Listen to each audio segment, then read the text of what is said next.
said? He said, Yes. baby, you just got friendly pussy. Oh! At some point, we all gotta come together. No.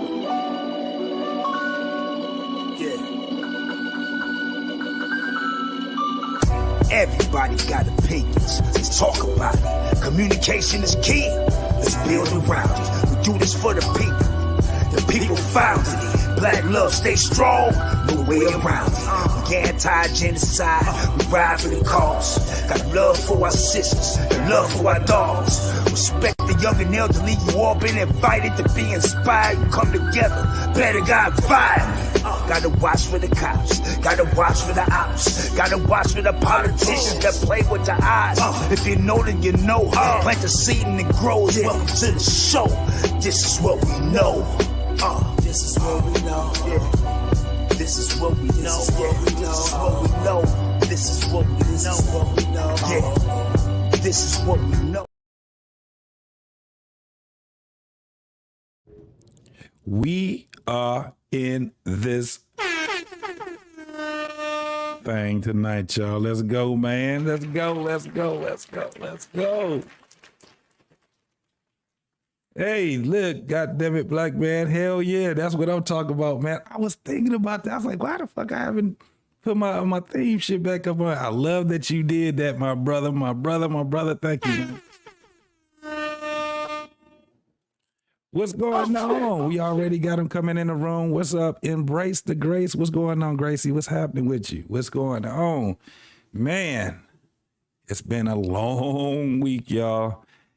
Happy hump day. Happy Wednesday. Happy What We Know Wednesday to all the people that are in here. What's going on with y'all? What's popping?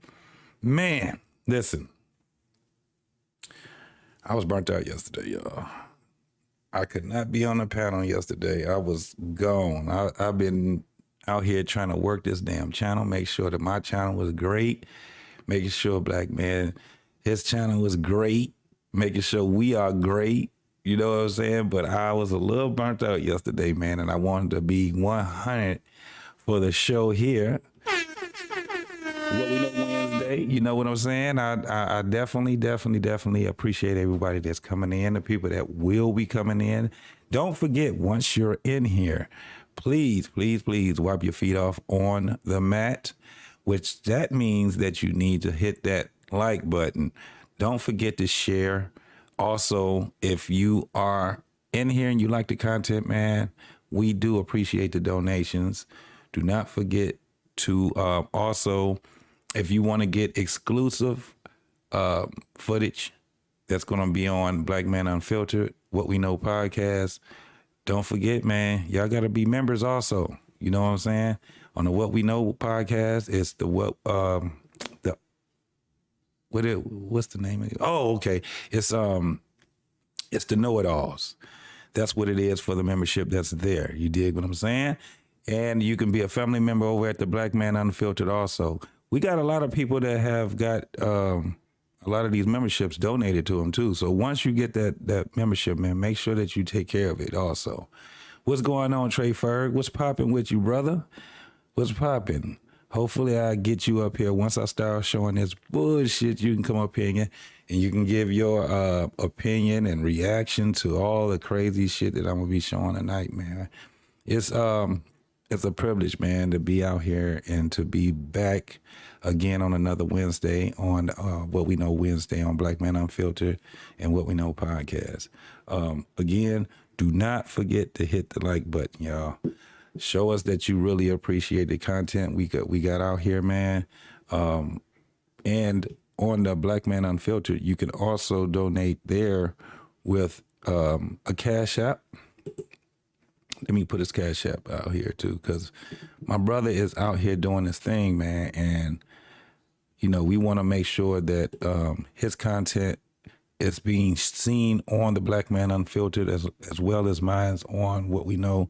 So we just trying to make each other great, bro. Again, you can Cash App him at $ Black Man Unfiltered. Make sure that you got the right one, because I done seen some Black Man, that's what I meant to tell you too. I done seen some motherfuckers try to take your name, bro. I done seen some niggas try to get out here and take your name, bro.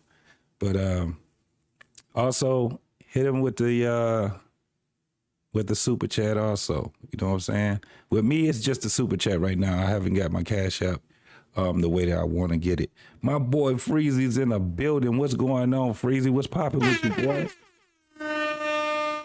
What's popping with you? Shit, we in here. Hey, Freezy, if you got a little time, bro, it's gonna be cool if you can come up here, man. Give your opinion up here on this bullshit I'm about to show. I'm about to show some bullshit on Wednesday, bro. It's about to go down. So, first things first, the main video that I'll be showing, man, is a court battle between a woman and a man. So we've talked about court and family court and stuff like that, man, but we've never really expounded on how it feels to be even in a courtroom. Now, this is some crazy ass shit because family court, it was already some bullshit, but now it's really some bullshit because you go to court right now in your own living room, in your car. It don't matter. You have no excuse anymore on not making it to court. You can do it right there on your cell phone via Zoom. That shit's crazy as hell, but it's all good. Randy's in the building. What's going on, Randy? What's poppin' with you? We got my man Andre Terry's in the building. What's going on with you, man? What up, dog? Glad you guys came here, man, to look at this shit I got to show y'all, man. You know what I'm doing, man. I'm about to get in here and get into these videos. They're a little bit lengthy, but don't worry about it. What we will be doing is having a panel up once I get midway into what's going on a lot of these videos, man. So I have another video also that the video is about a delusional woman that thinks that she want to be, I guess, baby mama number 9 for a famous rapper. Then we got another one where we have a woman that is also delusional because she don't know if she want to be straight or gay. She don't know what the hell she want to do. And all these goddamn women, they got multiple jobs.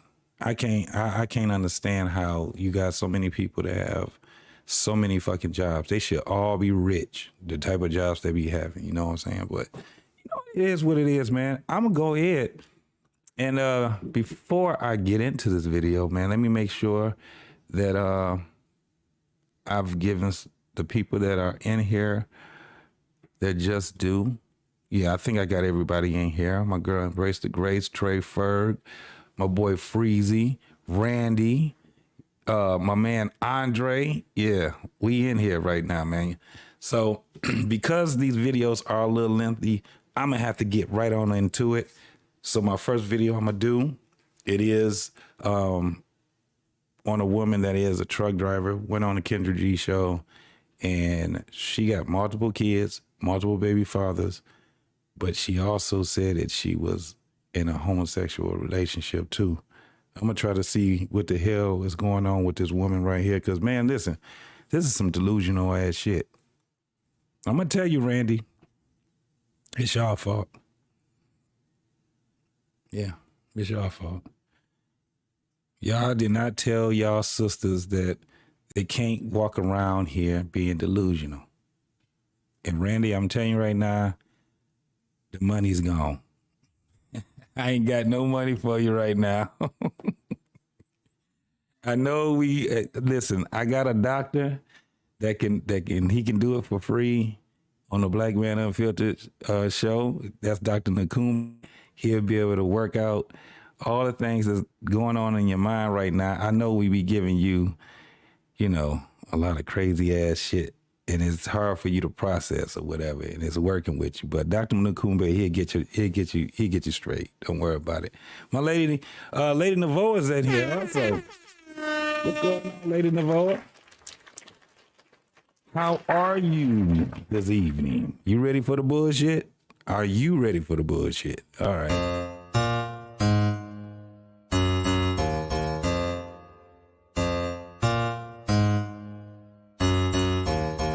call me Bucky, niggas lucky that I'm innocent. If I didn't have no morals, I'd be menacing. How a nigga rapping conscious but he ignorant? How he from the hood but still gon' go legitimate? How he fuck a bunch of bitches but they still respect the women? He still rolling in Sonata, he just got the windows tinted. Homie stabbed me in the back and that can never be forgiven. In my prime, been. Yeah, that's the super fooper. Yes, sir. This is the type of night we about to have, y'all, with the super fooper. Sensational. She ain't. That's not fluffy. That's gooey. That's big gooey right there. Hey, no, Randy, you're not blind. Don't worry about it. It's that is beauty. That's God. God made that beauty right there. Well, I don't know. I think she took that shit too goddamn far with that super fooper. But, you know, it is what it is. What's going on, Nightish? What's poppin', bro? Glad you came in here, man. What's going on with you, partner? What's going on? So, all right, y'all. We about to go ahead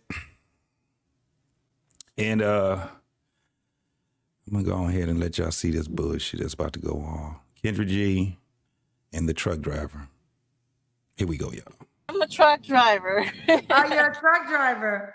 Yeah. What's your name, Mama? My name is Jojan. Oh, how do you spell that? Jojon. J-O-J. Say it one more time. Jojon. Jojon. Joe John. Yes. Okay. Joe John, where you calling me from, baby? I'm currently in South Carolina, but I live in Houston. South Carolina. How old are you? I'm 39. 39. What you do for a living, boo? Truck driver. Truck I'm a driver. truck driver and aspiring attorney. Okay. What's your zodiac sign? Taurus. Taurus. Joe John, South Carolina, 39, truck driver, Taurus. You have, oh God, it's Taurus night. When's your birthday? All right, so we already see where the bullshit is going ahead right now. She's an inspired truck driver. I mean, she is in a truck. You see how I'm getting confused? That tells me how confused this broad is too. So she's a truck driver and she's an inspiring attorney? Yeah, I'm confused. Right. Let's keep going, man. She's going to be even more confused in a minute. May 20th. Okay. May 20th. We up next. It's almost Taurus season. Okay. All I can see also, y'all, is these wigs talking. All I see is Kendra's wig talking to her wig. What's your, we have kids? I have 4 almost adult children.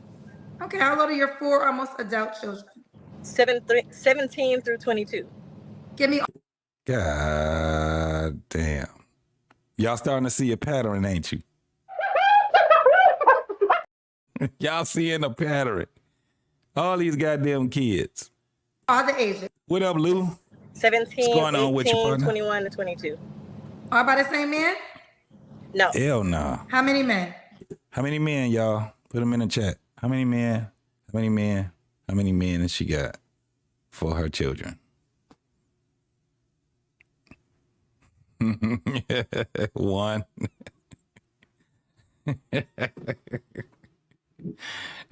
Lou, her eyes are large. They are large. 3. Randy, she can't have 9 men for her children. You could, come on now. Let's be practical now. 5.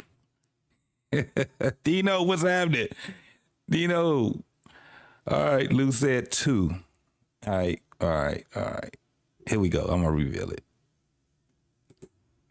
4.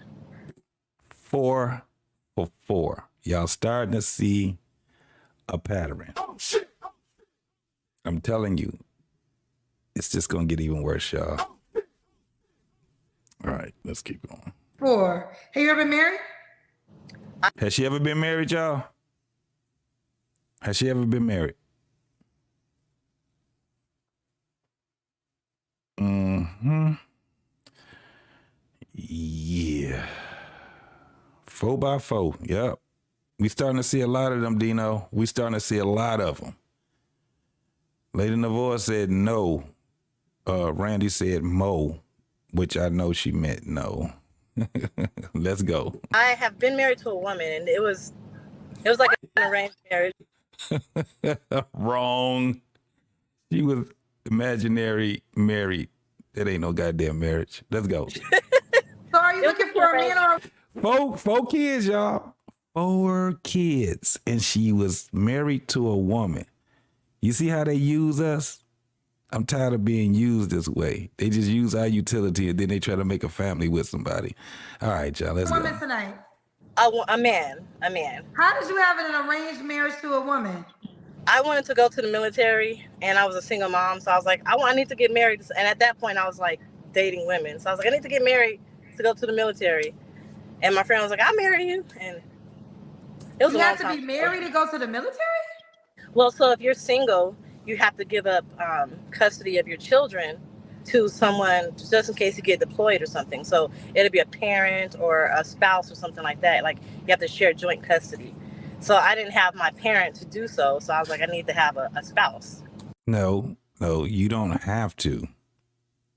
You're going to do it because you're an adult going into the military. That was false. They ain't going to make you do no shit like that. Adults are going to make. You didn't have to get married to a woman to do that shit with your man. Oh, I never knew that. Okay. So you married a woman, so you go to the military. Yep, but I didn't go, and we divorced. And you didn't go, you're divorced. So are you bisexual? I am not. I used to be, but I'm trying to get closer to God, so I'm not on that path anymore. You're not on the path anymore. Okay. So we got Joe John, South Carolina, 39 truck driver, mom to 4 kids, by 4 men, was once married to a woman, but now here only for men. Ooh, child, I'm trying to keep up. You're going to have some more to talk about too. So the 4 dads, right? I'm going to just give a little quick rundown. The first one, I was being promiscuous. I was 16.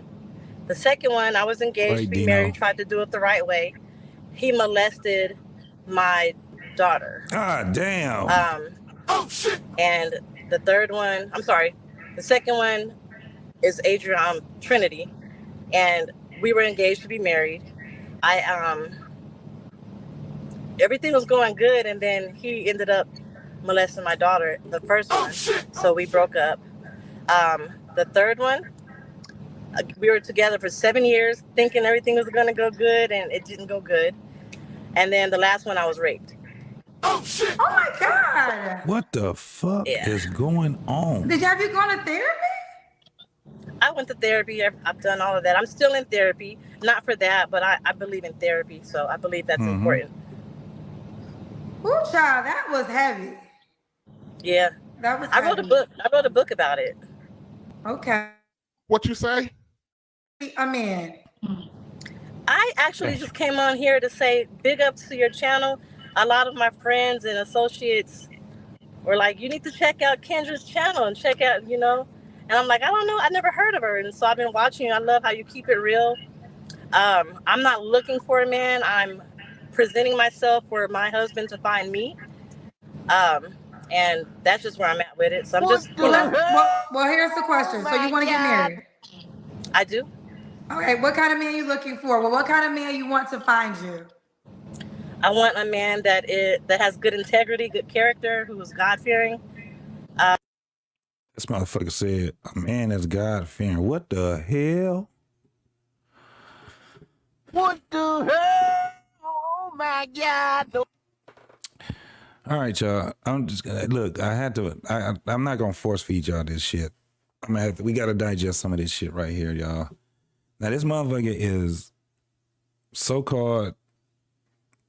She says she's not gay anymore, but she had 4 children by 4 men. Then she ended up having a marriage with a woman.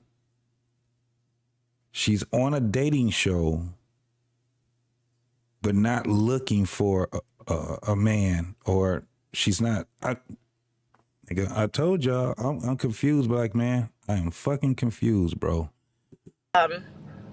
Family oriented, driven, has a head on his shoulders, no psychological issues, no abuse, stuff like that. No abuse. Okay. What are your deal breakers? And she want a man that's the total opposite of what the fuck she is. She's abused. She got drama. All kind of crazy. But boy, if you don't get the fuck out of here with that shit. Any type of abuse. So physical, emotional, psychological abuse. What it do, Blaze? You know, the psychological disorders, sociopath, psychopath types of things like that. Not being God-fearing. And not being family-oriented. And not being family. Could he have kids already? Yeah, that's fine. Okay. Hey, do y'all think she family-oriented? I mean, she do got half of a family. Should he look a certain way? I like stocky guys. A little bit taller than me. I'm 5'6". So as long as he's taller than me, a little bit stocky, I'm okay with that. Okay. Should he make a certain amount of money? If he, not necessarily, I would just like him to be driven. Okay. So if he was working at McDonald's, as long as he has a vision and I can stand behind that vision, we can work. We can make it work. Okay. Let's do the Kendra Cam. Kendra Cam, what's that? That's when you stand up and we see your full body. Girl, I look a mess. Can you see? Can we see your legs? That truck look a mess. Oh, we kind of see you. Can you see? Yes, we can see you, boo.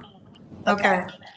So we got This motherfucker Joe don't know what she John, wanna South be, Carolina, 39, truck driver. I mean, I live in Houston. I'm just currently in South Carolina Oh, driving. you live in Houston, okay. Yeah. Truck driver, mom to 4, by 4 men, married one time to a woman. Okay, when was your last relationship? My last relationship was Go back in the light. Go back in the light. Like you went under the dark. Okay, there you go. My last relationship was about 6 weeks ago. You just broke up with somebody 6 weeks ago. I was engaged, yeah. You engaged? Was it a man or a woman? It was a man. Okay. What up, though, angry man? What's popping with you, homie? Appreciate you, man. Most definitely. It was a man. Why'd y'all not get married? We're just not compatible. We're not equally yoked. You're not equally yoked. Okay. This motherfucker don't know what the fuck equally yoked is. That's that bullshit right there. That is that bullshit right there. Hey, listen. Here comes the money. Here comes the money. My man, Angry Man, gave us the 10 ball, starting it off right. I appreciate you, brother. Okay. Appreciate you, man. And you know what? Well, we already in here. Anybody that's getting there. Listen, hey, black man, if you back there, you already know what you give my man for the 10 ball, bro. I seen some of the new videos. Whatever one you want to play, go ahead and put that motherfucker on him. Tryna pour out all night, DJ play another song. Tryna pour out all night, DJ play another song. Tryna pour out all night, DJ play another song. Tryna pour out all night, DJ play another song. Tryna pour out all night, DJ play another song. Tryna pour out all night, DJ play another song. Tryna pour out all night, DJ play another song. Tryna pour out all night, DJ play another song. It's clever, baby. I'm in this bitch with AJ. In the club, jumping up and down like it's payday. Party all night, shout out to my nigga, baby. Yeah, that's my DJ. That's my DJ. Nigga, I've been rolling like a Mack truck. Bam, bam, bam, throw me back one. Don't step on my shoes, nigga, back up. But you fuck around and get your bitch snatched up. Yeah, they done let me in, they done let me through, yeah. Nigga, it's whatever what you wanna do, yeah. Out of my head, chicken all night long. DJ, run this bitch, I'm tryna, yeah. Shout out to you, Angry Man, man. I appreciate you, brother. Appreciate you. So now we're going to go ahead and get back into this bullshit with this lying-ass broad with this goddamn hair hat on. Speaking of goddamn Kendra's hair hat. Let's go, y'all. What was your final deal breaker? On dishonesty. Honestly. Okay. I got a paid question for you. Okay. All right. Logical Faith said, on your channel, you have a video asking if your past defines you. Not necessarily, but the way you show yourself worthy for marriage is by preparing for it. aka your past? Thanks for watching my channel. I know that's right. She said, "Thank you for watching my channel," and that's the answer. Okay, let's keep going. So 6 weeks ago, that was your last relationship? Yes. All right, you don't have to answer, but I'm gonna ask. When's the last time you was intimate with someone? Over a year ago. 3. You know what I noticed, y'all? You know what I fucking noticed? That a lot of these women can't do math. Y'all remember the one that I did with a woman had all the goddamn kids and she didn't know the age of her sons. She had about, 6 of them motherfuckers? And she kept saying she was like 48 and her son was like 36 or some shit like that. Y'all remember that shit? I'm starting to see a big ass pattern. These motherfuckers, math is just not friendly to them at all. They don't even know regular arithmetic. This is some bullshit, y'all. This is some goddamn bullshit. But all right, man. Over a year ago, you broke up with somebody 6 weeks ago? That was my fiance. That was the last time I was intimate with him. So she was with a man and she said him. Now remember, 4 kids. She was married to a woman, 4 baby daddies. Then she had a fiance that she was in a relationship with for a year. And this heifer, the last time she had sex was, when she say again, let me bring that motherfucker back. Weeks ago. That was your last relationship? Yes. All right, you don't have to answer, but I'm gonna. 6 weeks ago? Did she say 6 weeks ago? Ask. When's the last time you They trolling. This bitch is trolling. was intimate They're lying now. These are with liars. someone? Over a year ago. Over a year. Oh, over a year ago, she just ended a relationship 6 weeks ago. This bitch math is off. You get your lies straight, Ago, lady. you broke up with somebody 6 weeks ago? That was my fiance. That was the last time I was intimate with him. Well, y'all broke up 6 weeks ago, but y'all didn't have sex until over a year ago? Now watch this goddamn lie she come up with, y'all. The last time we had sex was in February, on Valentine's Day last year. Why? Why? Sensational. What do y'all think the reason why they ain't had sex? What lie do you think this bitch is about to come up with, y'all? Somebody tell me something. What lie? I just want to see one person come up and see if they can hit the bingo. This motherfucker here, man.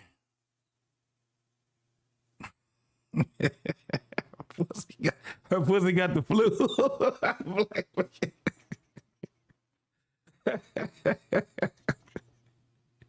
He went to prison. All right.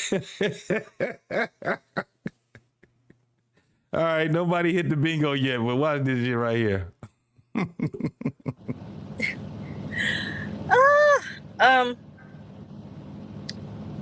He has erectile dysfunction. Okay. So let me get this shit straight. This bitch had 4 kids, about 4 men, left them and married abroad. Later on in life, she gets a fiance and she found a nigga that got a broke dick. What kind of bullshit are we talking about here, y'all? God damn. Is that why you decided not to go forward with the marriage? No, he was really dishonest. Right, angry man. It's Johnson left the relationship. And then Johnson said, this is some bullshit. You can stay here, nigga, but I'm out.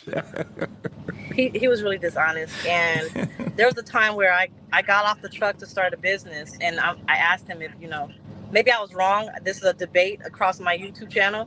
But we had a conversation. I'm like, I want to start this business. I ran through the business plan with him.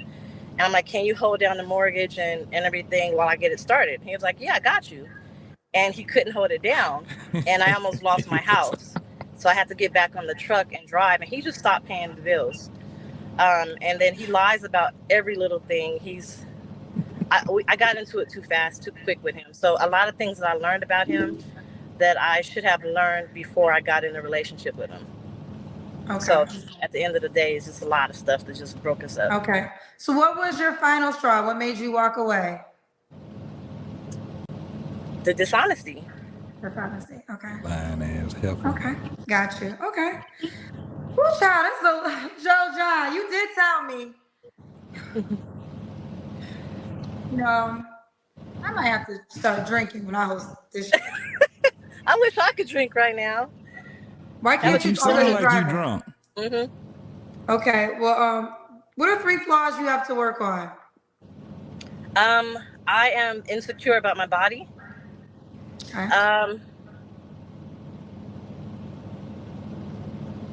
I can be a little bit judgmental when it comes to faith, because I think it should go a certain way. And I think I trust too easy. You trust too easy. Okay. Yeah. And why would a man be lucky to be with you? I'm driven. I have good character, good integrity.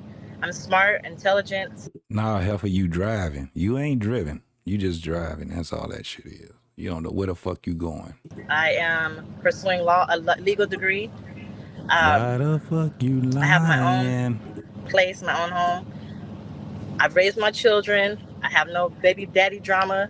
I am very strong in my faith, and I know how to pray.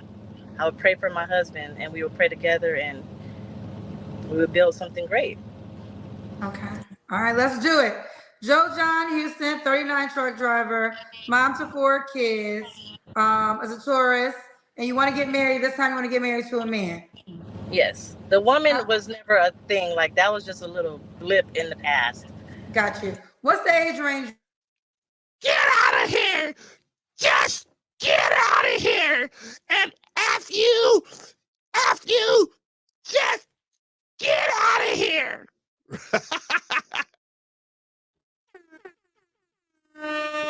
That was a motherfucking lie. Get your ass up out of here, girl. We ain't trying to hear that bullshit. Y'all see how this shit go? This is some bullshit right here, man. Truck, I see you back there, brother. I'm gonna be pulling you up in a few minutes, man. Hey, look, Lou, what's going on, man? Angry Snowman, what's popping with you? Angry Man, what's going on, man? What's popping with the people, man? I'm glad you guys are over here stopping by. Black Man Unfiltered, What We Know podcast. Y'all know what it is, man. Appreciate y'all, man. Appreciate y'all. All right, so that line broad right there. That line broad, man, that was something crazy right there. She didn't know what the hell she wanted to do, and she been doing this shit for 38, well, shit. You know, she been living for 38 years, but her adult years, man, that shit, she just didn't learn how to be a fucking adult. That's all that shit is. She a truck driver, an inspiring lawyer. When's she gonna study? She always on the fucking road. I thought she was gonna say that she was somebody, rapper's goddamn manager or some shit like that, man. These broads be lying. But this next one I got, bro. Shit. This next one I got. This is some real delusional ass bullshit right there. This is some real delusional ass bullshit right there. Hey, before I even play this, man, listen, don't forget, if you are in here, hit that like button. Hit that like button. Share this shit, man. You know what I'm saying? Share this shit, man. We got this bullshit for you right now on Wednesdays, man. Black Man Unfiltered, What We Know podcast. Your boy JT. So this broad right here that's coming up. This bitch out here trying to be baby mama number 9. Baby mama number 9. And she got some friends to back her up too. This shit was crazy as fuck, man. So listen, we about to go ahead and get into it. I ain't gonna even trip. Let's go now. Are you at the mall? I'm in the casino. Oh, at the casino. Is it okay? You could go live at the casino? Yeah, but I'm stepping outside. Okay. What's your name, baby? My name is Jeanette, but I go by Nelly. Nelly. Want me to call you Nelly? Yeah, you can call me Nelly. Nelly, where you call me from, boo? Tampa, Florida. Tampa, Florida. Stop moving, honey. How old are you? I am 34. 34. What do you do for a living? I'm a claim specialist, and I also do real estate. Okay, again, stop moving, honey. Real estate. What's your zodiac sign? I'm a Libra. Nelly, can you hear me? Yes, I can hear you. I'm telling you to stop moving. Oh, I'm sorry. You're a Libra. Do you have any kids? I do have one son. How old's your son? 13. Can you hold that? Damn. These motherfuckers they are with child all the time. What up, Hot Sauce? What's going on with you, partner? What's poppin'? So she got one son, but man, she don't even need that one son. Y'all gonna see what the fuck I'm talking about once we get into this shit. Okay. All right. Let's do it. We got Nelly, Tampa, Florida, 34, Libra, acclaimed specialist, and also does real estate. Mom to a 13-year-old. What kind of man you looking for? I'm actually like reaching out to someone specific, Kendra.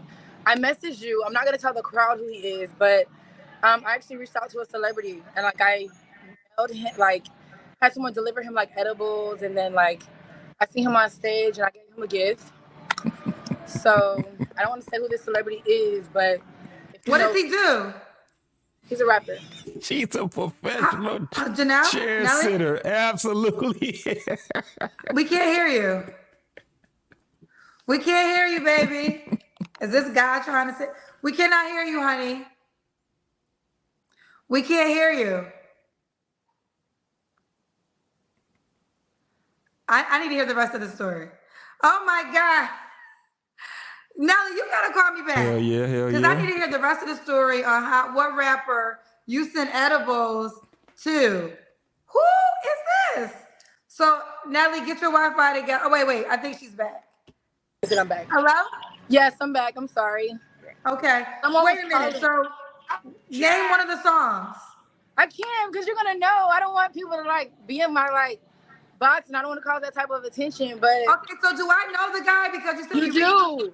I reached out to you. Here comes the money. Here comes the money.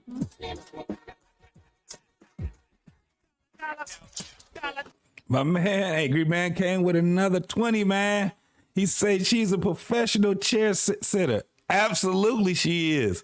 That motherfucker is, look, a lot of these women, I don't think they have real jobs, Angry Man. I really don't think that they have real jobs. They just be starting these jobs and then they start bragging. They ain't even got 20 damn days in yet and these bitches bragging that they found a fucking job. And then they come out here talking about they a goddamn entrepreneur or entrebroke nigga or entrepreneur, some shit like that. But I'm gonna tell you, bro, I appreciate you. I always appreciate anybody. We appreciate donations over here, folks. We really appreciate the motherfuckers over here. So with that being said, we're gonna rock the Reverend back out again. God damn it, let's go. Tryna party all night, DJ play another song. Tryna party all night, DJ play another song. Tryna party all night, DJ play another song. Tryna party all night, DJ play another song. Tryna party all night, DJ play another song. Tryna party all night, DJ play another song. Tryna party all night, DJ play another song. Tryna party all night, DJ play another song. It's clever, baby. I'm in this bitch with AJ in the club, jumping up and down like it's payday. Party all night, shout out to my nigga, baby. Yeah, that's my DJ. That's my DJ. Nigga, I've been rolling like a Mack truck. Bam, bam, bam, throw me back one. Don't step on my shoes, nigga, back up. But you fuck around and get your bitch snatched up. Yeah, they done let me in, they done let me through, yeah. Nigga, it's whatever you wanna do, yeah. Out of my head, chicken all night long. DJ, run this bitch, I'm tryna, yeah. My man, Angry Man with the 10 ball. Most definitely salute to you, fella. All right, man. Yeah, Freezy. They always want to talk to these goddamn celebrities, but let's go ahead, man. Let's get this motherfucker going. To tell you like that I sent it and I sent you a picture, but like I don't want that type. What's your Instagram? You DM'd it to me? I won't say his name. Right. I DM'd it to you. Okay, what's your Instagram? Beauty 32. Hold on. And we connected. What is your Instagram? Spell it slow. BEAUTY. I guess I'm supposed to say it slow. B. Wait, stick a pin in that right there, brother. BEAUTY. BEAUTY again. and then a third time, and then 32 on the end. Girl, you're going too fast. Beauty 3 times? This bitch. She out here trying to speak it into... You went out. Hello? You know what it is? Hello? Put your... booty 32. Okay, she's back. You put your phone on Do Not Disturb? No, can I do that? You need to do that. I think that's what it is. That Okay, let bitch me put got it a on Do Not 5 Disturb. head. God damn. Do you want me to read this DM? I found a DM you sent me. Do you want me to read it out loud? No. Oh, don't read it out loud. Okay, let me read it real quick. You don't want me to read it out loud? They got another hyena.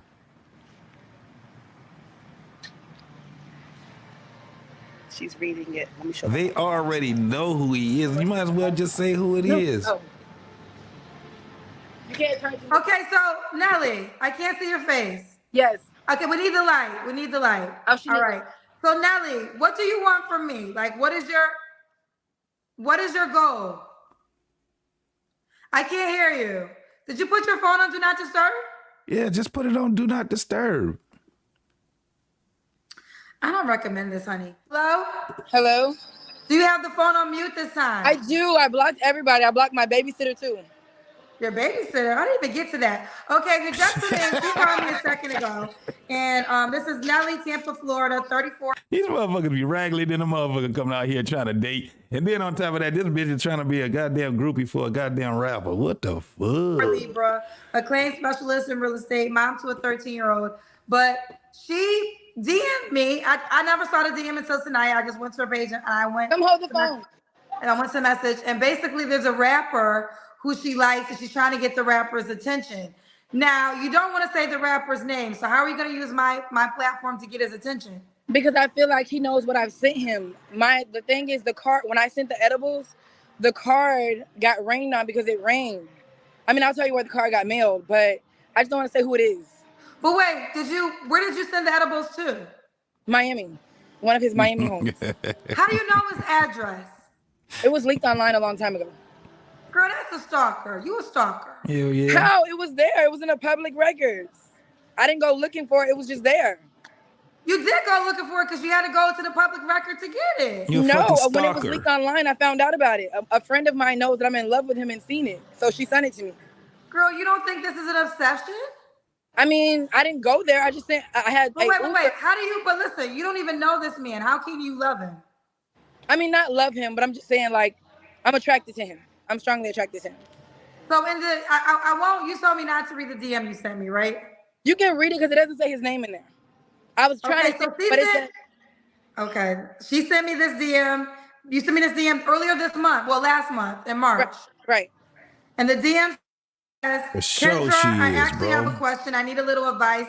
I delivered edible arrangements to someone that's a celebrity, hoping to get their attention. I tried to think outside the box.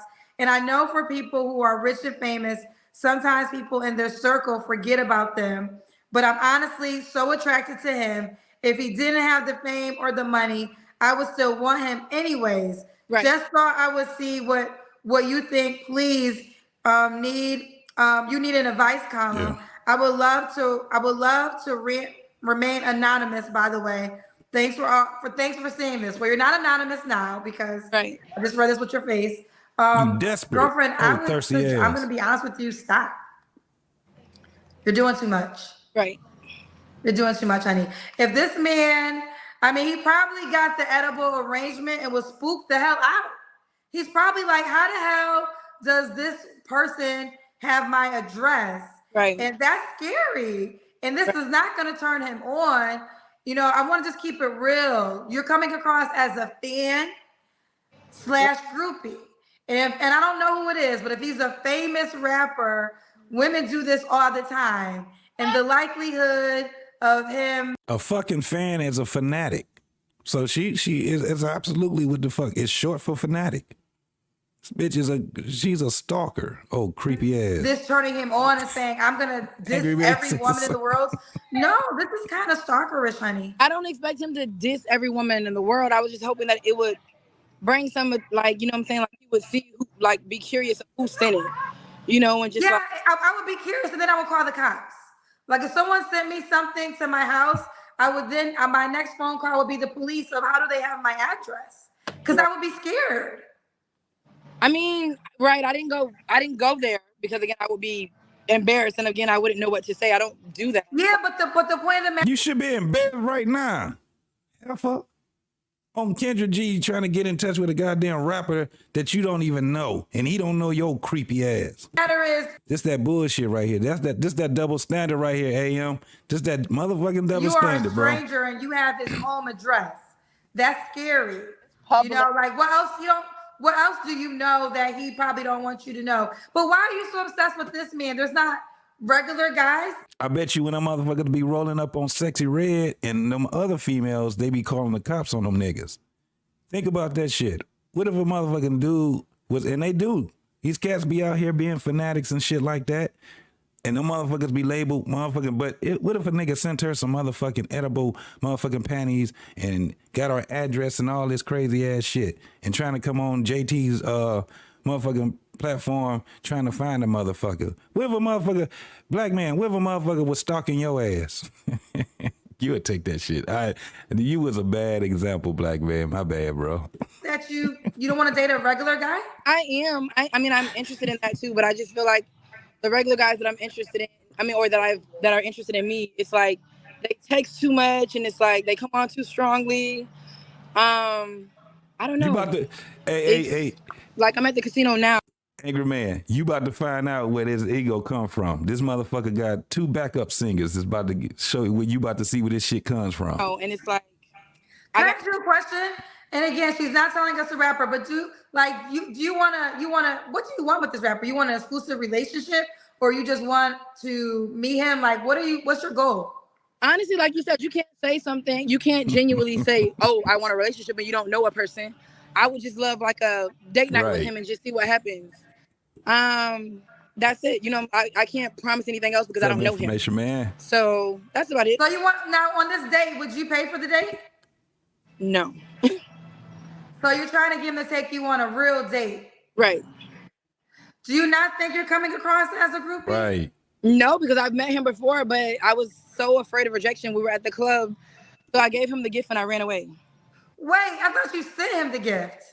So that's the edibles I sent. But when I met him at the club, I gave him the gift, but he was like, what gift did you give him at the club? I gave him a different gift at the club. What did you give him? Polo boxers and a polo scarf. So you handed this rapper polo. Did you guys have a conversation? No, I think he was, honestly, I think he was hot. He had on like shit, so I couldn't see his face. So you went, now was it a club appearance he had? Yes. So you went to the club appearance, you bought him what again? I got him polo like boxers and a polo scarf. And you handed him the polo boxers and then you walked away? What? Yes, because it was so loud, I felt like I was just scared. Okay, so you made 2 attempts and I'm assuming that you leave your contact in each attempt in the edibles and the polo boxers? The first one, I don't know. I don't know if I left a contact, but the second one I definitely did, but it rained. So I don't know if... So you're thinking, you think edible arrangements doesn't know how to protect stuff in rain? No, the guy called me when he was there and he goes, he has like a gate blocking his thing and no one's home. So he left it on the side of his mailbox. What the fuck? So I'm like, oh my God. So I don't even know if he got it. But I know that he has a camera right there that like when you drive in, can see. So I feel like if he knows who sent the gift, you know, maybe he'll be curious and like, oh, okay, you know, whatever. Now, let me say this. I'm not God, so I never like to say things as absolutes because, you know, I'm not God. Who knows? Right. God can make anything happen. I truly believe that. But I will tell you, as a person, I don't consider myself a celebrity, but I live in the celebrity world. I have a lot of celebrity friends. Right. But if a stranger did this to me, I would be scared and I would be calling the cops. It doesn't make you, you're not making yourself desirable. You're making yourself come across like a groupie. She ain't listening to you, and Kendra. Going to the club and giving them polo boxers. And then there's a deal. If a person wants to date you seriously, you have to be confident, right? You have to be able to talk to them and not act like a fan. So It's like you're saying you fanned out. Basically, you saw him in person. But I only fanned out because, like you said, I mean, I guess it was scary for him, as in, oh, you know, like, do I take this bag? And I'm like, yeah, it's for you. So, I mean, I guess I just got like weirded out. Like, I mean, he's either taking the gift, like you said, as a fan, but I mean, when I come off, I'm not trying to, like, I don't want your autograph. I want, Right. you know, to talk to you. So, I mean, I don't know. Well, are men that you've liked in the past, were you this aggressive? Did you buy them gifts and stuff in the beginning? No. So why are you? Oh my God, man! What the? Whoa! Here comes the money. Here comes the money.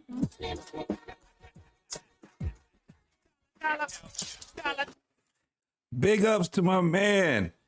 What is it? Rush Enterprise Starks. What's going on for the 5-ball, man? I appreciate you, brother. I really, really appreciate you, man.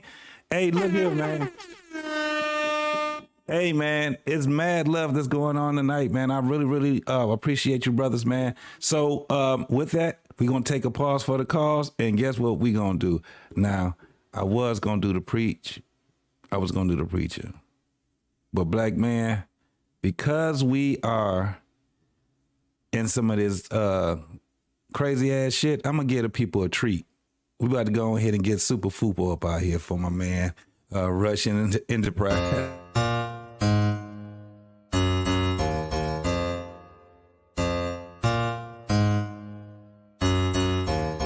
Call me Bucky, niggas lucky that I'm innocent.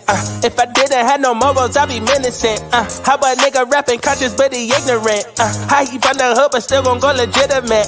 How he fuck a bunch of bitches but they still respect the women? He's still rolling this another, he just got the windows tinted. Homie stabbed me in the back and that can never be forgiven. In my prime been. Yeah. My man Rush Enterprise, he says she need to spend quality time with her son and not chasing rappers. Facts. All fucking facts. You know what I'm saying? Oh shit. This broad is on some bullshit, y'all. Let's keep going with it. Buying him gifts. I guess I just wanted to catch his attention, so I just felt like, Boy, it's gonna be a lot of motherfucking mamas gonna be getting cussed out when their kids get grown. I'm telling you right now, y'all are raggedy than a motherfucker out here. you know, maybe it'll catch his attention. I don't know. I haven't seen anyone at the concerts do it, and it was his birthday, so that's why I got the gift. When I went, Okay, so what was your goal for coming on my show tonight? Are you trying to give him a message? I just wanted him to know that I was the one that got the gifts, so that if he is curious and like you But said, we don't know who the guy is. We have to know his name. You about to I find out. can't say his name, Kendra. I feel like Well, then how is this message gonna get across? We don't know if the guy is this not every rapper is watching my show. So you know you would have to say his name if you really want a message to get to him. What this rapper do? I mean, I feel like he watches your show, so I feel like he's gonna. How do you know he watches my show? He's my friend. He's not your friend, but I've seen like people that he knows watch your show, so I don't know. So how do you figure he watches my show? I don't know. I guess I just assume.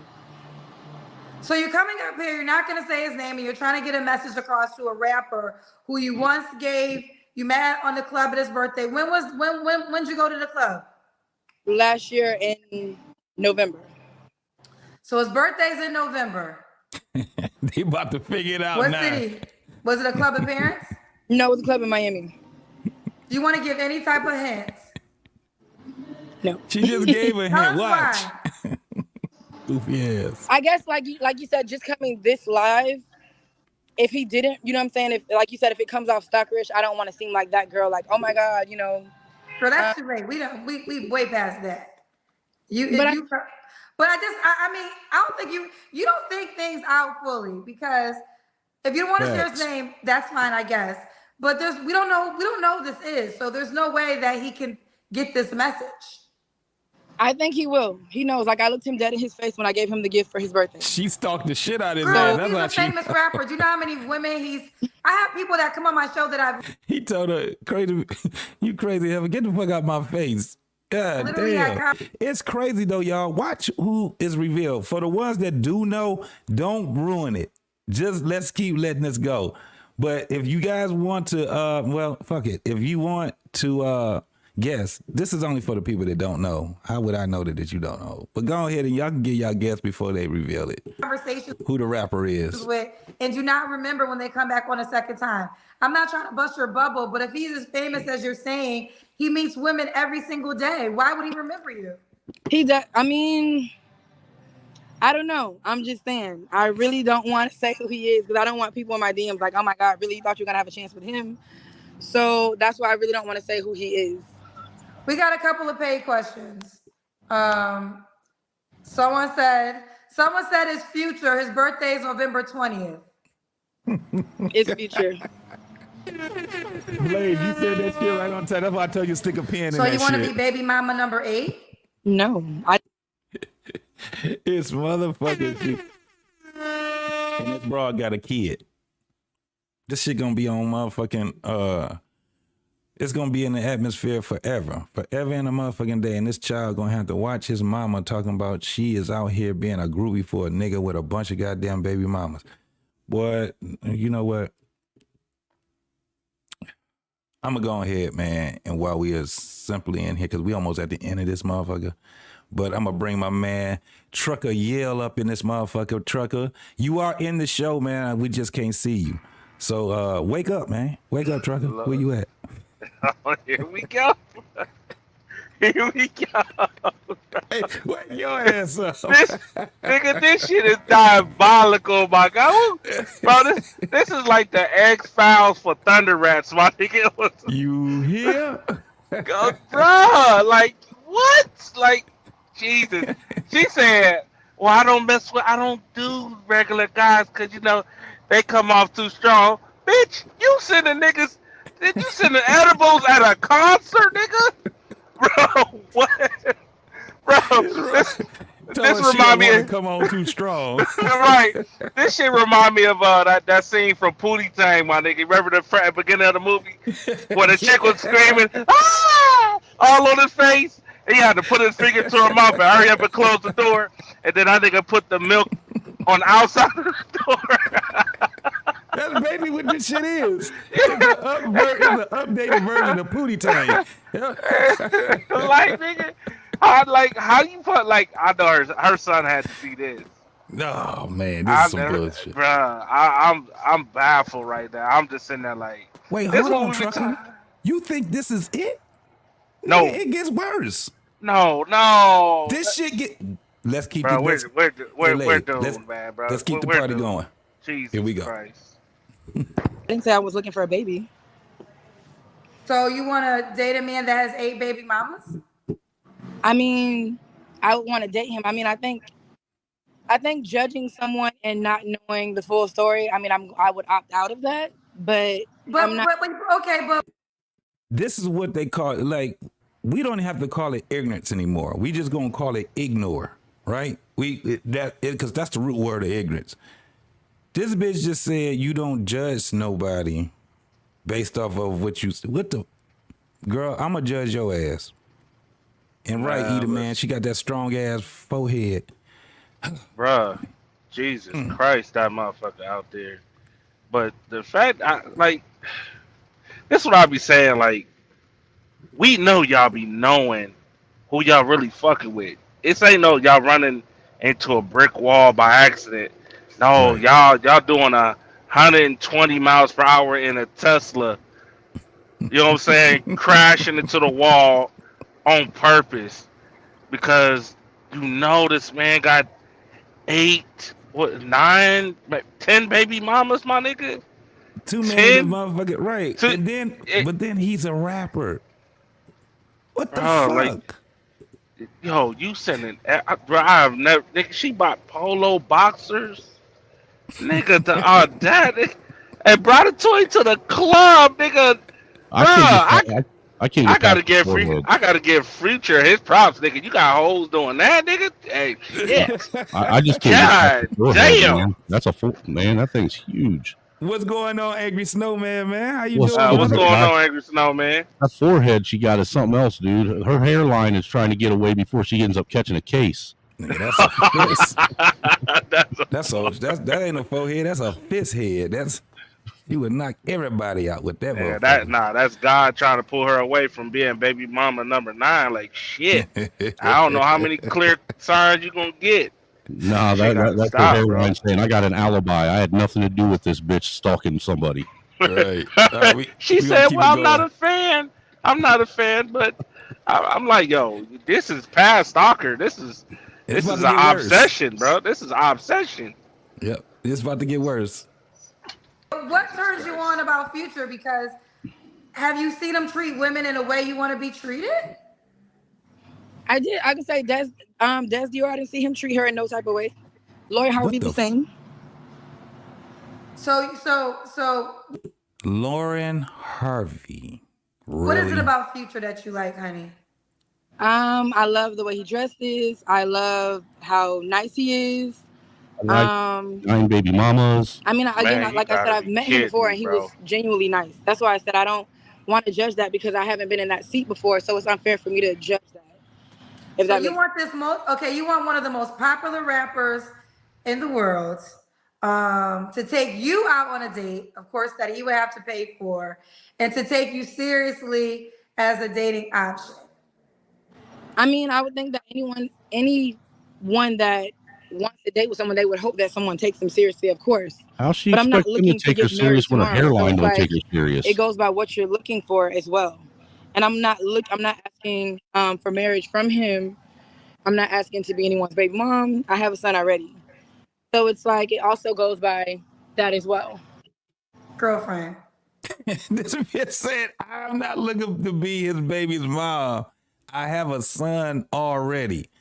If you giving that monkey up and your ass is still fertile and you fucking Future, bitch, you gonna have a baby.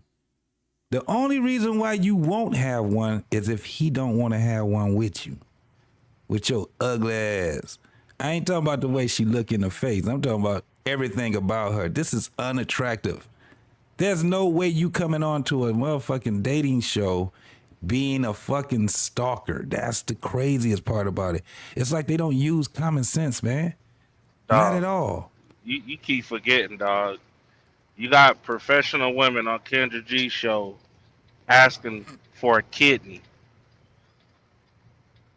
Yeah. It's a fucked up reality. And like, that's what I'm saying. That you guys it's sad, saying dog. This pattern and the most not even the most enrolled. Fuck that. Jesus Christ, bro. Motherfuckers ain't smart at all, man. If I was Future, I'd get a restraining order put on this bitch. He probably do. He probably saw this did. shit and did. He The probably fuck? did. Real.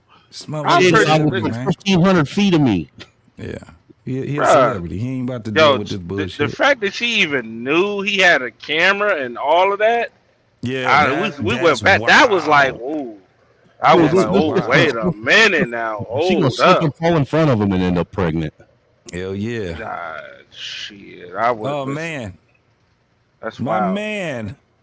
Our pain in the building, bro. What's going on with you? He done already gifted 5. Is it 5? Yes, it is. Mr. Arpain?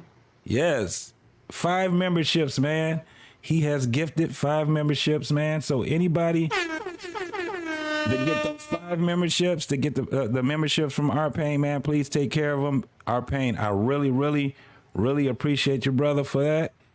Here comes the money. Here comes the money. That's Tryna party all night, DJ play another song. Tryna party all night, DJ play another song. Tryna party all night, DJ play another song. Tryna party all night, DJ play another song. Tryna party all night, DJ play another song. Tryna party all night, DJ play another song. Tryna party all night, DJ play another song. Tryna party all night, DJ play another song. It's Slapper, baby. I'm in this bitch with AJ.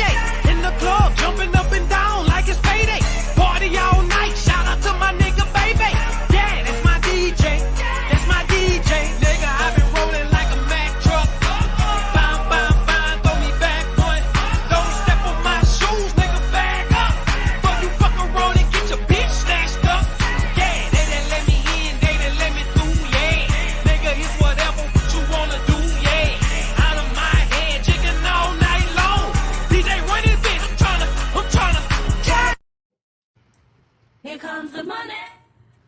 Oh, we got another one rolling in. Angry man. 3, 2,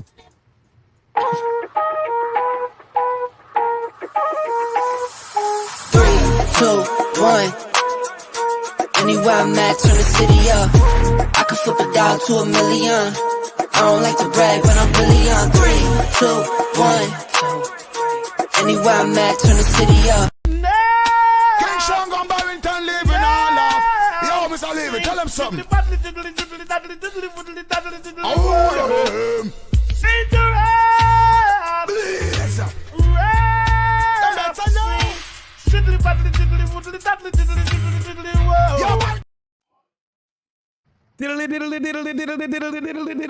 Whoa.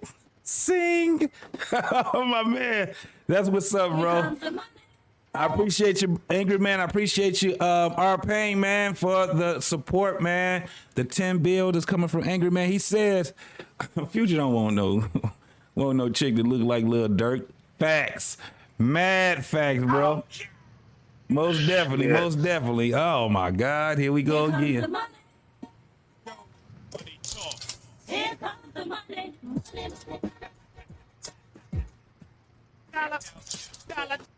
And our pain comes back with the $5, man, over there with the $5 contribution. Black man, what you want to give him, bro? What you want to give him?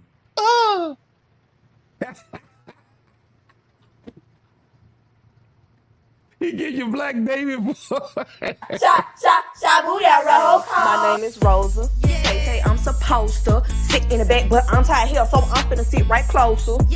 Come get me up then. It's gonna take about 3, 4, 5 men. And I ain't finna repeat myself again. Fight me. Somebody get her. My name is Eve. I didn't believe. I trusted Satan, ate that apple, he deceived. And I'm naked. I thought I was awakened. I'm the first to do it. Y'all my daughters, we related. Trick on Big Harry. Don't call me slave hoe. The hell? From the underground railroad, bustin' down mouth of dope. When I say run, you better go. In the dark, that Glock can glow. In the dark, that Glock can glow. What is going on? Harry. Thank you very much. Our pain up in here. E-Man said they're not the most enrolled. You know what I mean though, bro. You know what the hell I mean, Eater man. Hey man, but let's go ahead, let's finish this shit off, man. Cause guess what? I'm taking y'all ass to court. Right after this motherfucker here, I'm taking you to court. I say this with as much love as I could possibly find a way to say it. Let it go. Focus on a person that could be a real option for your life. This is madness. She ain't listening to your ass, Kendra. This is madness, and you got more pictures. Nah, she gonna catch a case. Oh God, child. Shout out to the cousins who figured out who it was. I literally would not have figured it out. A couple people are saying it's future. I guess they're figuring it out. This one said, she's calling from a casino. Is she trying to be taken serious? The reason why they know, because all them motherfuckers are stalkers. She said, present differently. This is a bad look. It's a bad look because I'm calling from the casino? That's what Sir Lord. Trotsky said. Get on the show forever, then I mean, it shouldn't matter where I'm calling from. You're having a drink. Cece said, okay, this is another one. Cece said, just curious, how do you know if he has cameras if you never actually went to his address? Exactly. When the delivery driver delivered it, he put the camera that way, and you could see the camera. And this is his personal home? I mean, I guess. Yeah. Oh. Someone Truth Heart said, is she self-aware? Are you serious? I mean, again, I'm not going to respond to any questions because I don't care what. Those two are at the casino looking like that. I mean, you're not brave enough to do it, so. Oh, y'all about to hear these motherfuckers talk, and you gonna see where she get this ego from. I just want y'all to know, Tampa women do move like that. Said, I said she looking to screw and give him a baby. No, I'm not. What are you looking for? Is that your friend? Is that your friend? Yeah, this is my friend. Okay. Oh. Let me talk to your friend. This be the problem. She definitely. Oh my God. Look at this right here. Look at this shit right here. Where her camera at? Somebody come and look at this. Somebody come and look. Nigga, the first thing that popped in my mind was the chick from motherfucking. Oh my God, this is bad.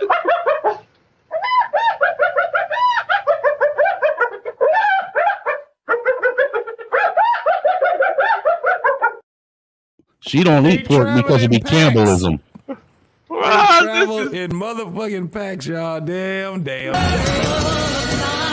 Oh my God. Jesus Christ, man. Why black women? I'm a PhD. Doing is And crazy. then they're gonna, hey. I bet she got a degree in reading law. They travel in packs. No, Tell me why.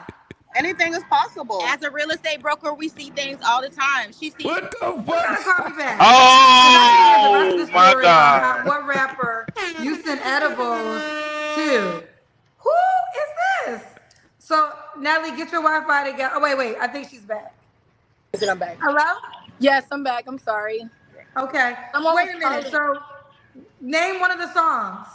I can't because you're gonna know. I don't want people to like be in my box, and I don't want to cause that type of attention. But okay, so do I know the guy because you said you do? I reached out to you to tell you that I sent it and I sent you a picture. But I don't want that type What's your of Instagram? You DM it to me? I fucked up. I DM'd it. Wait a minute. I fucked up. Hey, Here we go.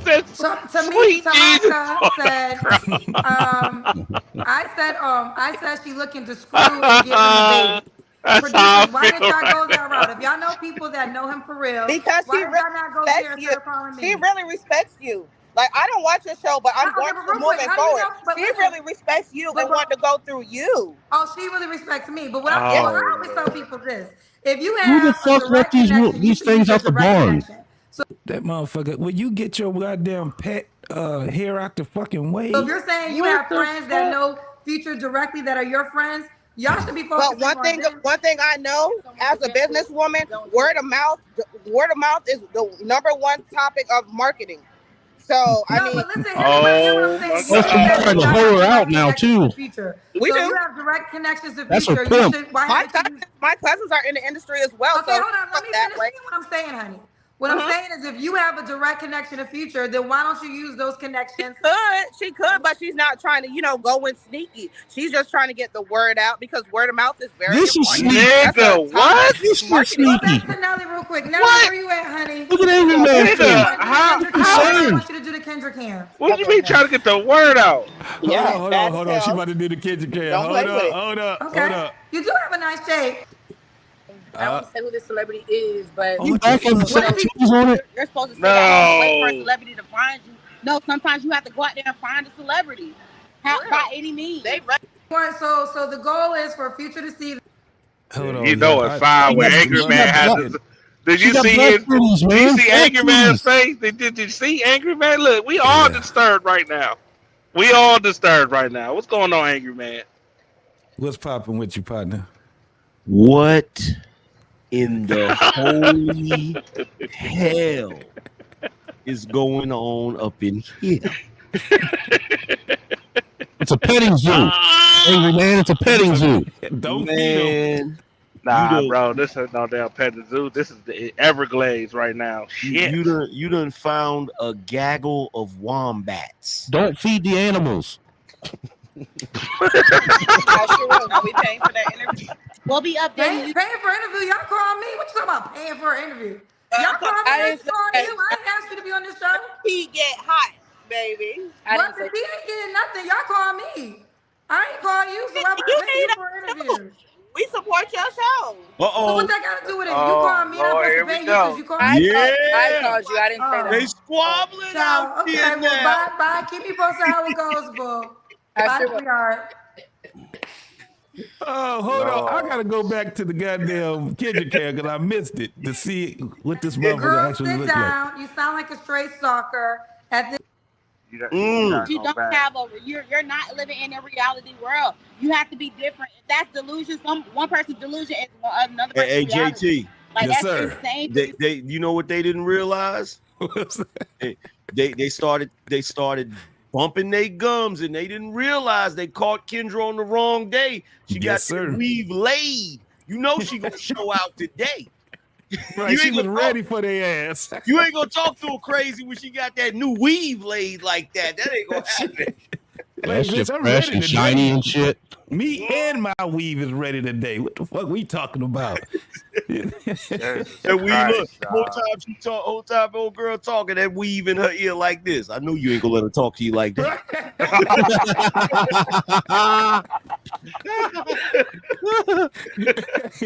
It's time for you to let loose on these hoes so we can go ahead and yeah. Jesus Christ. Let her know for sure, man. The X-Files of the Thunder Rats. I keep trying to say it, bro. Lord. But I'm telling you, man, that shit is crazy as hell. The delusion that, for one, why the fuck do you think the future want to fuck with you? Hell no. Yeah. This motherfucker was something different, man. Lifestyles of the ratchet and thirsty right here. And you know what's that?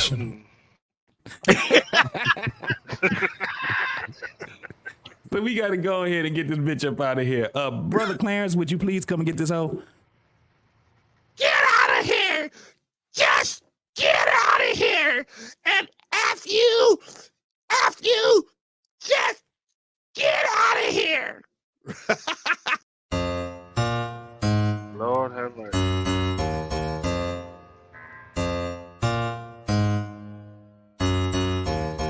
Call me Bucky, niggas lucky that I'm innocent. If I didn't have no morals, I'd be menacing. How a nigga rapping conscious but he ignorant? How he from the hood but still gon' go legitimate? How he fuck a bunch of bitches but they still respect the women? He still rolling in Sonata, he just got the windows tinted. Homie stabbed me in the back and that can never be forgiven. In my prime been. If I had 10% of her confidence, I could take over the world. All motherfuckers need Jesus. That's what you need, playing some shit like that. You know motherfuckers in Haiti are watching the show looking at that saying, that's dinner. That could feed like 2 whole families. Man, I'm trying to tell you, man. 10%. That's all I need. Good God What the fuck? Man, how do you take that? How does to that church, thing have my more dog? hair on its chest than Angry Man? How you take that to church? Like you can't. How you, Lord? No doubt. Man, listen, I'm about to take y'all to court, bro. What? We about to take this shit to court. Yeah, black man. Hey, look, the confidence. Was that 10 years later after the prom pick? Listen, bro, the confidence is at an all-time high in 2024, bro. These motherfuckers, you can't do nothing but go back down. These motherfuckers done took confidence so goddamn high. This shit, you gonna have to go back down now. Shit. Yeah, damn, you can't tell these bras nothing. Yo, not a goddamn thing. There used to be a time when the chick that wanted to holler at Future, her and her homegirls, there used to be a time where all 3 of them would have been married. Yep. But you know the reason why? Because they would have knew the type of dude they can get. Yep. And they would have got with him, and they would have been thankful to have him. That's for real. They would have been like, God, I'm glad that you sent me a man. Yep. I love you. And they've been still going to church and all that. No, these motherfuckers think they tens. They think they bad bitches for real. It is what it is. And it's put them all together, maybe. Yeah. I had all their numbers up. I can even tell you the names of the dudes they would have married. They would have married Otis, Ray, Cleavon, and Theotis. That's what it was. Hey, Angry Man, I was about to say one of them would have had a nice little older gentleman named Cecil. Just God damn. That motherfucker just retired from goddamn Chrysler. And look, doing they 75 would have had him a years. Jimmy Joe Bob. Oh, They would have had a Jimmy Joe Bob on the back end too, waiting. They would have had They would have had a good life, man. Go and get some lemonade, take it out there to them while they out there pitching horseshoes. Word. Right. But you know what's crazy, Angry Man? I still pitch horseshoes. Like Damn it. you see how far our black women is just lost. Like you just said it. Like just picture that them 3 women would have been married and would have been happy and went on with their life, and now it's like Yeah, they Man, was on. it's like a challenge, bro. First of It's all, like a great challenge of who's gonna be the best baby mama of 2024. First of all, trucker. First of all, you gotta fix your language. Lost is an understatement, bro. They are in the phantom zone right now, bro. They are in a place where you can't even tell what direction north and south is right now, bro. Like for real, they're in the Bermuda Triangle. Like even if they had a compass, it would be spinning right now, bro. They done. You talking about the level of Lost in Space type shit? I'm talking about the level of Lost where you remember the show Lost after every episode. You was like, what the hell is going on? That level of Lost. That level of Lost, bro. Yeah, man. I'm like, God damn. For sure. Now, this next one I got, man, this shit right here, because a lot of people, let me tell you something, Angry Man, a lot of these niggas know nothing about court. They don't know how difficult it is being in a fucking courtroom and you dealing with family shit. They don't. Now, this is not your typical court. This is that 2020, 2022 bullshit. All this goddamn shit over the motherfucking internet and shit, the internets. But it still is court. And this next one right here. Shit? Huh? Just that Zoom court shit? Yeah, this Zoom, that bullshit that you can be in. You know, these motherfuckers done lost. They done relaxed everything in the world. This shit is crazy as fuck. You know it's bad when the courts are relaxed so much. With a motherfucker, they just be having the kids there. They don't give a fuck who's around. Motherfucker be smoking joints and shit. They just don't give a fuck. Yo, I was watching one the other day where this dude, I shit you not, got cussed out by the judge because he was kicked back in his bed. Yeah. On Zoom court. Niggas be door dashing and shit. She's like, what are you doing in your bed? They put the judge on hold and shit. Hold on, I gotta go ahead and deliver this right quick. Let me go. You like, God damn. It's too relaxed, man. Drinking liquor and shit. Talking about some, you can't drink in court. Nigga, I'm at home. Drinking lean and making crack and shit. Talking about what you need, George. That's wild, dog. Bullshit. But yeah, man, I'm gonna go ahead and show it, man. We just gonna go ahead and give our reaction on this crazy ass bullshit, bro. 2018. What is recent? Are they threatening messages, and what is recent? Because this video that I saw. Let me make sure. What is here we go.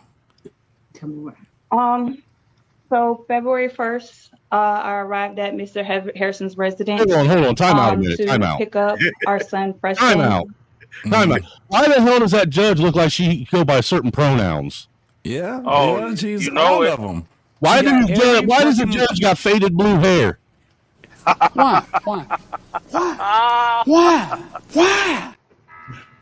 How are we supposed to take her serious? I mean, for real. Man, listen, I can guarantee you this. You look like she a member of Antifa, dude. This judge is from Atlanta. Is from Georgia for sure. Guaranteed. Guaranteed this judge is from Atlanta. They said big bag bitch get to the bag. They said big bag bitch you want a snack. Well this big bag bitch she got the stack. So put big bag bitch clothes on the rack. Ooh, on the macaroni. Move and shake it for me. Ooh, we shaking it quick and the brands are phony. Ooh, the brands are phony. Ooh, they need a Tony. They need an Emmy, Oscar, Grammy, cause the shit's baloney. The way they be faking like they're making all the sizes. If you ain't got at least a 4X, you ain't trying. Ooh, so give it to us, baby. Give us a got. Give it to us when we step on the spot. Ooh, Yo, she'll give Nicki Minaj a run for her money, bro. Hell yeah. Yo, I've never heard, dude. I've never heard anybody rap about food and natural when they walk, making cause of natural disasters ever before in my life. Hey, bro, it's at an all-time high. I'm telling you, it's at an all-time high. But let's get back to this right here with this horrible ass Judge Antifa up there. Yeah, now the judge, actually, the motherfucking judge is actually cool. I mean, she ain't got no choice. You know, her name probably is Robert. Shit, we don't know. But she cool. She cool. She got all the alphabets. Why she mad? She done took almost every but 3. But let's go ahead with this shit right here, y'all. That we share, but he is not legitimized. I did let isn't that Georgia, that legitimized shit? I never understood this shit. When Didn't I say it was from Georgia? Yeah, that's Georgia shit, right? Yep. That's Georgia, because in Michigan ain't no motherfucking legitimized. Motherfuckers say that you the motherfucking daddy.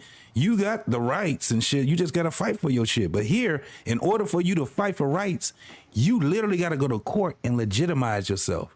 That's how it is in Ohio. What the fuck?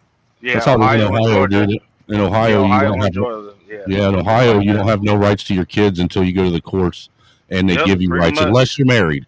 If you're married, then you automatically have rights as a father. But Do you still have to pay child support? Yep. Yes, they will make you pay child support.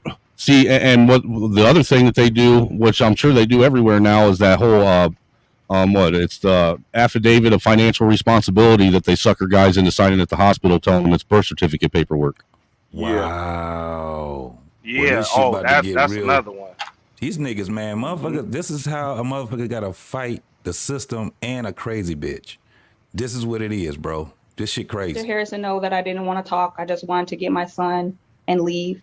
And he persisted on trying to talk, and I tried to, get my son ready to go, and he persisted and persisted, and the conversation escalated to the point where I told him to just go in his room and allow me to get my son ready, in which he got upset and grabbed me and told me, watch who the fuck you talk to. I responded. So she was talking that she was the nice one talking. Well, just go to your room and let me just go ahead and get my son. And he was like, get the fuck out of here. He got video on his hoe. Who's the dude? Which one is the father? Is at the bottom. He's the in the middle, right there with the blue shirt on.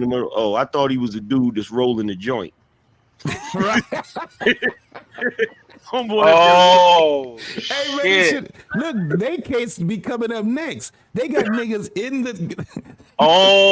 They got litigants that's still in there that's just watching the court case. So yeah, the nigga rolling the joint. I didn't even see that part. Damn. Homeboy rolling a joint. What? I got this the shit roll crazy, man. This is that new. All right, nigga. This say, oh shit. He in self-defense, when Mr. Harrison, then he grabbed me and he lifted me in the air and slammed me on the ground right in front of my son. When I got upset, Mr. Harrison went and grabbed his phone and started recording me and started pushing me out the door. I kept saying, I just want to get my son and leave. I want to get my son and leave. He kept pushing me out the door with the phone in my face. When I knocked the phone out his hand and I managed to move past him and grab my phone in my purse, and I tried to reach for my son, he then took me to the door and literally lifted me up and threw me out the house. Oh, he conveniently slammed you before after that, he started recording. The situation escalated where a recording was presented to the police, in which I can't speak of because it's an open case. However, there is against me. Oh, really? Yeah, we know. We already know. Against you, then, huh? If we lived in a society that was truly equal, what would they fall back on if that was the case, bro? Right. They always, he picked me up and slammed me, bro. That's always the thing. Look, if a grown man picks up a woman and slam her, you're not doing anything after that. Like, yeah, you're not moving around after that. I'm sorry. You not ain't shit gonna happen, but you just gonna get your ass up and limp away. That's about all that. If you can get up after you catch your breath. Because man, listen, this motherfucker, for one, the dude looks like he's about what 6'3" at least. Oh yeah, he's 6'3" at least. You can tell he a tall dude. But he had to, this motherfucker had to really, he had to be on his P's and Q's when it came down to it. But the motherfucker got video. So that's what really fucked her up. So no contact. Go ahead. Let me guess. That was her got you moment, and then I guess that was like the green flag to start breaking shit up in the crib. Hey, bro, it's about to get bad.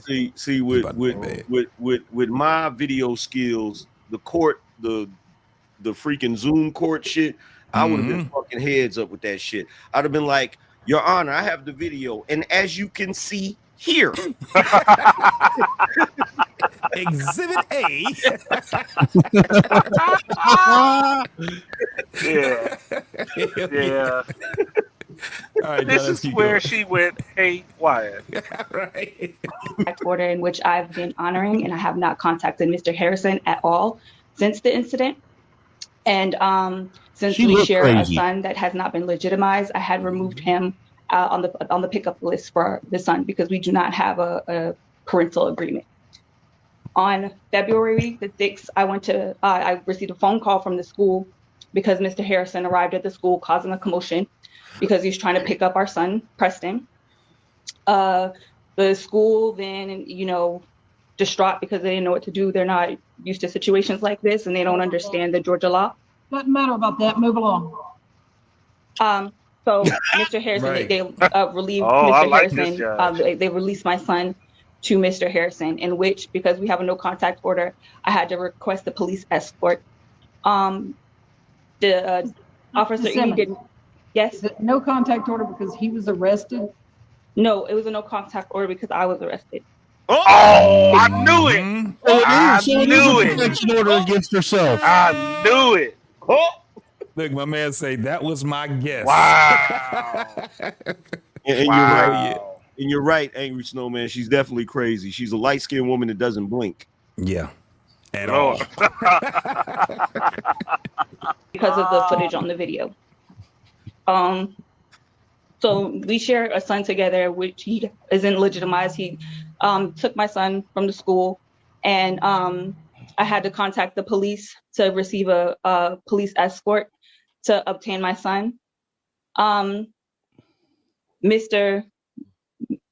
The detective had contacted Mr. Harrison. I do not have a police report because Officer Edie did not write a report, but I obtained a copy of the phone call the detective made to Mr. Harrison, in which the call he acknowledges that my son had not been legitimized, acknowledged that there was a no contact order, and in the end, Right, so what? he was advised to get my son legitimized.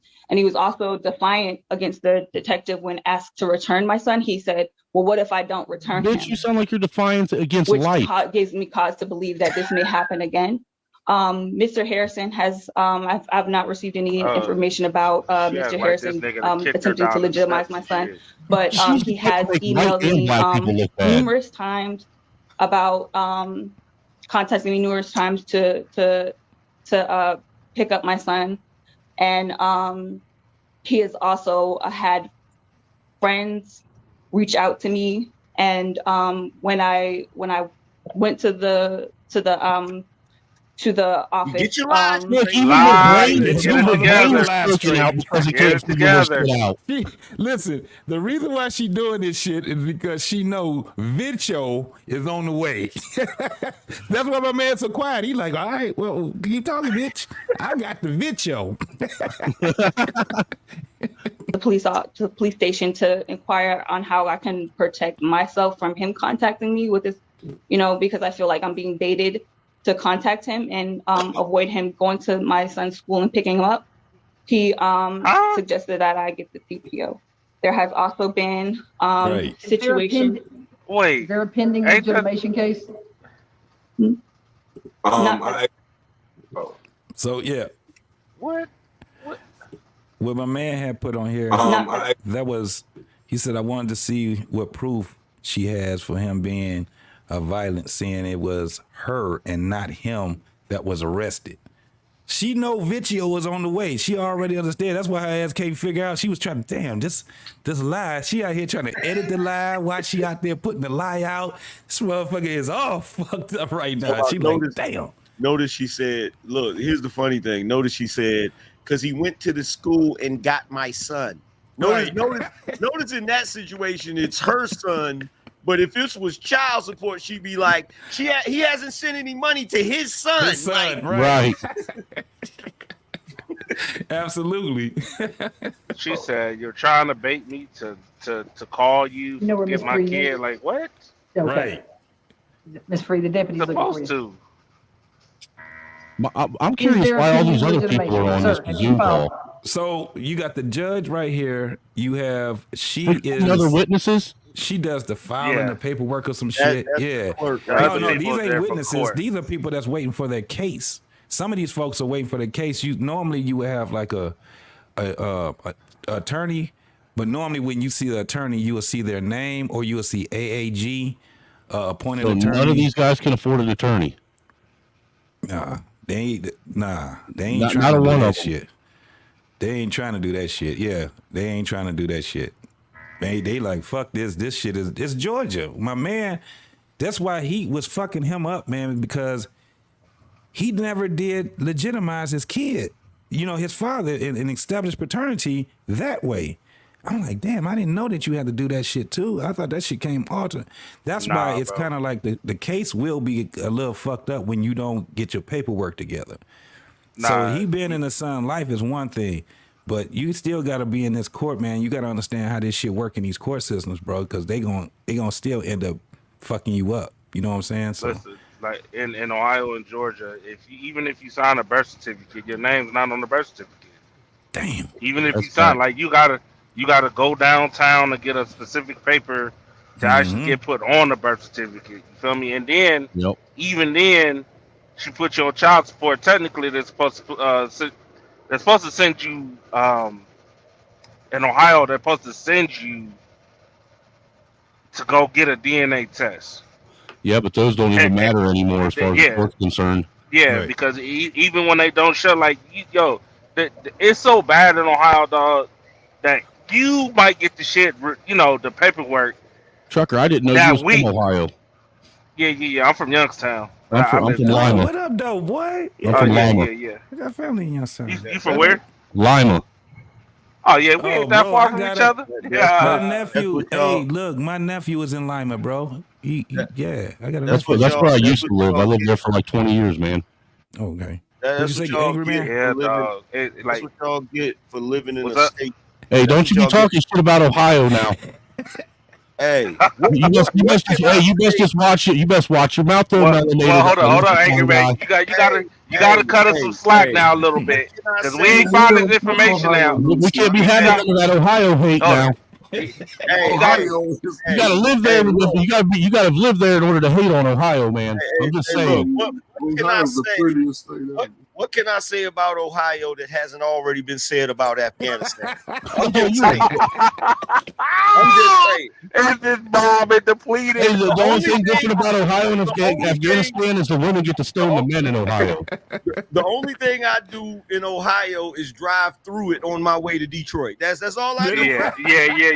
Don't stop, nigga. Don't stop. Yeah, don't stop, dog. Don't stop. Ohio's like don't stop. I got a serious question though about Ohio, since y'all from Ohio. Why is it the sun never shines on Ohio? I just want to know that. Man, nigga, I don't understand that shit either. Because Ohio is depressed to be Ohio. Yes, I call it the dark and gloomy, like Voldemort is getting ready to walk down the street. Dude, every time I go to Ohio, bro. Pre-Bill Clinton era, my God. Pre-Bill Clinton era, the sun used to shine like a motherfucker in Ohio. Once Bill Clinton got in office and NAFTA was signed and all the jobs went to Mexico, yeah, man, there's been nothing but a dark haze over that state ever since. Yeah, that's true. It'll shine on Michigan, it'll shine on Kentucky. But it'll miss y'all. To Ohio, I swear to God, I've never been to Ohio when the sun was out. I've never. Don't do it. Don't do it. It's Man, crazy. you gotta go to the Cincinnati. It's cloudy. It's cloudy too all through the summer, dog. Look, the only thing to do in Ohio is to get drunk and get a DUI. Man, no. Two things in Ohio, Cincinnati. You got the Freedom Center and you got the Jazz Festival. Jazz Fest. That's the only two Dude, Cincinnati is nasty. That's like one of the nastiest cities in America. Ohio is a Republican state. It always swings the vote of who's the president. Ohio is actually a purple state, really. Y'all bougie as hell in Ohio. All y'all. Bougie. I'll be right What you say? What you say, Angry Man? Hey, Trucker, those are not clouds, bro. Those are broken dreams. Listen. Angry Man said it. Angry Snowman said it best. At one point in time, nigga, everybody up north, like in Lima, Akron, Canton, Youngstown, Toledo, everybody was getting money. But once they shut down them steel mills, nigga, it turned to war. It turned to Afghanistan for real. Yeah, nigga, everybody was getting robbed straight up. Ohio is one of them states. Ohio is one of them states like Virginia. That NAFTA crap really messed up those states, man. Yes, like for real. Yeah.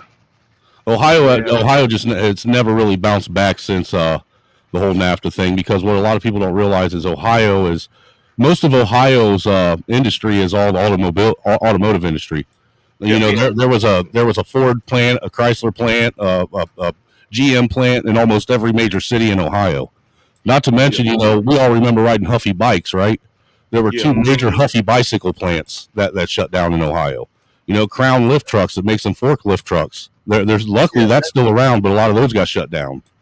Yeah, that's like in VA. VA had mostly, like, the southern part of VA had textile plants and furniture factories, and they didn't bounce back from NAFTA. Like, shut all of that down.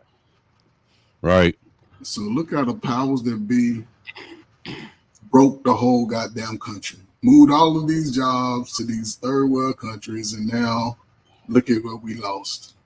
All of this great innovation that people could have been doing. It's worse than that.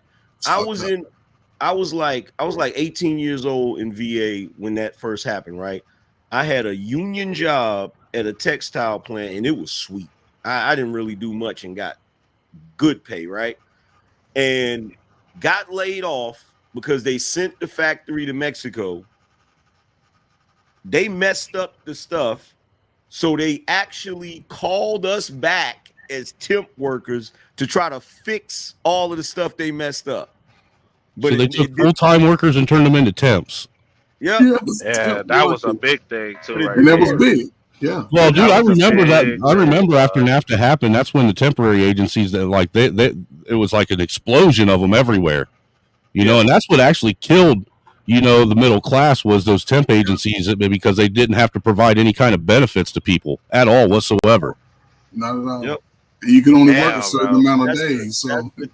That's the temp hustle. Like, what they would do is you would work there, and you would have to work as a temp for 90 days before you could get the option of getting hired, and they would always end your assignment before the 90 days was up. Right. Right. Now, look, if you was a young cat that liked to bounce around from job to job, the temp service was a perfect place for you. Like me, when I was 18, right out of high school, man, and was just trying to figure out my work ethic, dude, it was perfect for me to try and find a job I wanted. Yes. But then when I wanted to get settled down somewhere, dude, now that wasn't a thing.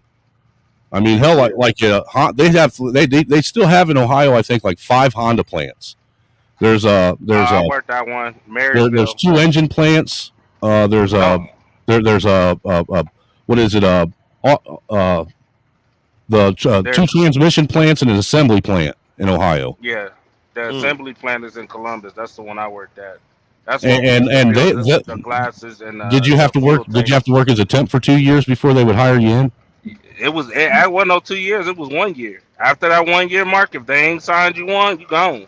Well, see, where I was at, the engine plant over in Anna, Ohio, they made you work for 2 years as a temp, and then there was no guarantee that you would get hired on, because the way they hired people was through a lottery system. Yeah. Yeah, that's true. During that temp era, during that temp era, I took so many drug tests. You would have thought I was on probation. For real, dude, you would have thought the temp agent was a fucking PO. Yeah, dog. Like, I need you to drop some urine. Didn't I just do that 2 weeks ago? Yeah, dog. Yeah, they be one. Even then, y'all was at the bar. They found out the crew went out. Oh, y'all went out. Oh, everybody that went to the bar has lined up. Oh, you know what? We got somebody here for y'all. You know what's funny? What's funny is you would have guys in there waiting to take the drug test, right? And every once in a while, it'll be a company. They'll come out and be like, "Yeah, we need a hair sample." Everybody would get up and walk out of the tent. Hey, dude, I'll be honest with you. There was one place that I worked. It was the St. Mary's Foundry, man. I got drug tests so much there that I just started telling them, "Look, there's no sense in wasting your money. I'm a fail." Yeah, dog. I think they got rid of the actual drug testing. They do the hair follicles now. Yeah, niggas start getting smart. Niggas start buying it in advance. Hey, dude, I always there for a while. I'd always keep a bottle of synthetic on me. That's what I'm saying. Like, y'all wild as hell. Yeah, it's bad. Y'all Gen Xers are wild as hell. It's bad. Bro, like Snowman said it best. In the 90s, nigga, the skies was clear. You could For see real. the stars. It was nice and It high. was, dude, It man. was nice. After NAFTA happened, all it rained was tears of sorrow all over the state of Ohio, man. Like nobody had anything to do except shoot up heroin, drink beer, get DUIs, and end up on probation. 2000, what? 2000. I left Youngstown. I moved to Columbus in 2000. Shout out to Kings Island. Seabus is actually a pretty decent And city, man. man, when I tell you, shout out to Kings Island. I ain't been there since Shout I out was to a kid. Kings Island, man. Shout out. Kings Island, Kings Island is the ghetto fucking Cedar Point. What are you talking Hey, about? back in the 80s, that shit was the bomb. Hey, Dude, it still didn't top Cedar Point. Cedar Point was the mecca. it was the bomb. Yeah. Hey, So, hey, y'all. Kings Island was where you took your family you didn't like. Hey, to the they had a nigga named Banana Split, a They monster had named the Banana. beats. That's all I wanted was the Banana beats. Split. Hey, to all the Gen Xers up here, y'all, I'm gonna tell y'all why we lucky, right? We're lucky because back in our day, they didn't have 4K video. Yeah. If they had, 4K Oh, dude, man, we'd be so fucked. if they had 4K video and the people today could see how awesome the 90s was, they would hate our fucking guts, bro. They would, dude. They'd be linking had every one of us. fun. We'd all be hanging from a rotate tree. We had all that we be shit. looking at this shit now. We be like, this goofy ass shit. It's always something, So nigga. boring. Like yo, like everything is boring Like, that nigga, they got now. man. It's boring as Well, shit. dude, not only would they hate us, but be glad that there weren't cell phones and camera phones like there are now, because there's no proof of anything that we did. Yeah. The only proof we have is our memory. It's right here. Story. It's all you wanted. I remember when, right? Hey, You dig? I seen a guy that was explaining to this young dude how awesome the 90s was. He was like, Greatest era ever. He was like, when was you born? And he was the dude he was talking to was literally born right after 9/11. Oh, so he was like, damn. yes. So you don't know. He was like, this is what I want you to do. He said, picture a day when you were getting ready to go on a trip or something and you were really excited about it. He said, imagine it being like that all the time. Every day. Every day of your life. Every day. I said, bro. that is the best explanation of the 90s I've ever heard, bro. Yeah, I mean but it's true. Dude, you just go into your grandma's and your car breaking down was an adventure. Yo, The you used to see 90s the was old scary as folks. hell. You used to see the older folks sitting outside on the porch, Drinking lemonade. in the morning, drinking lemonade or drinking beer, just having a good time. And kids is getting up at 6 a.m, nigga, to go play some football all day long. And it used to get cold in goddamn Michigan, in Detroit. It used to be colder than a motherfucker. We didn't care. The snow used to be up, man. You be snowed in. If they got a snow day, You mean to tell me there was a time when outside. there was a time when brothers would go out and play in the snow? Outside. Yeah. 2 feet of snow. Bruh. With socks on your Man. hands. The 80s was the best. Y'all talking the 90s. 90s brought in the crack, but 80s was the shit. Because we was teenagers living like we was grown ass people. The 90s was like we was hosting parties at the Nah, dude, I swear the 90s was like the 60s. The 90s was like the 60s all over again, man.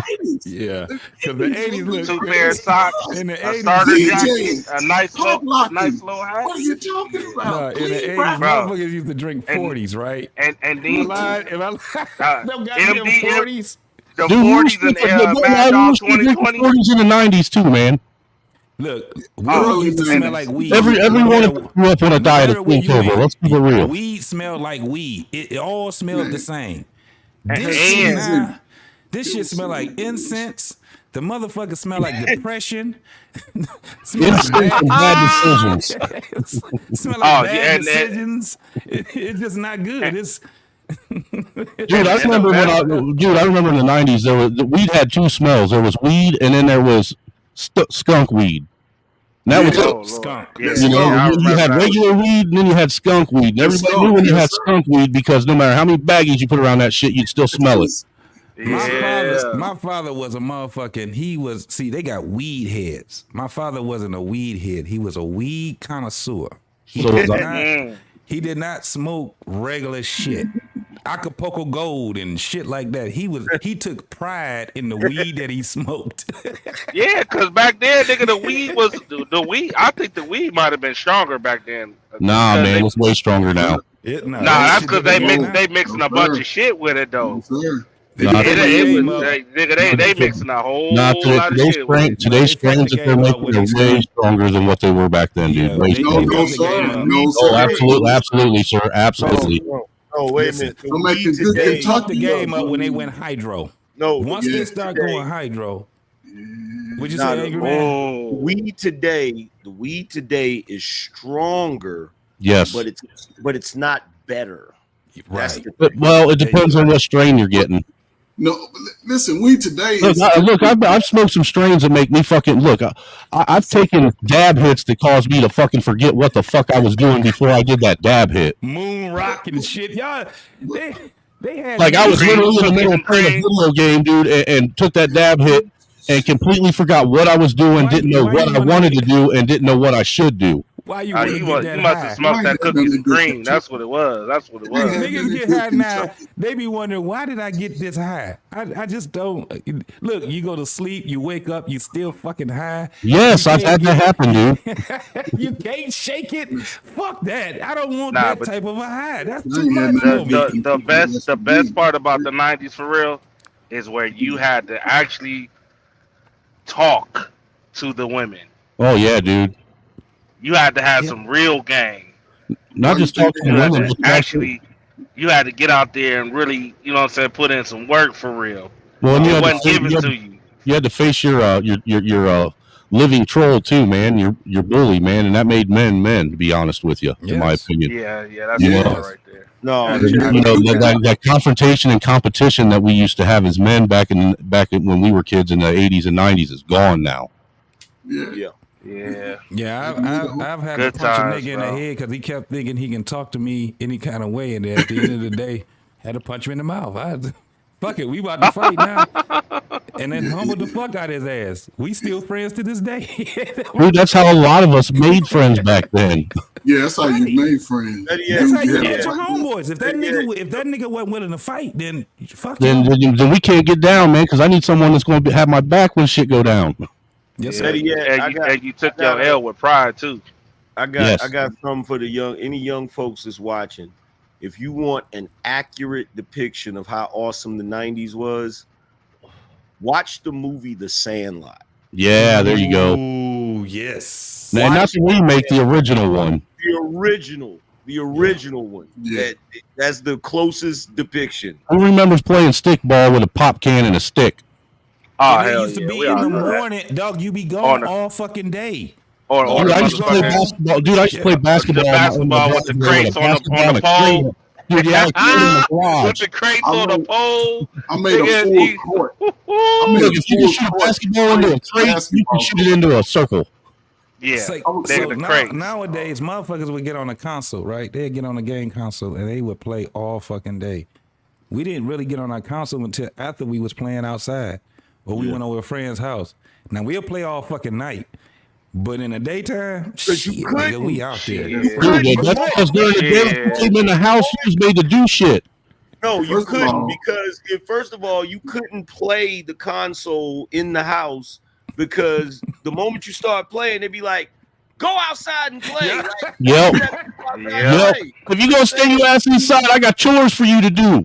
Exactly. That's what it's supposed to be about. Think that's the about whole it. reason Yeah, why. it would be dangerous to stay in the house. Dude, and look, some of us like if I even made a mistake of staying home when I was outside, my mom would put me to work outside, so I had to leave. My mom was so fucking crazy. She'd make me go outside to try and sweep the dirt out of the front yard. Angry Snowman. No, these kids today do not know the struggle until they understand what it's like to be sitting, eating some cereal, watching Teenage Mutant Ninja Turtles on a Saturday, and your uncle busts up in the door and say, "Come out here and help me build this deck." Oh yeah, dude, and you ain't got no choice but to get up and do it. Exactly. There ain't no. There ain't no. I'm watching my shows. You either get up or do it, and your whole fucking weekend's ruined. It's all done. It's a Look, done deal. look, I got a whole list. Look at this. Help me build this deck. Help me put these roofing shingles on. Help me change this oil. Help me pull this pump. Have you ever had to pull a pump? Yes. From the well? Like dude, a sump pump? Yes. Yes. The motherfuckers did all this shit. Now motherfuckers make money hand over fist now because motherfuckers can't do none of this shit no more. Hold on, Tom, I'm not gonna make my baby do no work. I'm not gonna make my baby do no work. Yeah, he could be on the motherfucking game till he's 19 years old. Hey, look, like, yo, man, shit. You come in. Niggas learn the skill on accident. That statement of you got one more time to come in the house, or you gonna stay in the house? Niggas was outside until 9 o'clock at night because we. Dude, what do you mean you got one more time? My parents locked the fucking doors as soon as we went out. Man, you know what's worse? You know what's worse is when you went to your friend, you got on your bike to go to your friend's house because you wanted to meet up with him and play, and you pull up and realize his dad got him working. You like, oh shit, dude, you gotta hurry up and bounce before his dad puts you to work. Come on over here come over here and grab this right here. Like, that was me. Yep. My daddy used to do that. He was like, I'm glad you done came over here, boy. Come over here right now. I had a couple of friends that were just like that, dude. And dude, anytime I saw that, I had to make a quick dash before their dad saw me because if I didn't, his ass was put. Nah, I'm trying to go fishing. That's the only reason why I came over here is I wanted to see if you want to go to the fishing hole. And look, I can appreciate it today, knowing that work ethic. But no child should know what a catalytic converter is. We shouldn't know that. We should know that. Angry man, this is the Not difference only do now. you know it, but you know exactly what you got to take off to get that. Yo, niggas, we was putting bunk beds up when we was motherfucking 8 years old. Didn't need no assistance. Because we had that's what, like we had to learn. Like it was what are you talking about? Putting bunk beds up? My bunk beds were made out of 2x4s and 2x6s. Yeah, like we had to build them motherfuckers. Like niggas was goddamn carpenters back 9 years old. We had to fabricate them shits. Niggas, you gonna build this shit together. Dude, I swear to God, the bunk beds me and my sister had more structural integrity than the entire house put together. That was the strongest shit in the house. That was Dude, it was like I said, it was 2x4s, 2x6s, and fucking 3/4 inch OSB. Man, that's wild, dog. Now look at it now. Nick, man, listen. Kids don't even know how to read no instructions. They don't know how to deal with drills. Yo, you tell somebody, I had my son helping out, putting this bunk bed together, whatever it is, you know what I'm saying? They be looking at you like, so you really gonna do that to your son? Hey, look, you ain't gonna do like, nigga, what? Hey, trucker, check this out. We had a bike path, right? But the only problem with the bike path is it was so narrow, only one or two people could go through it at a time, right? So I was like, that's all right. My uncle got some tools in the shed. I had a 7-man work team out there. Lighting that shit. So we could ride through it, man. When my uncle saw what I did, because part of the path would come through my grandmother's front yard, right? When my uncle saw what I did, he was like, who the hell did this? Yo, I was out there like a foreman. We had an entire excavation crew out there just moving earth and putting up a whole new road for everybody to ride on. You got a plan and everything. This how we know we was wrong, right? Because when my uncle came up, because he always did my grandmother's landscaping or whatever. When he came up and saw it, he was pissed, right? So we all hauled ass, right? This how we know we was wrong. The very next day, it was storming and lightning hit the tree right next to the freaking path, and half of the tree fell on the damn bike path. Like, man, we did all that work for nothing. Even God said no. God damn. It almost sounds like you grew up in Ohio. Right. I was in VA around that time. I was in VA. And then another thing, nigga, grandma didn't play back in them times either. No, dude, my grandma was a sweet old lady until you pissed her off. Great grandma did not joke, dog. I remember my grandma, dude. My grandma had she knew code. She had that, that she'll cuss you out, but to get on the phone, that was some real shit and start talking proper to your ass. If she don't know who it is, hello. That was some real shit. I be hearing them comedians say that. I say, shit, them motherfuckers, they used to know how to code switch. That was just what it was. Yeah. Dude, all the old people code switched back then. It didn't matter if you were white or black, man. Look, for real. And dude, like my mom, I don't know about you guys, but my mom, she babysit a lot. You know what I'm saying? And my mom hated her own kids, but loved everybody else's.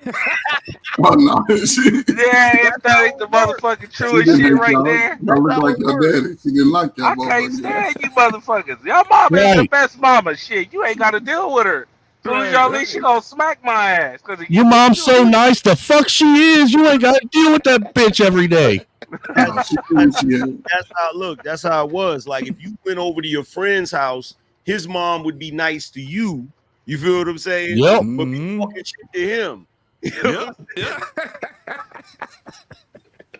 Dude, my mom was like a little 5 foot tall ninja too, man. She'd be hiding, like she'd be hiding behind shit, waiting for you to walk through the door, jump on your back like a fucking spider monkey and shit, and beat the shit out of you. Just sitting there, come inside. Can you grab that trash bag, angry man? Thank you. You such a good child. JT, take your bitch ass upstairs. And I told you before you left that you're supposed to have them dishes washed. Since you didn't, guess what? Now you're on punishment. Yeah, but the adults in your life back then, they talked to you like you was a young adult. They didn't make excuses for your bullshit. They called you out immediately on that bullshit. Yeah, they and they held you accountable. Yo, that's back in the day when you would get a whooping and the other adults would laugh at you. Right. that was the day when the cops would pick you up past curfew and take you home instead of to jail because they would sit there and watch your mom beat the fuck out of you. Yeah, you wish that you went to jail. Shit, you be like, and no. Look, after the adult laughed at you when you got your butt whooped, they'd be like, get your shit together. Look, there was only one time my mom didn't beat my ass. That was because I came home so fucking drunk. She waited until I woke up the next morning with a hangover, and then beat my ass when I had a hangover. Oh yeah, God damn. Oh yeah. Don't make me call your mama. Your mama just whooped your ass just the other day. I called my mom a bitch one time when I was a kid and never did it again. Yeah, hey, look, bro. Angry Snowman was that kid where us black folks be like, I wonder if I try that shit at home. Yeah. See what I'm saying? He was over there, dude. Anyway, big and say, I bet your mom was small too, wasn't she? She was, man, but she was fucking mean. Yeah. She was mean as hell, dude. I mean, for real, dude. That's why, dude. That's why it kills me. A lot of these dudes up here in this space that they like the white mom stereotype. My mom was basically a black woman. Yeah, for real. That was that tough love, though. We called that tough love in the 90s. Now it's called abuse. I mean, my mom would sit there while she's sitting there swinging, beating your ass, crying, talking about, I can't believe you're making me do this. I love you. Hey, look, this is what we would do. We would go in the room, right, and close the door and be like, I fucking hate it here. And they'd be like, what'd you say? Yep. Talking all under your breath. I hear you running your mouth under your breath. I still don't understand, nigga. You be saying that shit, you be 3 miles away, you can hear that shit. What you say? They say what you say. No, what's worse is when you get a whooping that wasn't intended for you. Mm-hmm.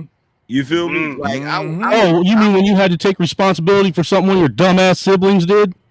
No, I'm not talking about that. That's different. That's a whole other thing. That's right. That's still an unintended whooping. That shit wasn't for me. That was for them.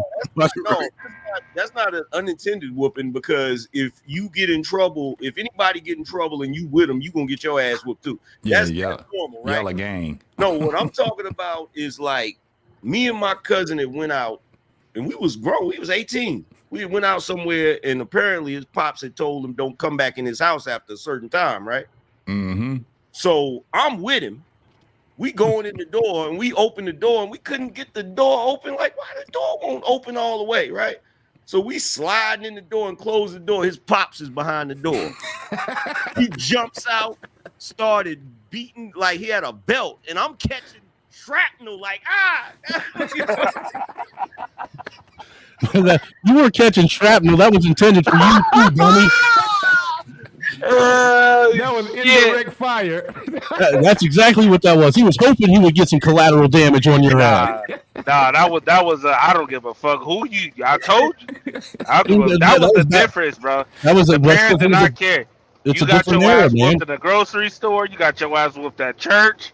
Everybody at church had your ass screaming in the damn bathroom, getting your ass whooped. No, it's and everybody chuckling. Hey, bro, you get your ass whooped by every fucking person going home after you fucked up. But when you was in public and you was young, you and your mama got the welling on you for the dumb shit you was doing. The last thing you did was screamed out loud.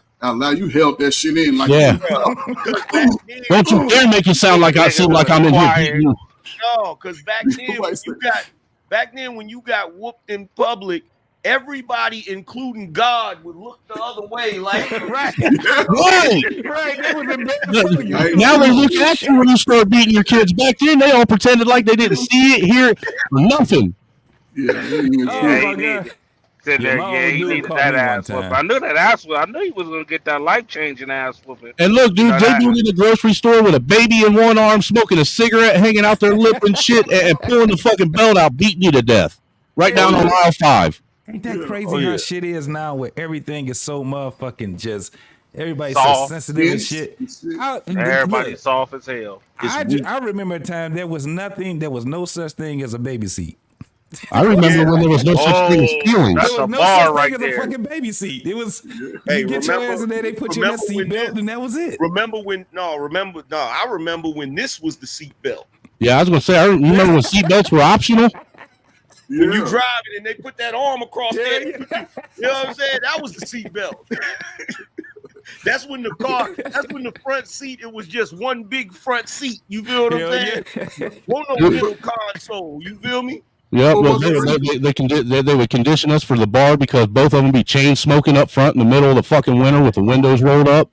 That's why our generation is the generation that don't wear seatbelt. We'll sit on them. Remember how they used to try to make it where you had no choice but to put the seatbelt on? They had the motherfucker to come and you close the door. The motherfucker come and go around you and shit. Motherfuckers pull that motherfucker put that shit behind you.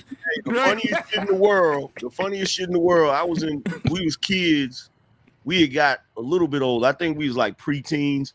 We in the car with my uncle, and my uncle always smoked cigarettes, right?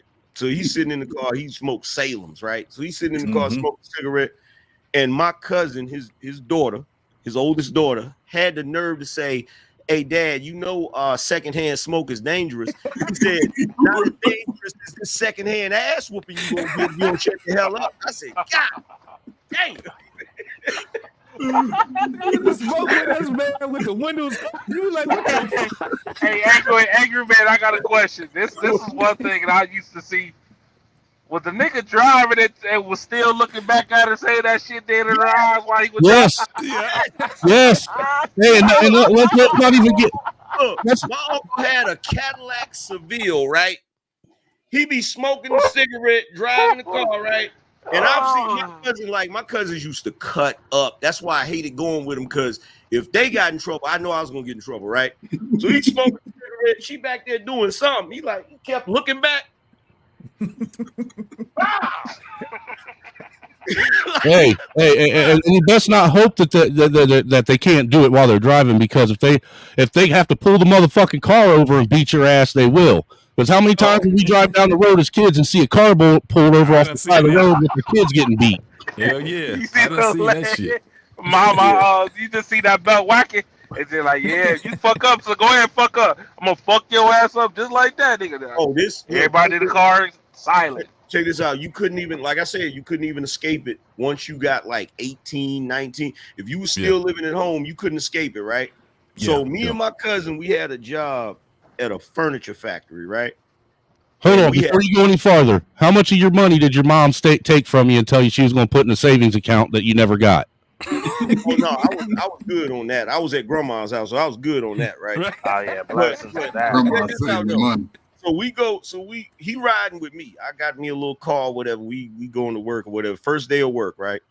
So I'm trying to do the job. It's a hard ass job. They got him sweeping. Every time he passed by, he's saying something negative about the job, right? So I'm like, shit, man, I'm tired of this job. So we decide we not gonna go back, right? So He spent the night at my grandmother's house. So upstairs there was 2 rooms, right? So I got my room and then there's like an extra room. So he's sleeping in the other room, right? Early that morning, I woke up to a bunch of noise, right? Now the rooms are right across from each other. I look in the other room, his mama in there tearing his ass up. I told you to get your ass up and go to work. You thought you were gonna stay up here and won't go, right? So apparently she done came up there. My grandmother done let her in the house. Ain't nobody warned nobody or nothing. She up there tearing his ass up. I said, bruh. Damn, that's a stealth level ass whooping, dude. Bruh. Hey, look. But I was. That's one thing about it, boy. They took pride in whooping ass, though. They did too, man. You ain't never lying. That was like. Think about it, fellas. Listen, think about it. All of these incidents that we're talking about, what make it so great? Because they happened before we were really teenagers. All this shit happened when we were kids. Well, by the time we became teenagers, we was on cruise control. Oh, no, you wasn't getting in trouble and shit, talking crazy. I don't know what you're talking your mama about. wasn't whooping on you if she I don't know was. what the fuck you're talking about, dude. My mom was still busting my ass at 16. But you had a slick mouth though, so she was gonna respond to that slick ass mouth. Yeah, Shit, parents, they dealt with your slick ass mouth. That's the last thing. Yeah, you call your mama a bitch, a black woman. I only did that one time, man, and I paid for it. And you lived. You got lucky. I did live, dude. But listen, Angry Snowman was that nigga that I saw when he was a kid. That's the one I saw. Hey, look. Shit to his mama. Hey, look, the taking pride in the ass whooping, that's an understatement. Because if you remember, they all had weapons of choice. Yeah, they took pride in the weapon they created. So it was a belt, switch, a 2x4.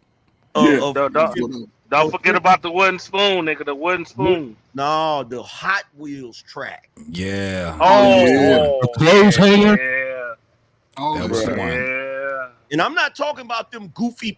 I'm not talking about them goofy plastic ones they got today. I'm talking about the black one that you could fold that over. Motherfucker it had a lot of give to it. Yeah. Shit that wrap around your body. Extension cords. All that good shit. My father whipped me with a piece of plywood one day. God damn, nigga, what you do to get that? It's a great story. Okay, so it's report card time. I got a lot of siblings that was younger than me, and we all went to school together, right? So everybody got their report card, but me, I ain't do nothing this quarter. I failed every class. From gym to every class. I'm telling you, I failed every class. My conduct was A and B. I had A and B conduct. My conduct, I got in class. I'm feeling myself. Girls are feeling on my shit all in class. I ain't do no work at all. I got the report card. I bring it home. My mom would be the first one to see it. Now, she would have saw me. She would have tore my ass up right there. But she didn't have her glasses on, and she looked at my report card. She was like, so you thought she was cool? Yeah, no. She was like, you good. So I asked her, could I go to the gym? I go to the gym. I know my father get off about 4:30, he be at home. And it's a gym in the neighborhood my father been knowing since he was a kid. So I remember you know how you got to get to the gym and you got to wait till your next game. So I'm next up, right? So I'm shooting around. I shoot. And I look over towards the door. My daddy just leaning up against the wall. I didn't say I just ran out of the gym. Go towards the car. Go towards the house. So I'm going towards the house. I'm getting and my father was a nice built dude. He played football. He was stocky. And everybody knew him. Trey, before you keep going, I can imagine when you ran out. I could imagine your pops doing the slow Terminator walk back to the car. 100%. Because when I got out of the gym, you know how you get back, don't hit me. So I get out.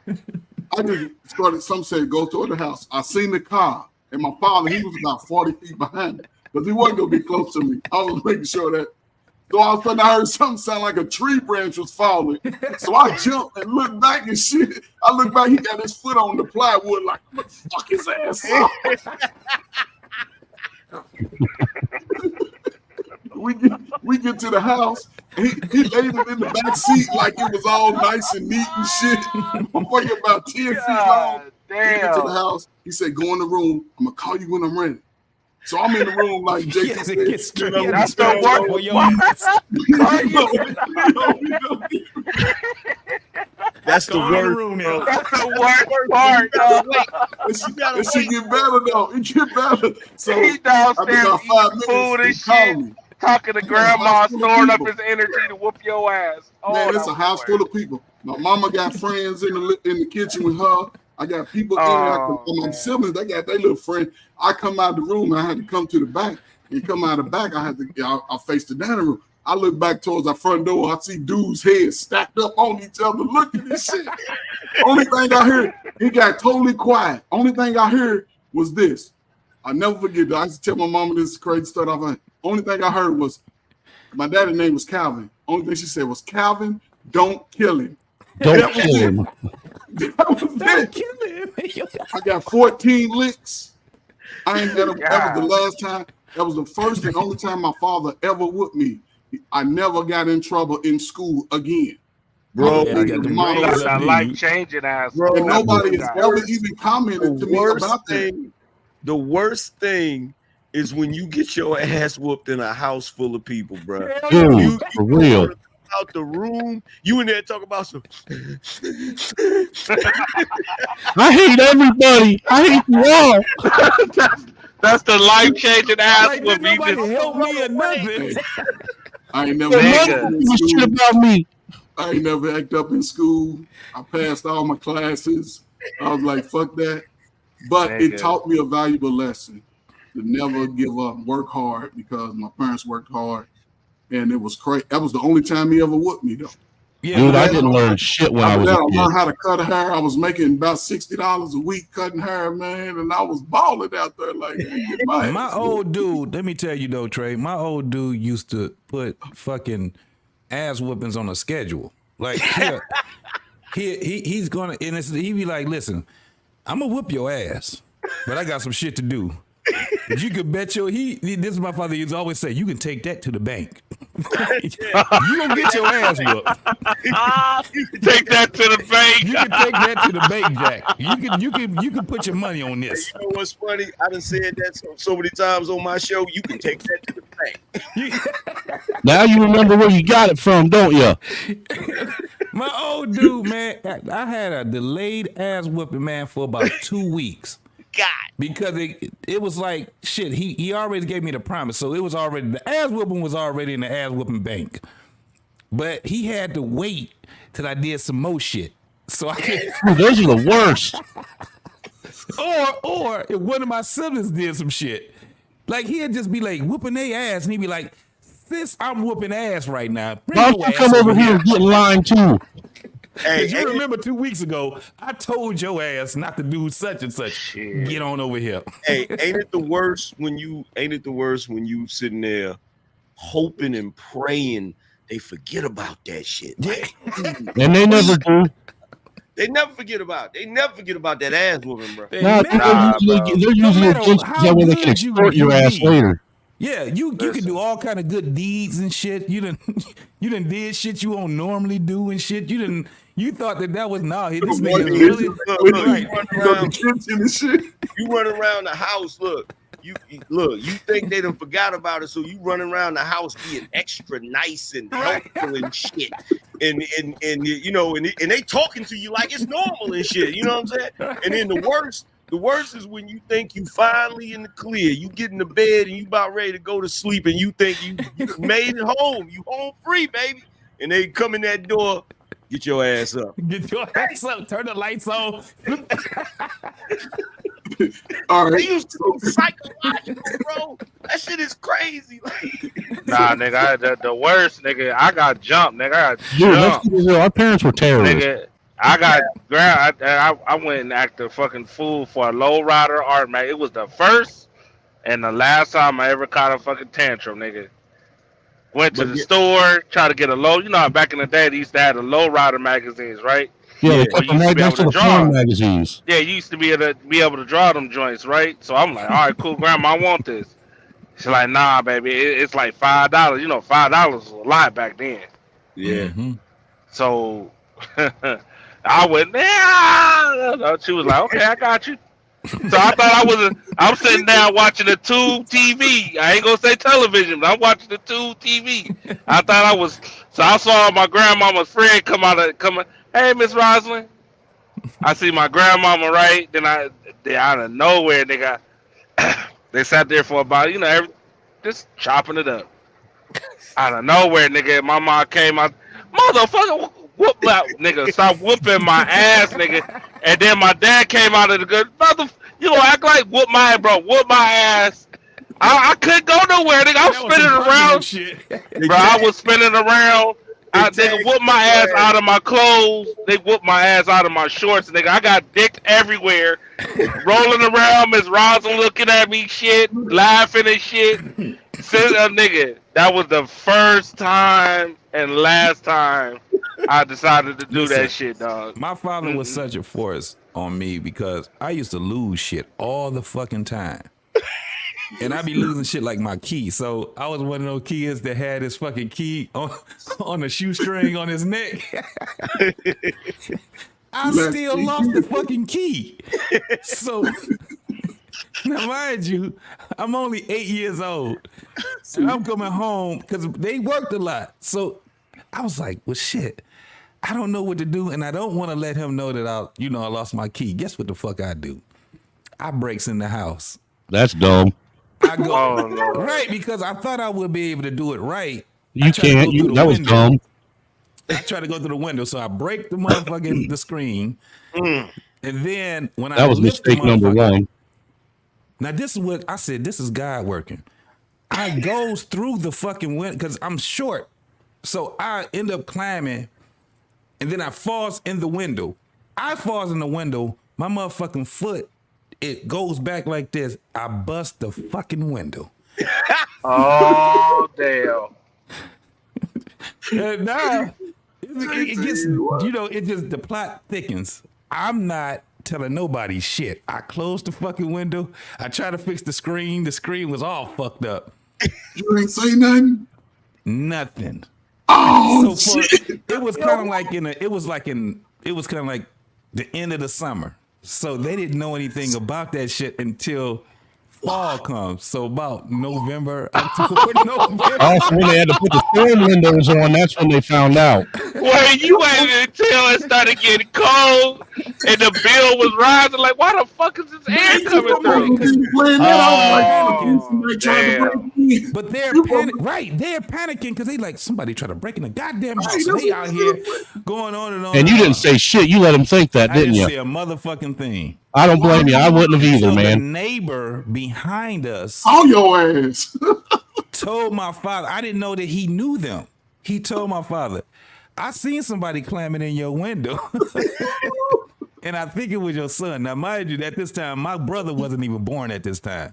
I'm 8 years older than my brother, so he wasn't even born at this time. So it wasn't nobody to blame it on or nothing. It was me. My father sat back. He said, you want to tell me about this window? I was like, you know how you get to looking like, huh? Hell, you know what the fuck I said? Do you want to tell me about this window? Look, I'm gonna be real. There's only one. How the fuck do he know? I'm like, somebody had to tell him. This is when they start asking you questions where you know they really fucking with you. Because my father said, you must think I'm a goddamn fool, don't you? Yes. I didn't say anything. He said, answer me. I said, no. He said, evidently you do. Oh, and I'll be like, no, I didn't. So what happened? You know how you, as a kid, man, you just don't know how to get it. And he was like, all you hear me, I'm out here trying to explain, but this is him. And he's walking. He wasn't hearing anything you said. He wasn't listening to shit. He was going to get his belt. That belt, man, I hated that. He was formulating his alibi after he killed you. Hey, my father passed away last week. My father passed away. Last year. My father, it's almost been a year. I still seen that same belt he had. That was the first thing I wanted to throw the fuck away. I bet. Because I never seen him wear it. No, I was just there to beat you with. That was the man, and that motherfucker. When you hit a ding, ling, ling, ling, you know you about to get your ass whooped. That was one of the ones with the big fucking buckles on it, wasn't it? Yes, it had the huge belt, the buckle on it, and the motherfucker had goddamn stencil shit on it and shit, like some goddamn Indian stencil or some shit. I don't know. Let me ask you a question. You was in Detroit when you broke that window, right? Hell yeah. Now look, and I was in the hood. The worst thing you can do is break a window in Detroit. Ask me how I know. You broke a window in Detroit, didn't you? Because I broke a goddamn window in Detroit. That's how I know. I was a little kid too. And we were staying in my uncle's house, right? And my uncle, you know, he had the basement or whatever. And you know how the basement got that window, that little small window and shit. So in that room, you could stand on the bed to where the window was at. And my father had this little dog, you know what I'm saying? This little dog that I just loved to death. And the dog was tied up right outside the window. And so I used to get up there and tap on the window to get his attention. And I fucked around and broke that motherfucking window, bro. You can't break it with it because when it get cold, bro, they gonna know. When it get cold in Detroit, it get cold. It get cold. Yeah. It's the same way in Ohio, nigga. Once it get cold up north, nigga, it is cold. Everybody walking like this, nigga. Even if you go into the car, everybody got their shoulders up like this. Yep. Yeah, it's instant. Why the fuck is all this air in the house, yo? I got the heat on 80. What the fuck is going on, yo? I just had this shit insulated. Based on what everybody just described about their life of that time and how you can laugh and appreciate it, today we were abused. We were. Today that's shit. They, But, you know, man, I made some motherfucking decisions. Dude, we all grew up on a steady dose of abuse and neglect. Shit, nigga, I still make my kids. The fuck they did. I'd rather have abuse than neglect. I still make my sons. Oh, you fuck up. We in the store. You want to act the fool? All right, 6 inches. Chinese squats. Yep, stand right there. Dude, I'll I be tell my right son back. all the time, I ain't afraid to go to jail because he rapped my ass out. He better hope he finds somewhere to live because when I get out of jail, when his mom bails me out, I'm gonna beat him even that much harder. You know what's crazy? The two things when we lived in Detroit, the two things I got in trouble for the worst was when I broke that window, and the other time I was in school. I was like 7 years old, and I'm in school and shit, right? And my father used to always take me and drop me off to school and pick me up. Lucky you. Yeah. Well, it wasn't because of it's because of that snow shit. You feel what I'm saying? Like, But I still have to walk on that snow shit. But here's the thing, though. The school wasn't close to home, right? So one day he was late picking me up. But I was always a perceptive kid. So I was like, I know my way home. And I walked my ass home. That was a mistake. Bruh. That was 7 a years mistake. And I made it home too. Bro. But How many guess cops what? showed up at the door when you got home? There was no cops. There was no cops. There was no cops. No, I'm surprised they didn't report you missing, like someone kidnapped your ass or something. Had the cops. None of that shit was going on back then. Absolutely not. No, they wouldn't report nothing. They was gonna find my ass. But look, here's the thing, because like y'all will understand it. You know, JT will definitely understand it. This is 7 years old walking home from school. It's not a short distance in Detroit in the 80s. Yeah. We talking about 85. You feel what I'm saying? Damn, you're lucky you survived.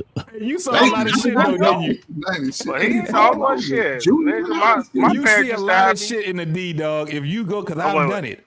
I've walked. Angry Man was at the first time, right after when he was like, "Oh, so you can walk to school." Okay, that was when the Angry Man was walk born. home from now on, didn't you? The day his dad left him at school and he had to walk home by himself was the day Angry Man was born. Probably so. Listen, when I ended up doing it, I was a lot younger. I was like, I think 4 or 5. I was on the porch, had no business getting off the porch. My parents, they just looked away for a minute. And me and this little girl that I was friends with, we just started walking down the street. Now, the craziest part was the street had no side streets. Dude, hoes fucking you up. Long ass fucking street. It was Hold just a on, long JT. street. You really gonna tell me hoes been fucking you up since you were like 5? Man, we were both lost. This is the craziest part. We seen the people that were looking for us and hid from them like 4 or 5 times. I saw my parents 4 or 5 times, man. We was just walking. I seen their car. They couldn't see us because we was so small. Dog, they panicked. I think that was the first time my father ever panicked that I was missing. But I was at Angry Man. You know what Belle Isle is? Yeah. My father used to play baseball, and so they had a game at Belle Isle. I'm messing around, and I'm just bullshitting. Again, little small dude. I'm out here bullshitting with other kids and stuff. I'm following their ass. These motherfuckers done walked about 2 miles. I'm just following them, talking or whatever. I tried to find where the baseball diamond was. Couldn't find it. Now it's starting to get late. I'm crying. Nice little white lady. She seen me. She was like, "Are you lost?" I was like, "Yeah." She was like, "Okay." She's like, "What's your dad's name?" I said, "Daddy." Yeah, you could, you could. Yeah, that's another thing right now, dog. Yeah. That's like the first time I forged my mom's signature on a test, man. You know how I signed my mom's name on my first test I forged? I signed it Mom. I was in 2nd grade. I wrote Mom on the test. Look, the worst thing is when you a kid and you go somewhere you ain't got no business and you get lost. That brief moment of panic that you get, like, I fucked up. Like, I'm gonna get my ass beat, bro. I'm fucked up. Nigga, you what? Yo, I had a moment where, nigga, my mom went to whoop my ass one day. I got sick of that shit. Nigga, I Barry Sanders her ass and jumped through the screen door. Nigga ran 3 blocks to my grandmother's house, right? I'm knocking on the door. I'm knocking on the motherfucking door like, "Grandma." Oh, grandma ain't here. Shit, she had bingo. I'm thinking nigga, my dad like, "Can you?" I was like, I turned around, get ready to run. I was just like, "Oh man, fuck it." But see, JT, you know what's funny, bro? Like in Brooklyn, I knew I couldn't go off of the stoop, right? I had a little vicinity where I could chill or whatever, right? Right. But when we got to Detroit, I felt like them rules didn't apply to Detroit. You feel what I'm saying? And Detroit to a little kid looked like a whole adventure. I'm sorry. There's so many things like, bruh. You get a chance to see all kinds of shit. It's crazy. It's crazy being in Detroit because I've fucked around. Even being a little bit older, man, I was like, well, shit, before I started driving, I caught the bus every fucking where. Word. And so that's how I pretty much knew how everything was in the deep. But man, it's an adventure. You go around, you be in the hood, it be some nice hoods and shit, ain't nothing going on. And 3 goddamn blocks later, your ass is fucked around in a motherfucking hood where you be like, I can't believe they do this type of shit here. Yeah. It's just, you be like, God damn. But parents, they already understand it and they get scared about that shit. Yeah. But I wanted to speak on what Angry Man was just saying, forging your parents. I tried that shit, right? Yeah. Motherfucker. But see, the craziest part was that I don't know why these fucking teachers thought they were smarter than us. A teacher has stapled a letter to my fucking shirt. I couldn't stand the bitch. I was like, y'all, I could not believe she did that shit. She was like, get this to your mama. And she gave it to me. And then she said, no, you gonna lose it. And she took a stapler and stapled that bitch to my shirt. I was like, what? You couldn't find a safety pin or nothing, huh? This nigga, I opened that motherfucker up. It took me forever.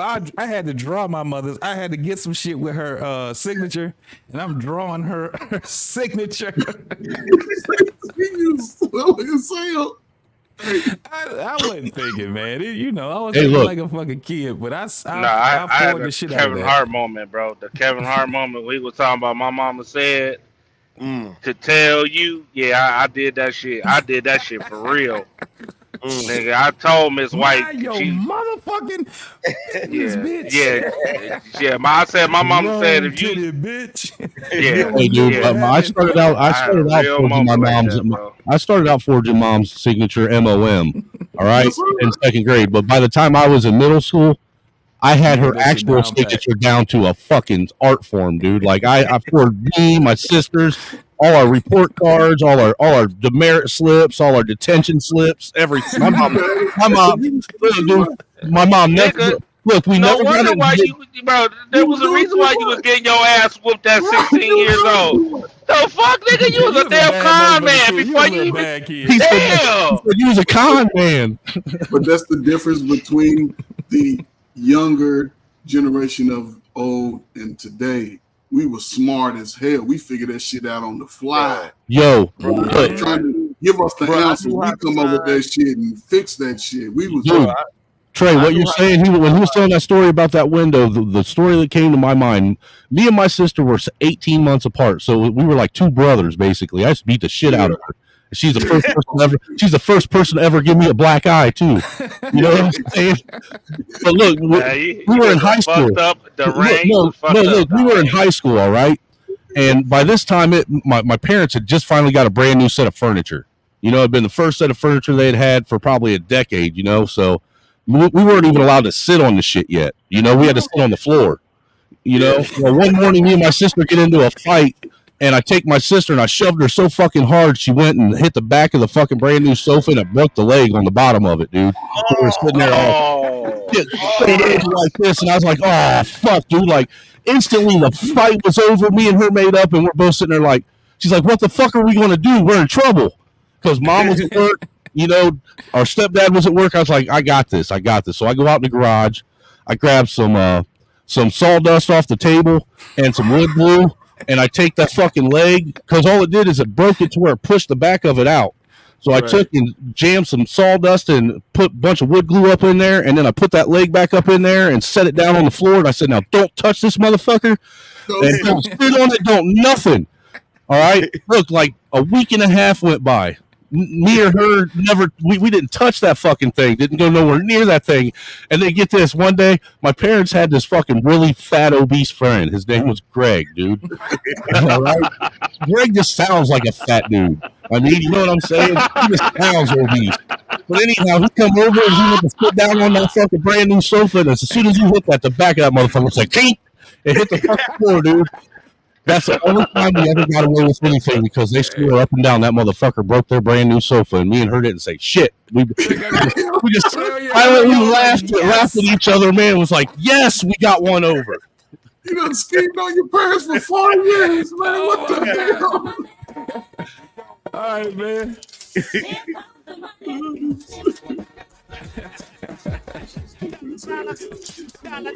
My man Big Ant came out here. He said, "Respect to the panel." And JT thought you was a thug, and here you are crying. I appreciate you, brother, with the $10, man. You know what I got to do. I got to go ahead and give you a treat.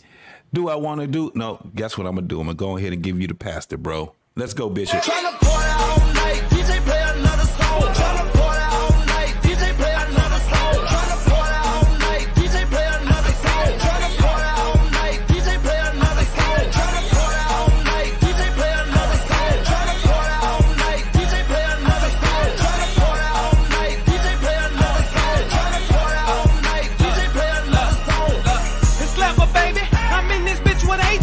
In the club, jumping up and down like it's payday.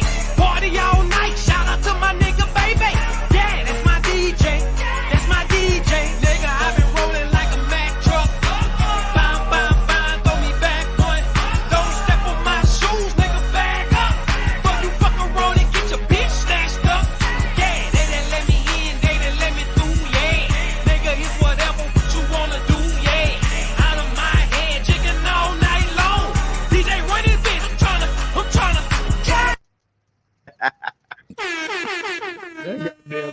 was going, wasn't it? Yeah. Yeah, he had them A cups bouncing, boy. But you know what? I'm gonna tell you something for real. Like, I've had moments like that where I done fucked up and broke some shit. And it's funny because now that I'm an adult, it's not so funny when shit gets broke, is it? My kids do that shit. Bruh, look. I'm gonna tell you something that happened recently, right? Recently. So when I moved into this house, I went and bought like this new washer and dryer set, right? Fucking new shit. I'm talking about the shit looked like some old space age Jetson type shit, right? Right. Nicest fucking washer and dryer I've ever had, right? So one day my son tells me, he's like, hey man, the lint trap won't go down in the thing right. Soon as he says it to me, I'm looking at him like, what the fuck you mean it won't go down in the thing? Like, bruh, what you talking about? So I go and look, and he shows me the piece because like it's got this lint trap, and the lint trap slides down in there, but it's got a flap in there, right?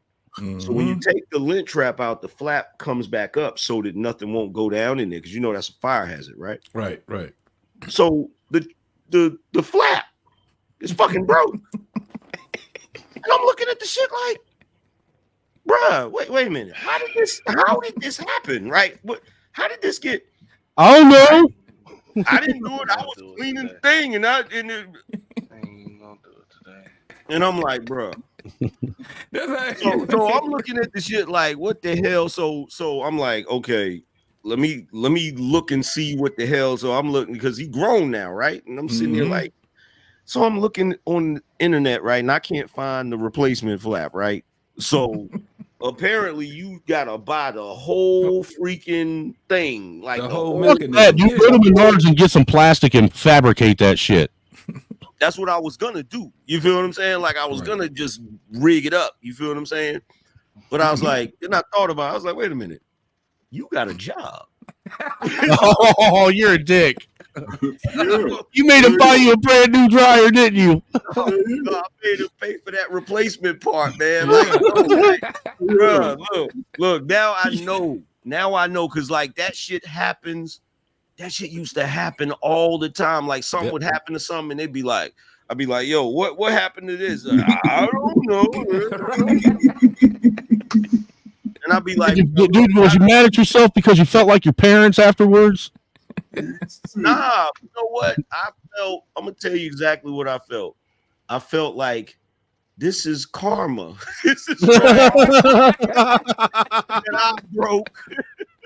And you can cover it up or hide it. You know what I'm saying? And look, I was like, OJ, I denied that shit all. I don't care. I denied this shit. To this day, I'll deny it. Right. Hey, look, the motherfucker be like, that wasn't me. It wasn't me. Look, yo, my son's got the same name as me, the exact same name.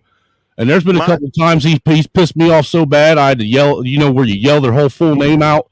Right. Yeah. And then I hear myself say it, and then it pisses me off because I have flashbacks of my mom fucking yelling my whole goddamn name out. Now I'm sounding like my fucking mom yelling at my son, and now he's all dude.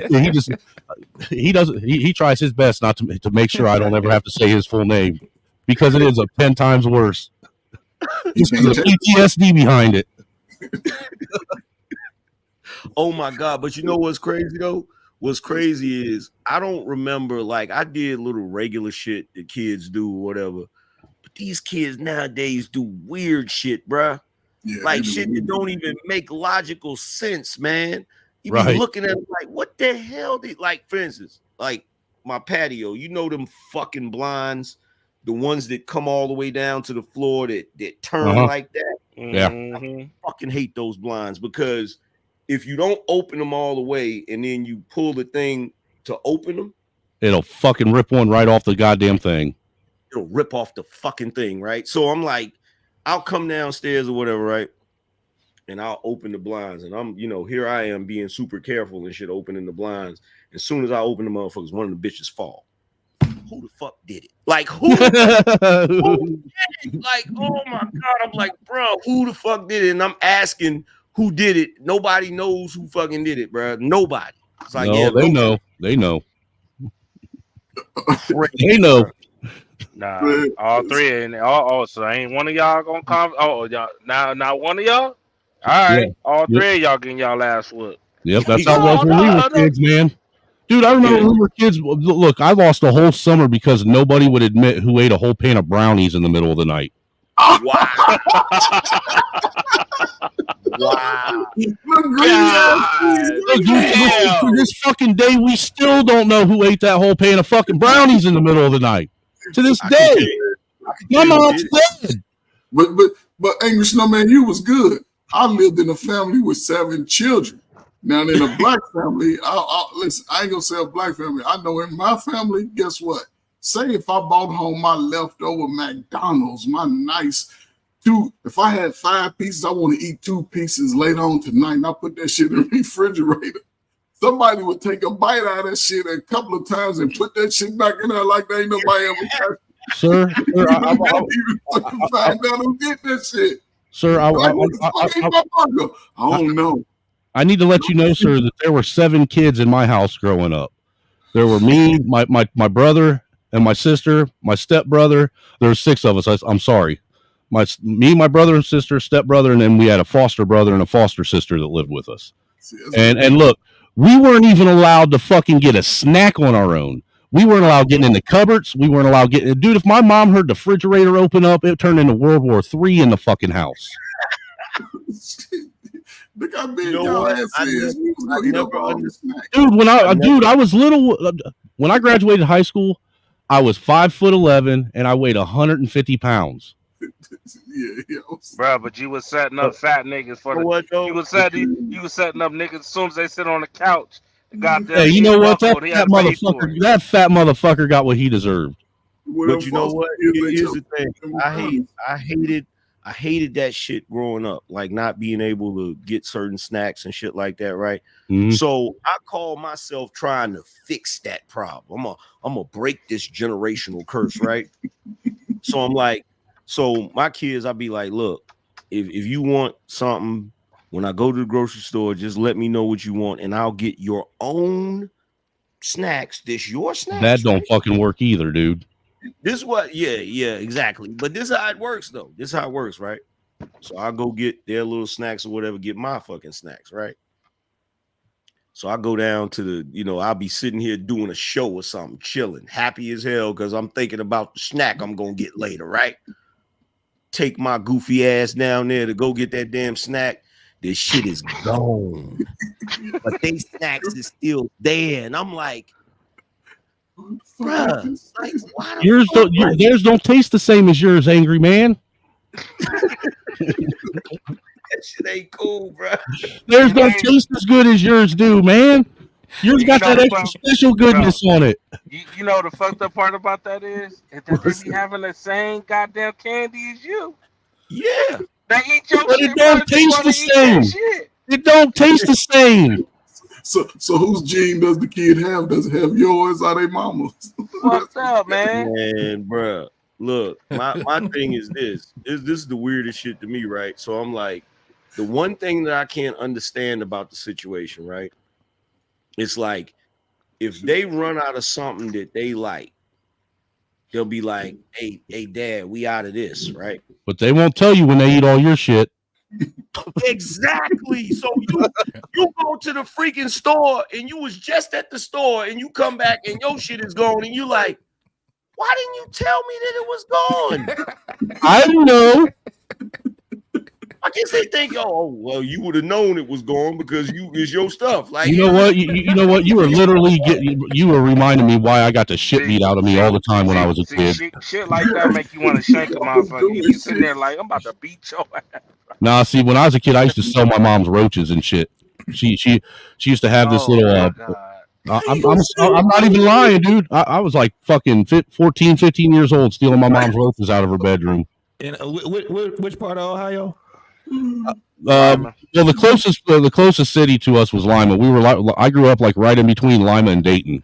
I know both of them. I got family in both of them. So I grew up in a town called Minster, Ohio. Minster? It's a German town. Bro, this is what's crazy. I got family, and Lima is small, man. Dude, it's small, but it's a fucking dirty ass, nasty, ghetto, fucking rank ass, fucking horrible town. Listen, my nephew, he loves it there, but that's because he ignorant. He making money. He ignorant. He making money. He making He money. like it in Lima. He ignorant. Nobody likes it in Lima. Most motherfuckers that go from Detroit to Lima is because they running. For real, dude.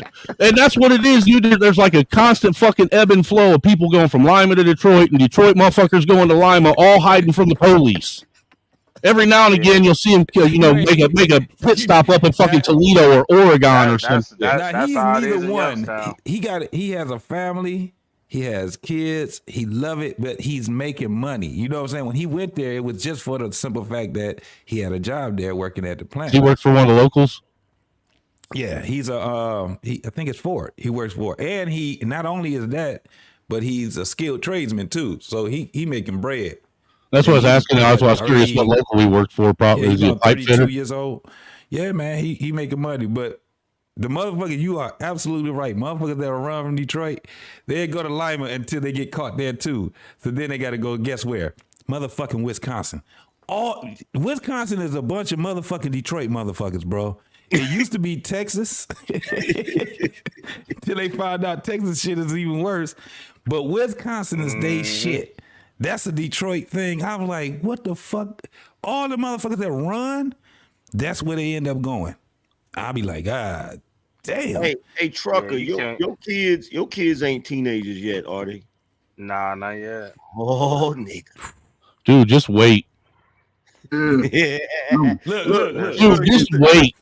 Dude, that's when the kids go from being people that you like to people you can't fucking stand. Look, check this out, bro. Check this out, bro. My daughters, I'm just now getting we loving each other now. Well, when they were teenagers, hey, look, bro. You look, trucker, yeah.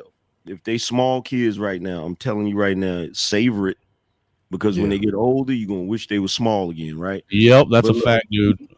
Here's the thing, look. This is the goofiest shit in the world, bro. So when my kids first started staying with me and they was in high school, right? So I take them clothes shopping.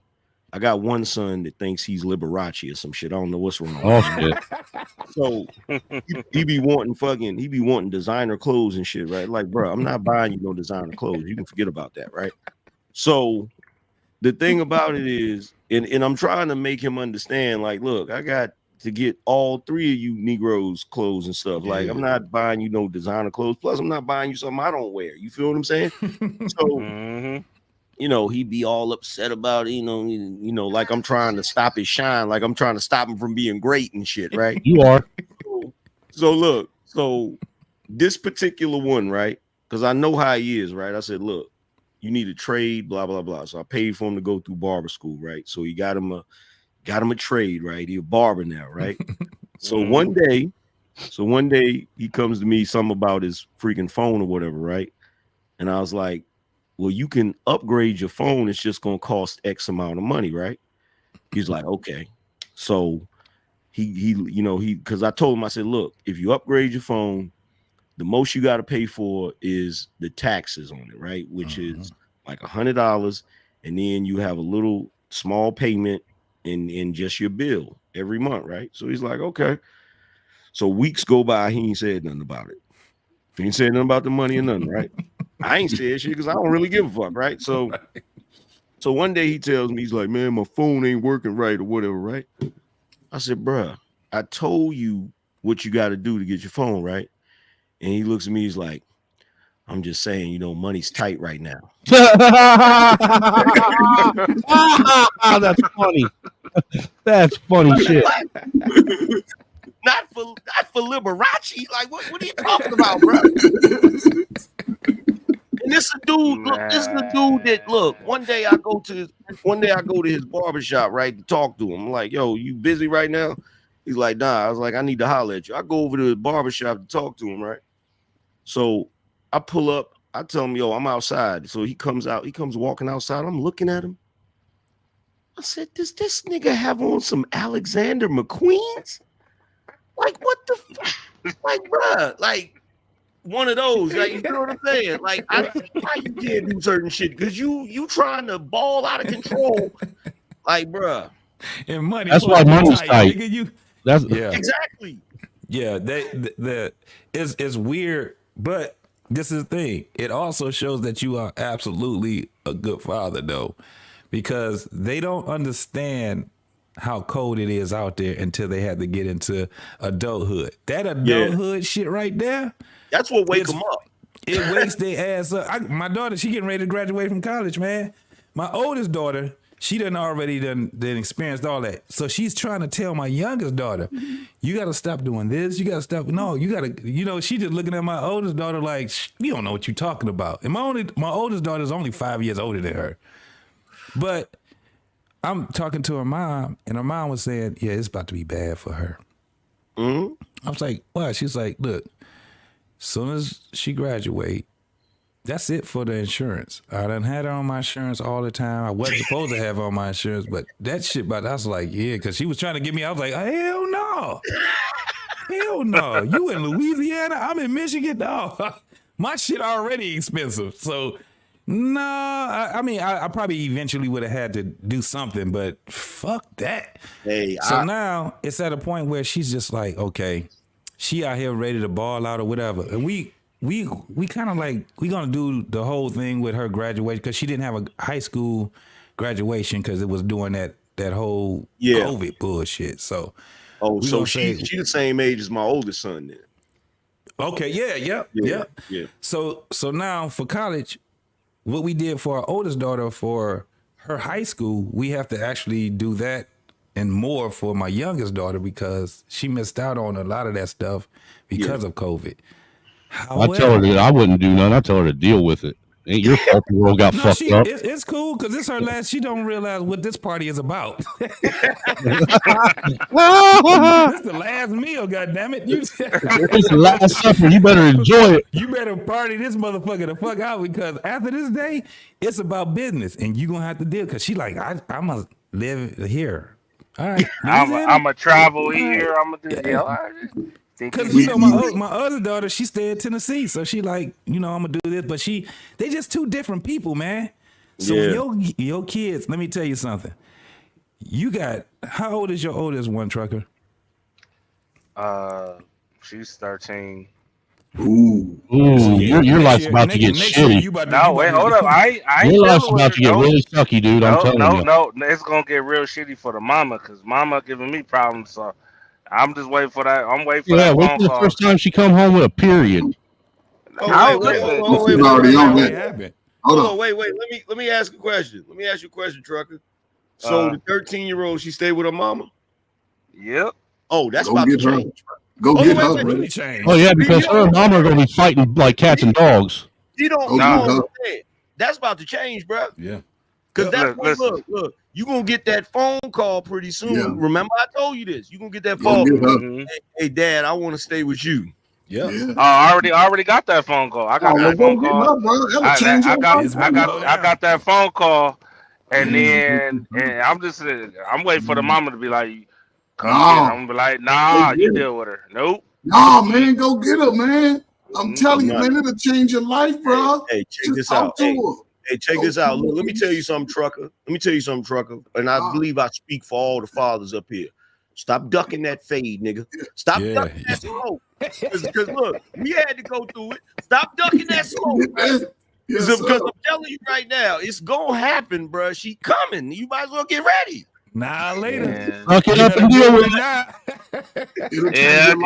I get it, man. I'm only saying that because the mama was holding my kids. Look, you can either do it. Mama making your life worse or her making your life worse. But I am expecting that phone call. I really am. I already like she hit me up on Instagram because now we kind of sneaking back and forth conversating, right?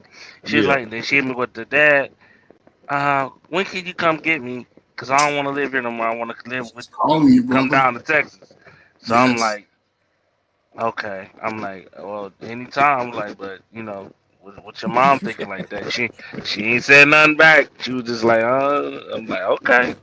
I'm waiting for it. I'm waiting for it. It's coming. Brother, she's already giving you the heads up about how it's changing. She's telling you now. Let me tell you why it's going to change. Let me tell you why it's going to happen. I'm going to tell you why it's going to happen. There's only one reason, and one reason alone. Teenagers are expensive. Mm-hmm. And I guarantee you that there's no amount of look. This is what's going to happen. You pay child support, right?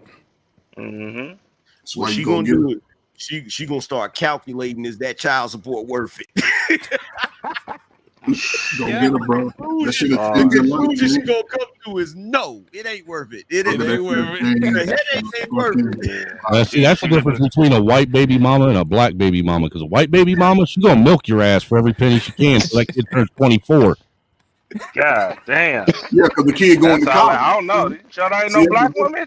That sounds like a black woman. Going to college. They gonna tell the kid your ass is going to college, goddamn. You gonna graduate and get out here and make a living for yourself. See, that's the difference. Now, listen. Advice, man. You want to change your life? And go get her, brother. She called you. It's something changing. Go get her. Because you don't want to go to the club wherever she live at and you see her out on that pole, bro. It's time. Right. I'm trying to tell you. Hey, look, you that's change the your right life. there. Keep her off the pole. Chris Rock said the best. If she wearing clear heels, you done fucked up somewhere. I was gonna say, because you know what else changed your life? It happened to my uncle. He went to a titty bar and saw his daughter up there on the pole. Man, that changed his life. God damn, bro. Go get her, bro. That ruined strip clubs for him for the rest of his life. I'm not going to speculate. I'm a hope that it did, but you know he's a weird motherfucker. OnlyFans account. Shit. Oh, Lord. But I ain't gonna lie though, fellas. I was sitting there for a minute, and I've been like going back and forth for like the past, I don't know, 5 or 6 months. Yo, should I go back to war? Like, do I gotta go through another 7 years of this shit? No, you know what I'm saying? So I'm just you ain't gotta go back to war. Trust me. Mama she almost out of punches, nigga. She gonna give them to you, bro. Look, I remember to that shit. The daughter can say that she wants to come. I would go. Look, my kids was little. My kids was little, and I used to go to my grandmother stressing about all the goofy stuff I had to go through. And this is what my grandmother said. She said, "Don't worry. In a few years, she gonna give them to you." Yeah. And that's what's gonna happen, bro. She gonna watch. Cause look, dynamics change. Look, tell you something I know. This is something I know for a fact, because I got sisters and I got girl cousins. One thing I know, when they become teenagers, her and mama be having issues when they become teenagers. Yep. Word. And it happens with every or mother and daughter. Brother, we see the dynamics how they playing out on these YouTube streets.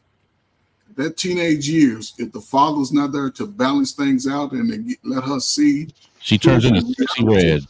I'm trying to tell you, Nug is gonna find her. Nug.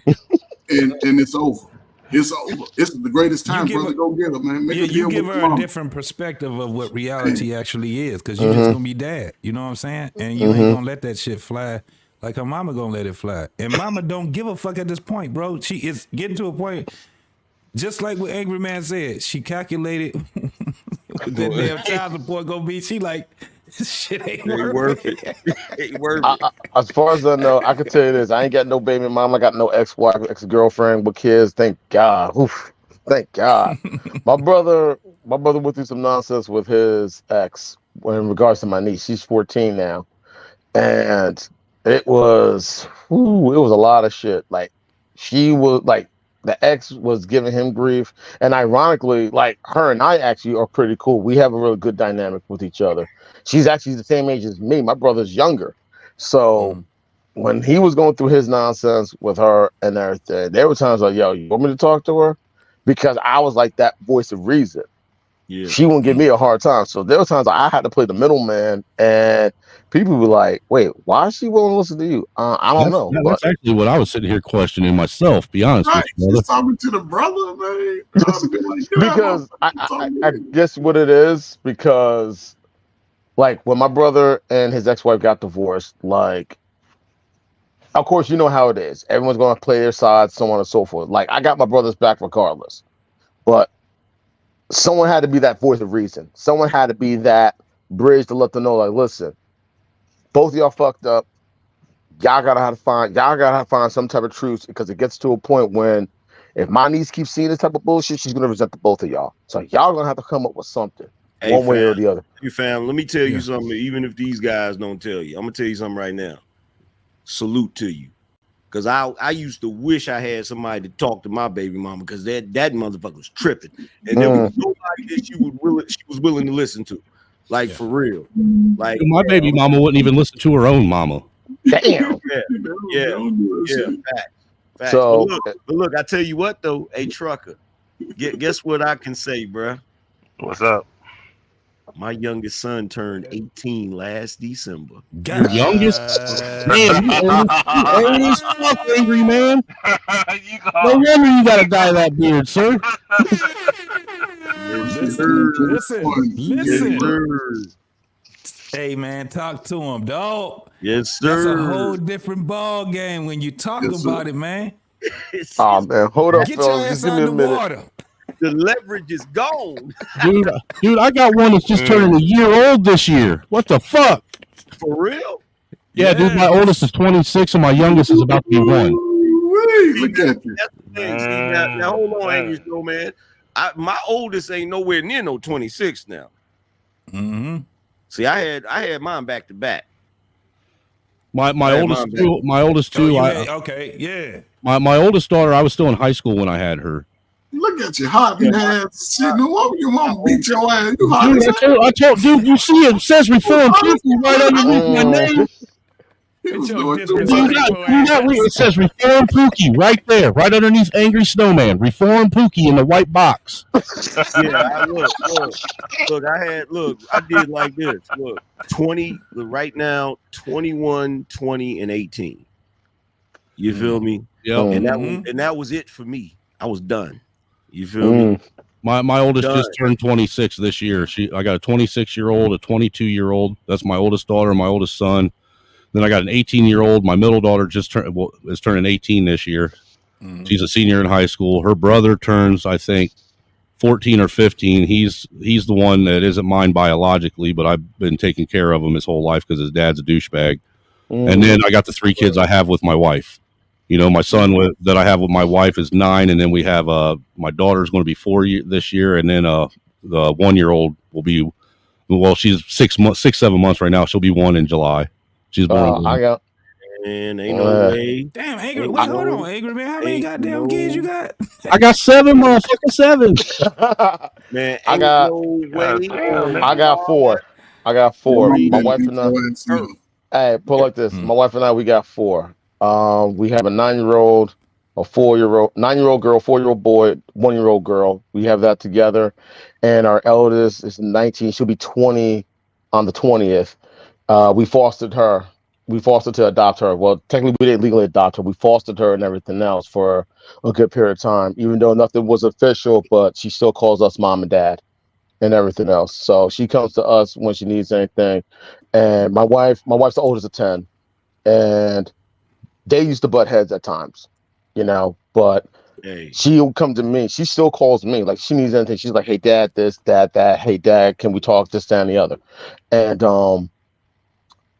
when we were going through the process of fostering her, I told her, listen, I know I'm not your father, but give me a chance to be your dad.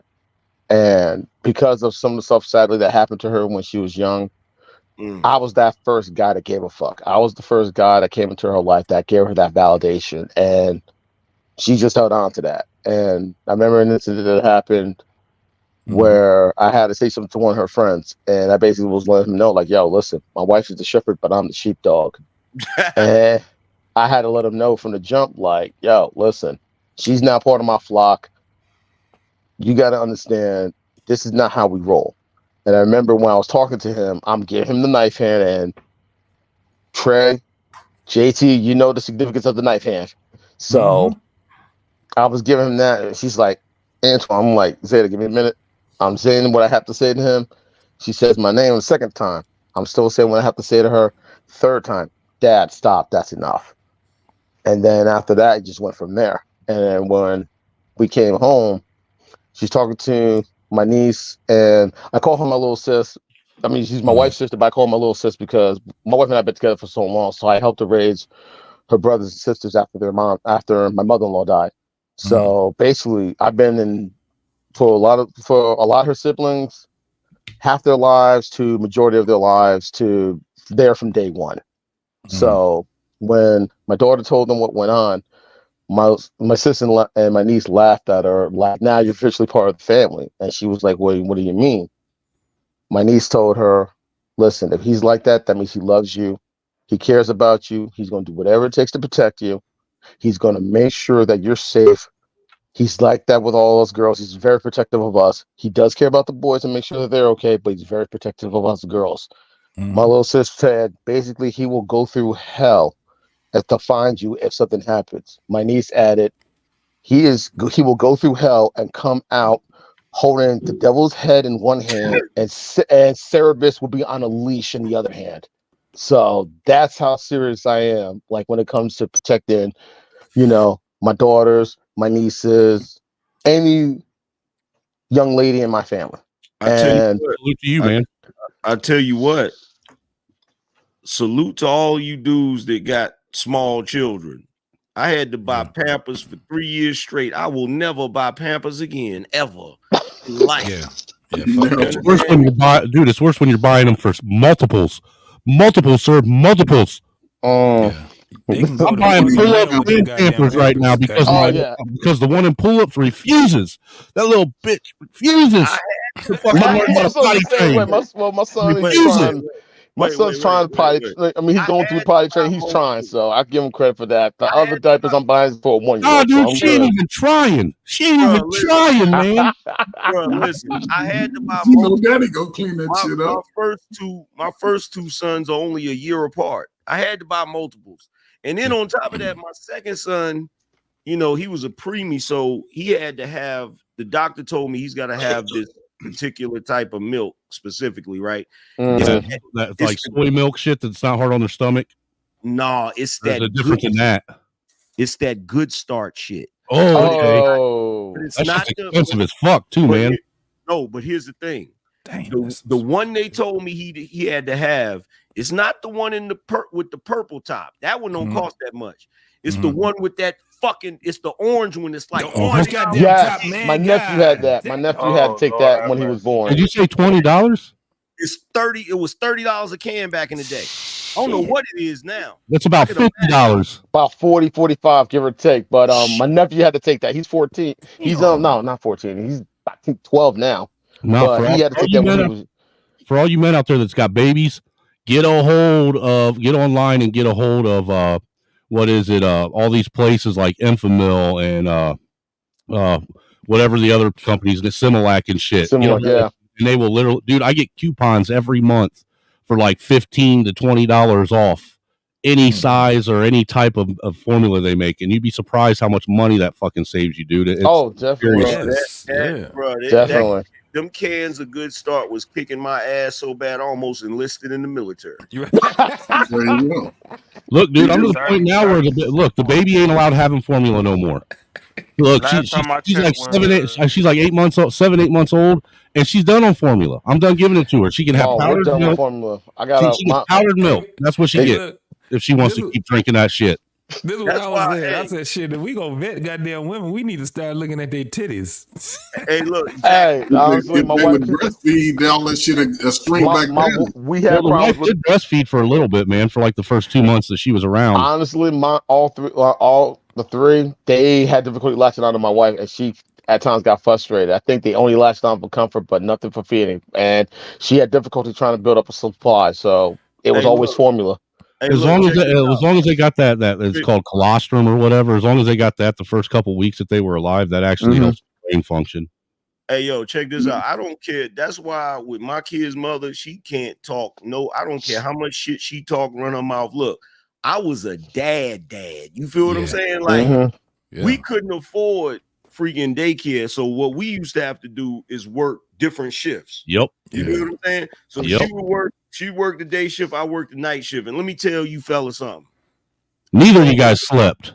You don't know pain until you have dropped this woman off at work and come back home with your kids, and one of your kids refuses to go to sleep, and you're literally laying on the floor with the kid in the carrier, rocking the carrier, laying on the floor trying to get some rest, bro. Like, that's what I'm not trying to hear. I worked over. Listen, I used to work overnight. Put it like this: 26 years at my job, about 23, 24 of them were overnights. All right. And both my wife and I worked the same shift. We both worked overnights. My wife still works overnights. I was just helping her get ready for work a little over a half hour ago. All right. I got off of overnights a couple years back. I actually transferred to a different location, still with the same company, but I work days now. And how we did it with the kids, where we actually had someone who looked after them while we were working overnight. Unfortunately, that situation didn't work out. Found out he did something stupid, and he's now guest of the state. But I'm not going to get into that. But you know, once that situation happened, we knew we had to change shifts. And once I transferred to my location, and once I changed my shift and everything else, we just went from there. And it was a little bit easier, but it was a challenge. But it was a little bit easier. That was hey, bro, that was real talk. That was my biggest fear. That's the reason why we used to work those different shifts. I didn't want nobody watching my kids. You know what I'm saying? I lost a lot of rest doing it, but hey, look, bro, it's worth it, dog. But one thing I can say I did, one thing that definitely helped, the little ones all had to spend time in the NICU. Avery spent 10 days, Carter spent 10 days, Sinclair, I think, spent close to 21 days in the NICU. Yeah, all three were born like. That's crazy that all three of them were preemie. Yeah, but none of them full term. Avery was 36 weeks, Carter was 34, Sinclair was 32. Shit, damn. Shout out to your wife for going through that. Yeah, yeah. No, but what you guys are saying, man, I'm just listening to y'all. This is the funniest shit. Like, an angry man, you've been in these spaces for a minute, bro. When motherfuckers sit back and really talk that real shit, people that don't really have ever had that experience with having a man that's like what we're talking about, they check out and get mad. They check out and get fucking mad, and it's funny because they think the shit is a farce. Like when you were saying, I fell asleep trying to get, you was making it work. No matter what it was. When you see Antoine, when he's talking about, when you hear angry man, I was like, I didn't know you had that many goddamn kids, man. This is the whole thing. Man, you know, I want to keep my legacy alive. Bro, it's worse than that. Check this out. It's worse than that, right? So me and my kid's mother, we was having problems. So we broke up, right? We broke up. She was pregnant with my second son, right? Okay. So we broke up, right? And she went into labor early. So she had to be airlifted to another hospital, right? It was like damn near like a little over an hour away, right? So her mother shows up at my house and drops my son and her daughter off just here. Wow. Damn. And I'm like, you know what I'm saying? What I'm gonna do? So I get in the car, I drive all the way up to the hospital. They tell me she gotta stay in the hospital for a whole month. I know that feeling. I gotta watch the kids or whatever. I'm watching the kids and all of this shit and doing everything. We end up working shit out, right? Because she kept telling me, it was like, yo, you don't have to drive back and forth. You can stay at the the Ronald McDonald House or whatever, some shit like that. And so I started doing that, and then she tells me, oh, well, the thing about it is my mother's telling me that I can't come back here, you know what I'm saying, whatever, because they had some issues or whatever, right? So we working the shit out. I go up there and I'm like, damn, what we gonna do? But by the time she got out of the hospital, he had to stay in the hospital a little bit longer. By the time he got out of the hospital, I done got a job, done got a freaking apartment. This shit, bruh. That's why it's like whenever I hear dudes up here having these conversations, right? I be like, bruh, some of you guys don't know. Some of us have went through it. Some of these You feel me? motherfuckers are just fucking crybabies. Let's keep it real, man. Some of these I put it like motherfuckers come up this. here and cry like bitches. I put it like this. I put it like this. When I was That's a at fact. work, my wife called me up about going into labor with Avery. She had a false labor a week prior. Went to the hospital, stayed there. 2 residents, I think they were both second or third year residents, like really didn't take the time to really, just look into what was going on. One of them tried to say, oh, it was just incontinence, and they sent her home and everything else. Following week, she started feeling a little bit labor pains. I asked her, you okay? You need me to say? She says, nah, I'm good. I'll be all right. It's probably nothing. I go to work and everything else. Now, where I worked at that time, I couldn't bring my cell phone in because I'm working at the airport. And they're real strict about cell phones and jewelry and all that nonsense. So around 4:30, 5 o'clock, I'm finishing up what I had to do. One of my coworkers was like, yo, your wife called, give her a call, this and that. I was like, all right.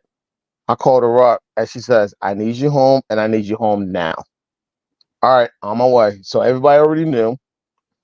Punched out, got my truck, drove back to my house. Now, mind you, I live about a half hour away. And if you're from Jersey, sometimes a half hour feels more like 10 minutes. Shit. So I drove back to the house, picked her up, got her bag, got out of my uniform, grabbed the paperwork when she was at the hospital that previous week, drove back to the hospital. Pause a second. Can we take a second to recognize that he said got out of my uniform? Yeah. Right. Because that Hey, motherfucker still been on with me. Hey, nah, she was like, go ahead and change. She didn't have a problem with changing out my uniform. I was like, all right, cool. Got in my truck, drove it to the hospital. We get there, we check in, she gets admitted and everything else. They see her paperwork that she was there the previous week. Okay. They're looking at like, you were here and what's going on? And we told them, one of the nurses yelling at the security guard, get me a goddamn wheelchair right now and bring her upstairs. Take her upstairs to labor and delivery, sits down, gets readmitted. And the minute she stood up, her water broke. And she's in shock, like, I am so sorry. She's like, sweetheart, these are brand new. It's okay. You're not the first. You won't be the last. It happens. So help her get prepped and everything else. Can you imagine dudes if it was a flipped around? Dude, So I would have an abortion around. for every child I got pregnant with. Let me ask this question. So she had to have a C-section, right? Yeah, she was only 2 centimeters dilated. Okay, so check this out. I just gotta say this real quick. Fellas, watch. Don't look. I was going to say, did you look over the curtain? Because I did. Yeah, look, she was telling me that too. I about puked when I saw that shit. I peeked over. Well, I got family. God, dude, the fucking doctors, they're dicks because they don't even give you any kind of warning about what you're about to witness. Here's the thing, like my parent, listen, I grew up in medicine. My mom's a nurse. My cousins, my aunts were all nurses and doctors. So I grew up in hospitals and everything else. So ain't nothing freaked me out. So I peeked over. My voice was like literally telling me like, no, you peek over. Like, let me peek over. And I peeked over. I was like, okay, that's kind of interesting. I never knew the long intestine was actually that long. Right. Dude, I didn't even realize. Look, I didn't know that when they did that all of their fucking internal organs that are down there in that area are sitting in fucking metal pans beside them. Yes. When I saw the motherfucker, I thought he was drawing. Right? You know they put the little iodine shit on their stomach and shit. Yeah. I thought the nigga was drawing a motherfucking line where he was cutting. Look, when they do that, the skin doesn't even look real, bro. Right. Nah, I don't. It's so disturbing. Like I wish because they got like those big ass fucking wood jacks but they're backwards with their fucking stomach all jacked up from their pelvic bone all the way to the ribs. So there's one big open black hole in their stomach. Yeah, it's like a vortex or something. Like, why didn't you fucking warn me that I was going to see everything that I wasn't prepared to see? No, that's why we told you to sit your ass down. Look, dude, I remember that was with my middle kid's mom, and when I looked over and saw that, dude, I sat down, and the nurse had to. She came over and said, "Are you all right, sir? Do you need anything?" And the kid's mom she's like, "Are you okay?" I was like, "You just don't. I'm not telling you what the fucking other side of that curtain looks like. There's a reason why there's a curtain there." My wife would tell me not to look over the curtain. She just said, "Stop looking over that damn curtain." I'm like, "Why? It can't be that bad." I was like, "Wow, that's pretty." So what a lot of motherfuckers they don't tell you, like you was just saying, they got the uterus right outside of them. They got the motherfucking everything, the kidneys, the long intestines, the small intestines, the stomach, the liver. You're like, well, wow. And let y'all know it ain't got nothing to do with you. I tell you this though, nothing competing with a head coming out that thing. You just hope you can hit the right spots at the right time. Put it like this. My wife. I can tell you this though, real talk. She had to stay in there for a month to try to keep her from going into labor, right? And afterwards, he had to stay in there for like a month.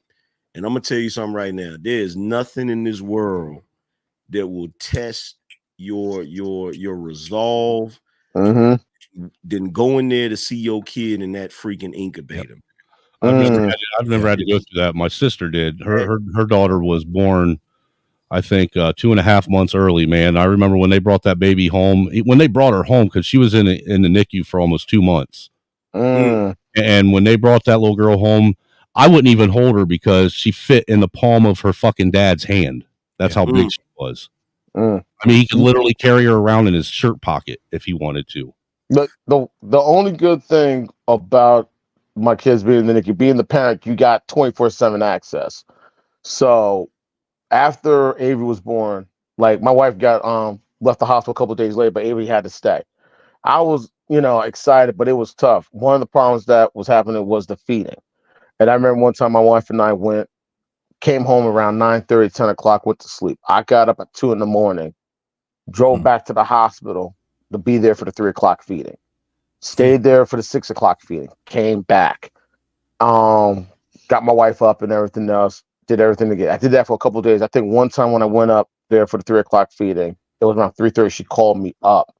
And she's like, "Where are you?" I was like, "I'm at the hospital." And she says, "Why are you there?" Well, one of the nurses told me that she wasn't feeding just because she had a feeding tube. She wasn't taking the feeding. So maybe if one of us were up here, maybe we'll see what happens. And I was one of the few dads, the hospital that Avery was born at, I was like one of the few dads that was like that active. And they were just like, all the nurses was just like, "Yo, we need more dads like you." Yeah. But you know what? You know what's crazy? What's crazy about it is that was my second son, right? And today, he is one of the strongest, most stubborn motherfuckers on planet Earth. Is he a Taurus? He's just like his dad. Dude is like 6'3", cut the fuck up and shit. And I'm like, it's crazy because he was a preemie. You know what I'm saying? Because I still have the image of him being in that incubator, fighting for his life. And a lot of people say that. A lot of people say the premature babies, like they end up being strong as fuck. Strong, hell yeah. You know and what, they're a little more calm and reserved too. I've never had anything, and that was the thing. I was born, I wasn't a preemie, but I had a hole in my stomach, I had a hole in my heart. I was in the hospital for a couple of years just like that. Do you know I've never spent anywhere near 5 hours in a hospital? Me neither. Really? I've never been sick enough where I've ever, and I said, damn, because I'm getting older now. I'm like, I don't know if that shit ever have to come. I don't know if I could be able to take that type of shit right there. Because I've just never been and I work in a hospital. Never ever even spent. I never spent 21 hours. I was 24 hours or anything, bro. I had pneumonia 1 week as a baby. Bro, they told me when I was a baby, right? I got real sick, right? They took me to the hospital and shit. They said one side of my face was fucking green or some crazy shit. Wow. But like they had to take me to the hospital. I was in the hospital or whatever. And you were turning into the Grinch. I don't know what the fuck it was, but whatever it was, they was really concerned and shit, right? You're an asshole. But I But I pulled through. You really hate these hoes. Look, I pulled through, but here's the thing. Just like JT said, ever since then, I haven't had so much as a broken bone. Oh, I never had a broken bone either. Hold up, knock on wait. Knock on wood. Well, look, when I was born, my mom actually I was born in a military hospital in the 70s. All right, I was born in Fort Campbell, Kentucky. Oh, okay. Your dad was a flying chicken. Yeah, he was in the 101st. Oh, yeah. Hey, Angry Snowman. I was born in Nellis. Oh, yeah. Okay. Well, my mom, she couldn't have natural birth because she had a fucking a tilted uterus. Ooh. And what was crazy is back then they didn't know about that shit apparently like they do now, and they actually forced my mom to carry me for 28 days past the due date. Wow. So I was supposed to be born in early February and was actually born in the middle of March. Wow. So I was born early. So what's crazy is I almost died just being in my mom's womb for too long, and then me and my mom both almost died when she gave birth to me. Like both of us. It's crazy that I'm even here. How much did you weigh? How much did you weigh when you were born? Me, dude, I was. My mom said I was over 10 pounds when I came out. Damn, you was a big ass baby. Hell yeah. 10 Oh, don't tell me you came out naturally. Please don't tell me you came out naturally. No, it was a C-section because look, my mom was in labor, like hard labor with me, and my dad got tired of it, basically, and went in there and told him, look, you're not gonna do this no more. She's supposed to have had this baby fucking 3 weeks ago, and like they were trying to force her to go into labor naturally, and she wouldn't. Oh wow! Like she wouldn't dilate at all. Oh, my wife what's crazy? Well, what's crazy is with the illness, I had a real hard time from the time I was about 5 years old until I was about 16 with asthma. Like I remember when I was a young kid, and my asthma was sports and weather related. If it was cold out and I was like roughhousing or playing real hard, and it would get to where, look, dude, like I'd have asthma attacks. It would basically put me down to where I'd be at home bedridden for a week or two at a time. Should have been in the hospital. So I spent like the good first portion of my young life fighting every year. Like I remember, dude, like my biggest fear is to suffocate now because of it. All right. But look, after it's weird. After 16, something happened to where I had one real bad asthma attack, and then I never had one ever again. All right. And then on top of it, I never caught a cold ever again. Oh, wow. It's wild. Like as far as like actual like health, I'm as healthy as an ox. I don't ever get sick or anything like that. That's good. But the first part of my life, that's all I was sickly. Yeah. And look, my mom, I would have asthma attacks, and my mom would sit and put a humidifier in my room and like fucking lather fucking Vicks on my chest, not realizing that what she was doing was making the shit worse. Yeah, making it worse. You just hadn't absorbed enough yellow sun yet, Angry Snowman. I think there's something to that because when I was an adult, one of the first things I started doing was my first job was and longest job was being a roofer, and I was out in the sun all the time, dude. I was like I braved the elements for about a good 10-15 years.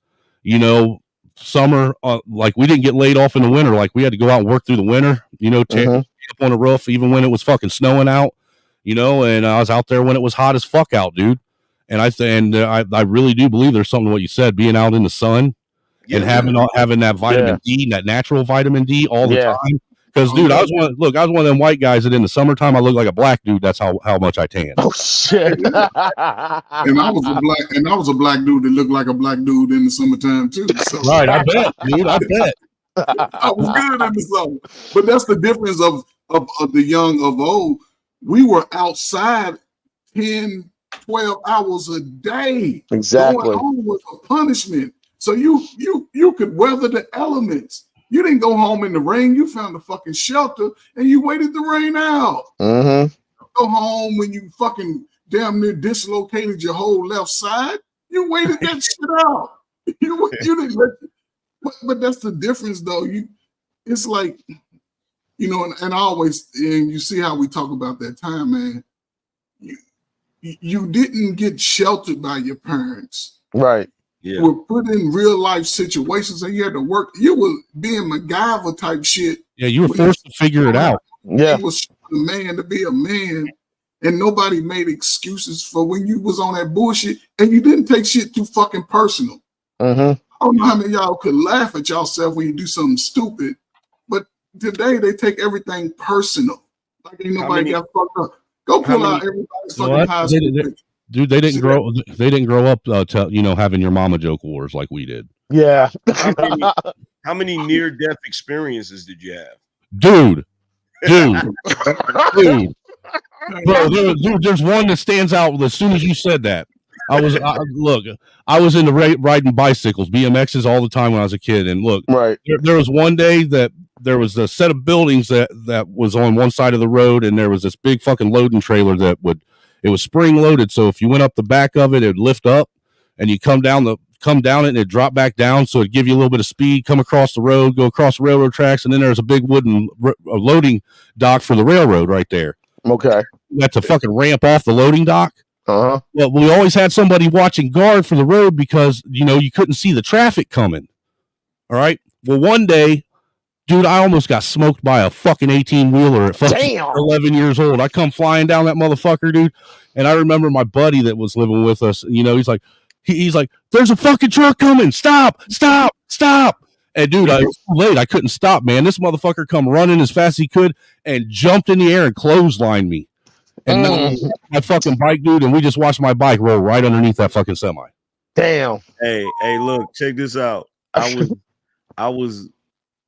forgot how old I was, but we had this family get together in at this lake, right? Uh-huh. And so I'm in the water, right? And I didn't know how to swim, right? So all of the kids, we all in the water or whatever. And what I would do is, how you get in the water when you were a kid, like you put your hands down there so you could feel the bottom or whatever. Yeah. So I'm in the water, and I stood up and I'm walking around and I'm not paying attention. And I went to put my hands down and there was nothing right there. And so I went under, like bloop, like damn. Nobody saw me go under. And I didn't know how to swim, but I learned how to swim in that brief moment. I bet you did. Bro, my whole life flashed before my eyes, bro. Like I was like, oh hell no. I can't go out like this. I remember two situations where my life flashed before my eyes. One time I got invited to my parents were invited to a cookout and they had a pool. And it was ironically, it was an indoor pool. And I remember jumping in the pool and I jumped a little too far and I jumped right into the deep end. That was one. And I didn't know how to swim at that time. Another time I had a near-death experience. I'm gonna say the two words that you probably won't know what these words mean, but if you're from Jersey, you know what these two words mean. Action Park. Wow. And and they had the tidal wave pool. And my mother was able to get passes all the time to Action Park because one of her co-workers at the hospital she used to work at, her late husband was one of the engineers that helped design Action Park. So we always had passes to get in whenever. And I remember going to the tidal wave pool. Man, that's some privilege right there, buddy. Now, mind you, here's the thing. Action Park is about maybe not that far from where I live now in Jersey. It's about way North Jersey, about maybe a good hour and a half or so from New York. But if you watch the documentaries and everything else, and you talk to anyone from Jersey that's been to Action Park, it was a badge of honor. If something happened there, it was a badge of honor. And I went to the tidal wave pool and I got a little too close where the waves started crashing and I got hit real hard. The tide brought me into a little bit further in. Mind you, I'm trying to tread what the fuck is going on in my head? And then it came crashing again. And all of a sudden I found myself all the way in the back. What the fuck just happened to me? Okay, yeah, I'm done. I'm done. Some motherfucking perspective. Hey,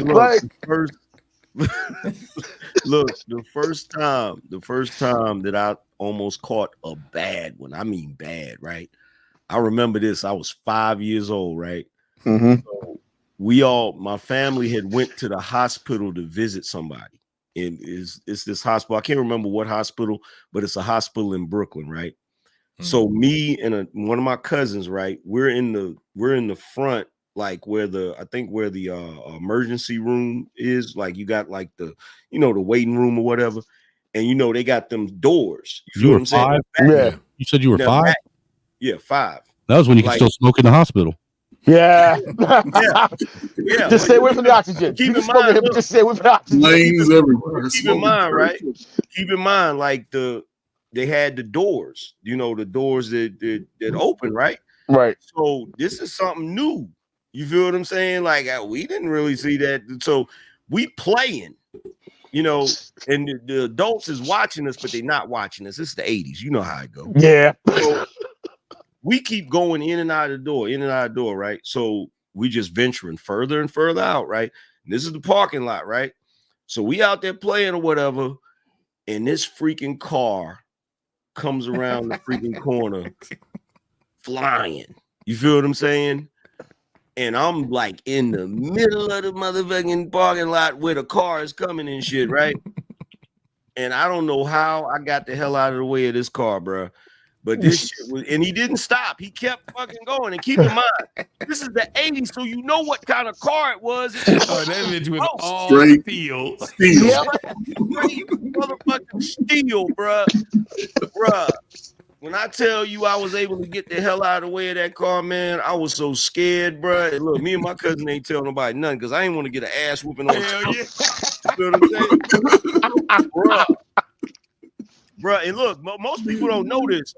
But like most people don't really know this, but people getting hit by cars in New York is really common. It's very common. Yeah, very especially people on bikes. Oh yeah, the bike messengers, the bike messengers. Man, I almost got hit by a car on my sister's bike. The way it was across the street, and I was coming down the street. You was on a white and pink bike, were you? No. With the basket in the front. Had a banana with a basket in the back. It was maroon. It was a maroon. They even had the they had the 3-foot sissy bar on the back of the banana seat and everything. Flag and all that. No, we ain't get bikes like that. Had the play card on the handlebars. We had a play card in the wheel with the post that you're holding on. My parents was buying us 10 speeds when we was all 8 and 9, so we was big time, bro, with our 10 speed. But let me tell you, I was coming down the street and I said, and I knew the light was gonna change. I said, I'm gonna beat the light, pause this thing, because I was about 12. I said, man, ain't nobody gonna hit me. So I came across the intersection. The other 2 lanes, they hadn't started, but there was a car, somebody in a little bitty car, I don't know what kind of fucking car it was. He was doing 80 because he timed the light too.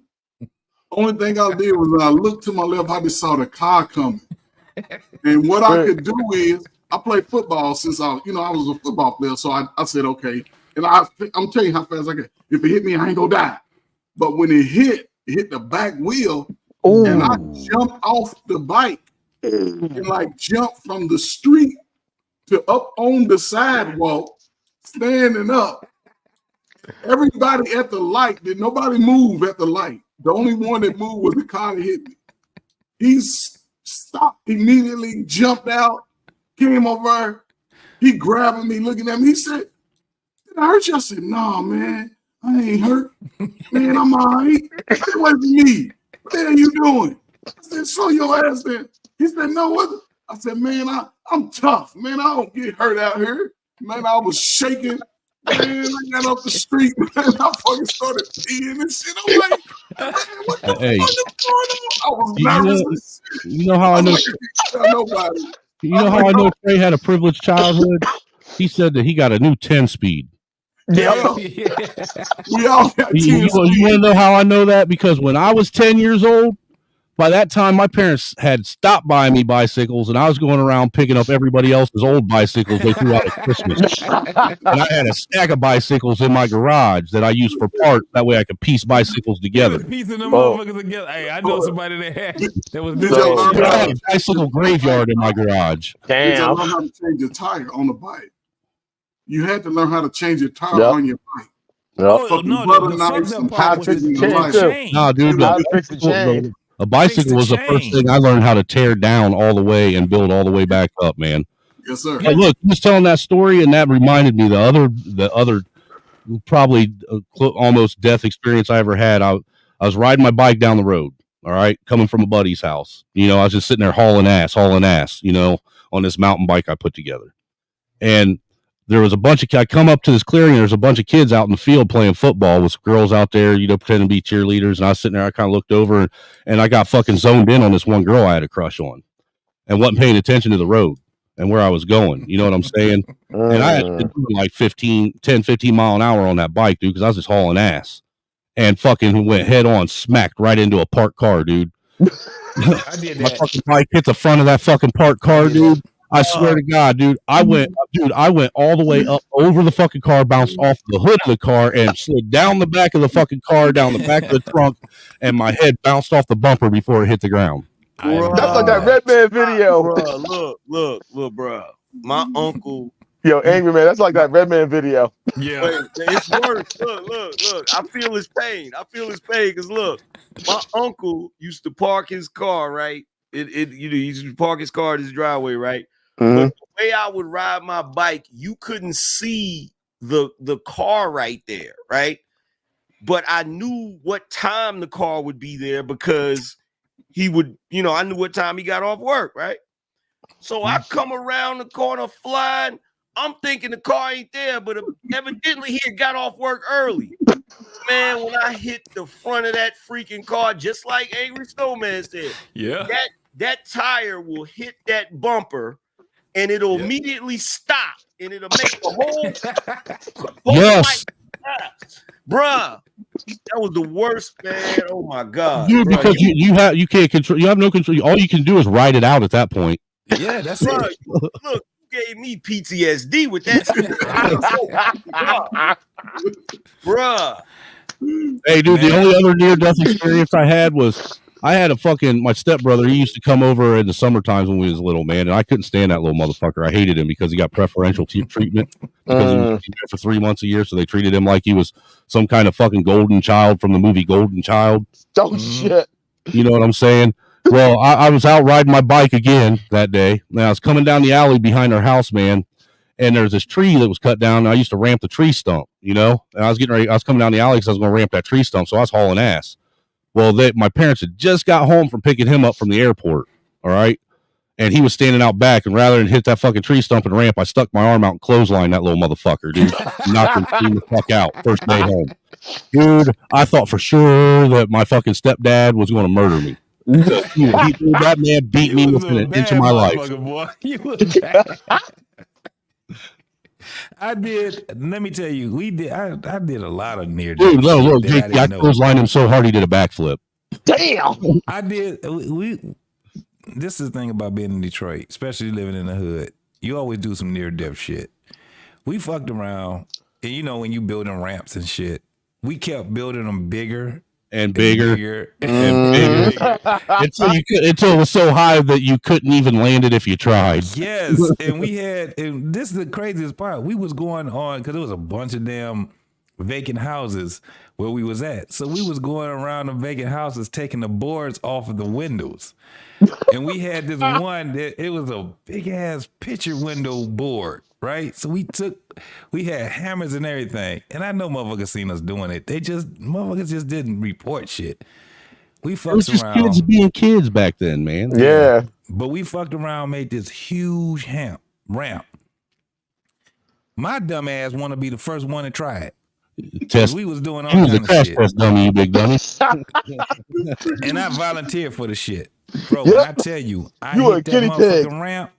When I went up that motherfucking ramp, bro, the ramp was it threw me as high as a motherfucking one-story house. JT, how far up the ramp did you get before you realized that this was a bad decision? I was halfway there, and I said, this is when I knew I fucked up. I'm up in the air. I done went so far because we've been jumping ramps all damn day. I'm all the way up in the air. Everybody was like, oh. When I landed. Did you go over the handlebars? Wasn't no handlebars when I landed. Everything collapsed. Once I hit the motherfucking handlebars, I went over the handlebars. It knocked the wind out me. The whole bike collapsed. Oh, so you were like Nicolas Cage, a Ghost Rider, huh? Everybody ran. Hey, Everybody, JT. man, we had like 20 people there. Everybody fucking ran. I was the only one there. Hey, JT, I never realized it was a mistake in the middle of the air. I never, look, check this out. And I did it numerous times. I never realized it was a mistake mid-air. Right. I only realized once I landed. That's what I realized. You used to do it all the time. Crazy stories out. Everybody ran.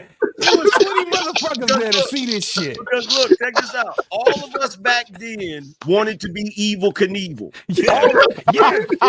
Yep. Not only that, if you recall, that was back when we were kids. That was the birth of BMX bike riding too. So all of us wanted to be that trick bike rider, man. All the movies we used to see too. Watching. Look, dude, every one of us kids took all the safety features off our bikes. That way they could perform the same way than BMX bikes did. Yep. Bro, no brakes, you had to have either a BMX, didn't have the right pedals on them. No, I had a fucking chopper. You had I used to have one of those, man. One of them old makeshift choppers. Yes. I ran that motherfucker and broke the forks on it. This nigga had a chopper. I had a fucking chopper. Thinking look, because I was trying to find some shit to make me, because everybody was waiting for this shit to happen. Dude, you want to know how the forks were made on my chopper? They took forks from two separate bikes and welded them together to extend them. Hey,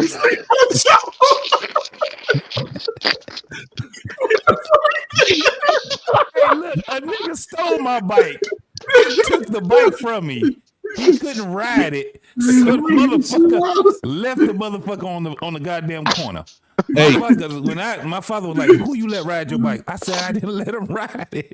Hey, you know what's crazy? When I broke the forks on my chopper, that weld held strong, dude. It broke right in front of the weld. Really? Let me ask y'all a question. Let me ask y'all a question. This is one of the great mysteries of life, and I really want to understand this. So why is it they would make the girl bike where the bar would go down? And dude, for real. They would make the boy bar where it would go. All you had to do was drop 2 inches and fucking bag your ass. Why? I got the ultimate story. I think they were trying to sterilize us. They were sterilizing us early, sir. We're angry, man. I was the victim of that song. That's some absolute true shit. Why would they make they shit where it goes down? And I'll tell you the real logic behind it. Look, I'll tell you the real logic behind it. If you've ever went out and tried to ramp a girl's bike or do tricks on a girl's bike that has the frame built like that, there's no structural integrity. The motherfucker breaks there. Yes. And girls don't go out and ride bikes like boys do. Boys go out and they fucking tear shit up. So they needed to put it up higher. That way the frame could actually handle the stress put on it from boys ramping.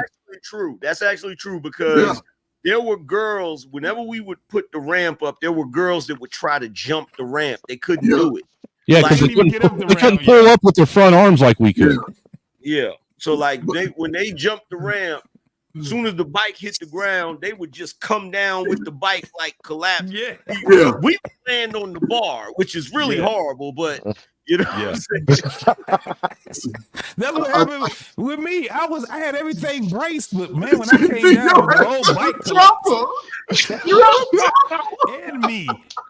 The fucked up part was nobody. Dog, I could have died.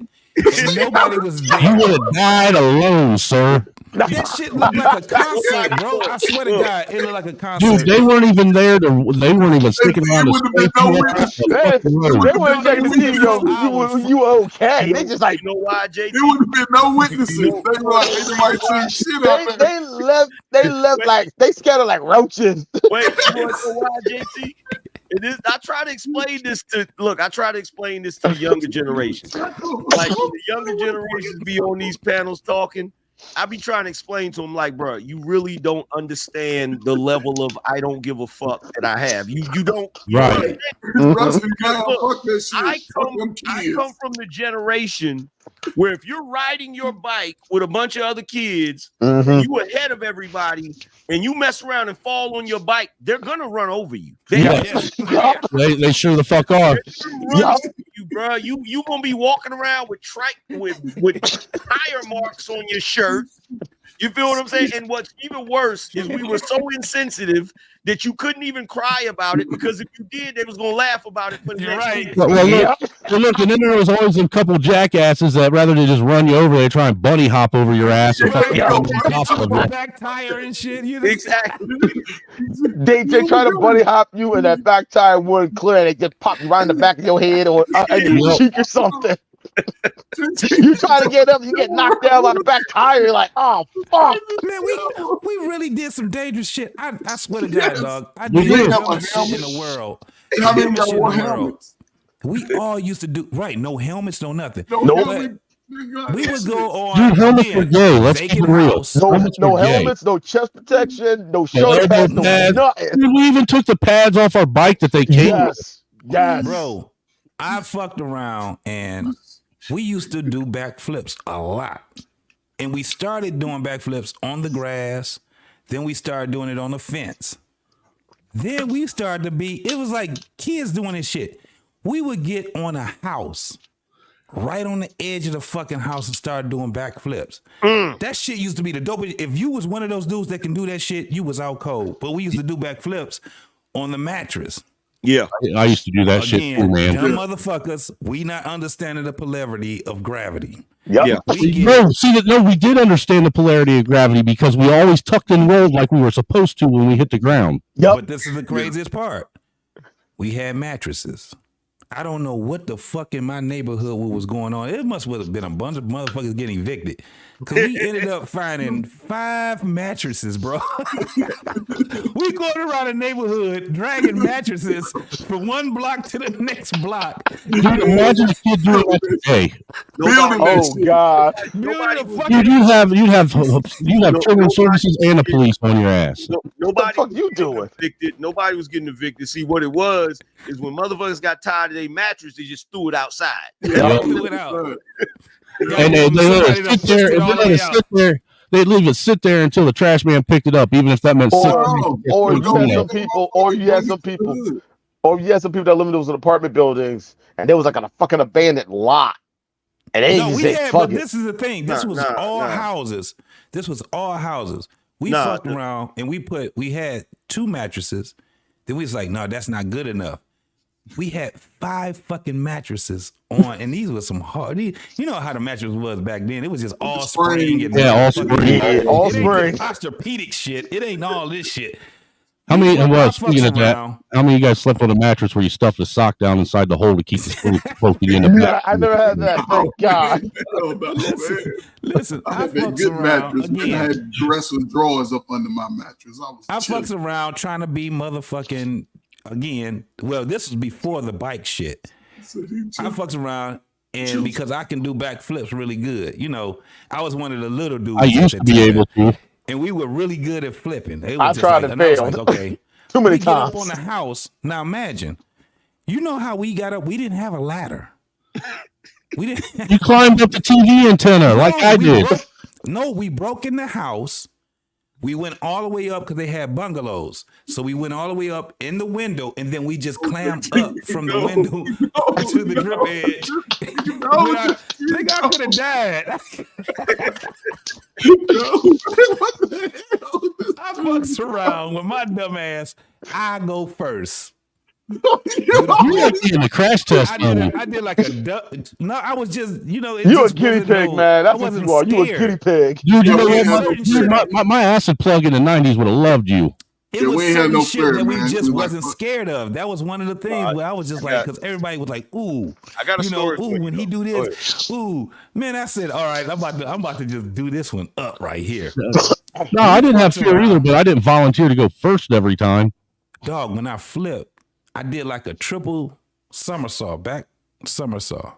I tucked, Then I let go. I did it all right.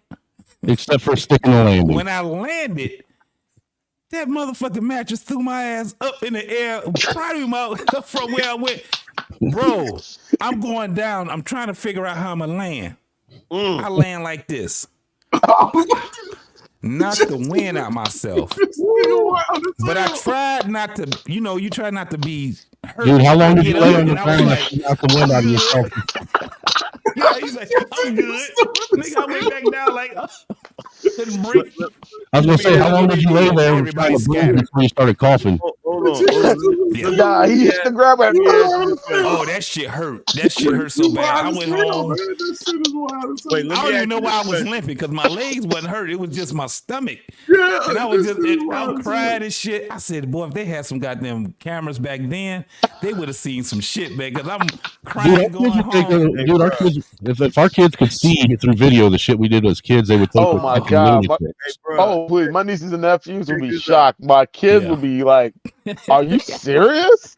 Not just me. My brother and his friends were. Oh my god! Hey, check this out. Let me ask Angry Snowman something. Angry Snowman, do you know what a gully is? A gully? Yeah, gully. Do y'all know what that is? I've heard the term. Is it like a ditch or something? It's like a ditch, right? So okay. So listen, at my grandmother's house is in VA in the country, right? So all around the houses. You notice how he automatically assumed a white guy would know what some country shit is. I figure you would know that, right? You done been in the woods playing. Look. Oh shit, this is wild. They don't have it. You grew up in a log cabin, that's why, bro. You ain't shit, Angry Man. You ain't shit. No, listen, they don't have it in Detroit and they don't have it in Jersey. I know this for a fact, right? So that's true. So listen. In my grandmother's, my grandfather's farm, right? So it's all my family's houses and stuff. And behind the houses is a bunch of woods, right? Mm-hmm. So my family, what they'll do from time to time is they'll sell the lumber in the woods or whatever, right? So we would go in the woods, and fucking have adventures and shit, right? So we go in the woods. You said VA, right? Yeah, in VA. Well, you grew up around the Appalachians. No, I wasn't that close. No, hell no. I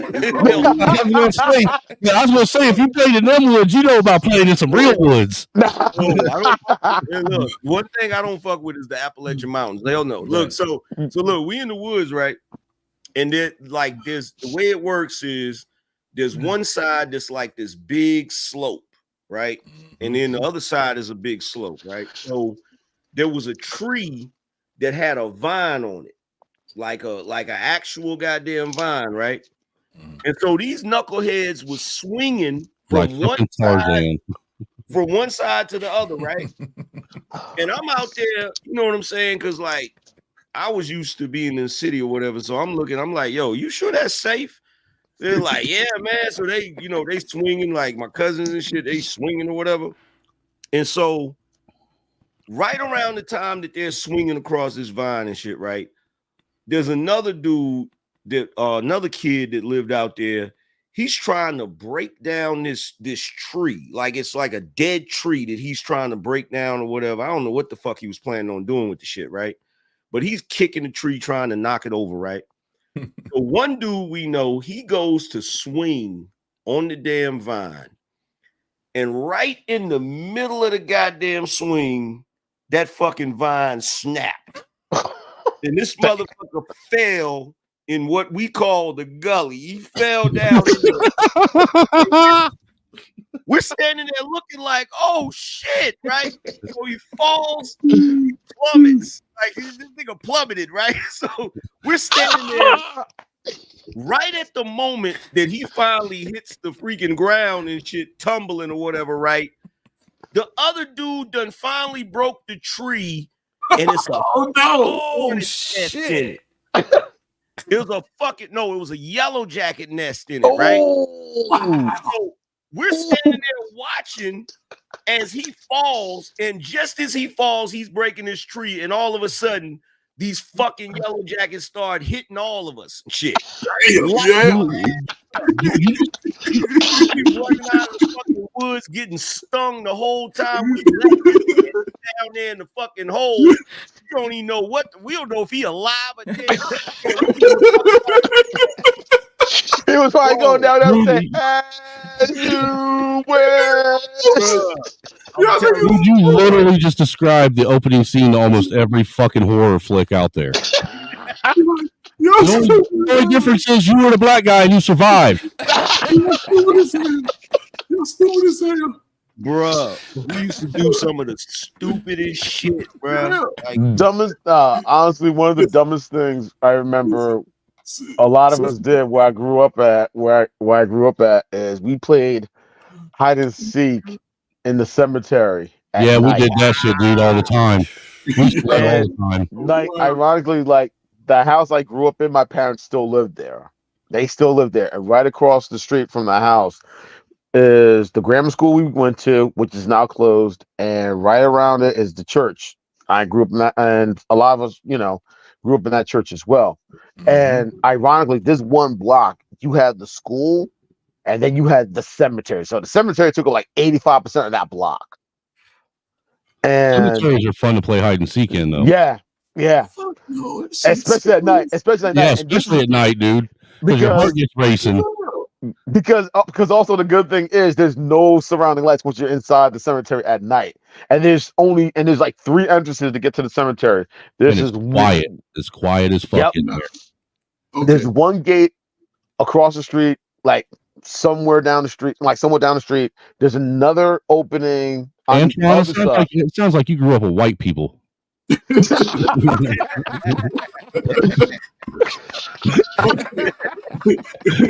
since we can't bring those days back. Now this is what I recommend everybody go to their city council and demand that they put these back on the playgrounds. Put back a seesaw, put a seesaw back on that motherfucker. The wheel of death. Put the monkey bars and put the fucking the merry-go-round wheel of death. Merry-go-round, that's the must. The merry-go-round and run all that bullshit out your kids. Wow. Yeah, they need that 15-foot tall metal slide too. Wait, stop for a second. Wait, stop for a second. Brother, why would you subject a new generation of children to that trauma? Because it built character, sir. It built character. Okay, I tell you what. If you ever fell off the monkey bars and hit the back of your head on the ground, dude, I fell off the top of a fucking twisty slide and hit the ground head first. You said the twisty slide. Now, was it the rubber mats or the sawdust you landed on? Dude, I landed on blacktop. And look, let's be real. Our playground. What are you talking about? Back when I was a kid, we didn't have rubber. We didn't have mulch. It was blacktop.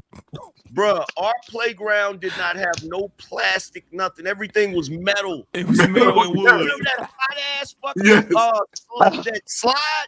Yeah, that hot ass slide when your skin goes. No, dude. Angry Man. The school I went to, we had just got this brand. It was the brand new big toy that the school had just put in. So we were like, dude, first time ever on the motherfucker. I'm at the top, man. And I decided I wanted to be a daredevil and go down head first. Well, I went down head first. Wow. Right over the side of that motherfucker. And you know what everybody did? Rather than what they did with JT when they started running, he had just got done that day having a health class. I was in 3rd grade, having a health class about if somebody has a trauma, what you should do is you should cover them up with a blanket.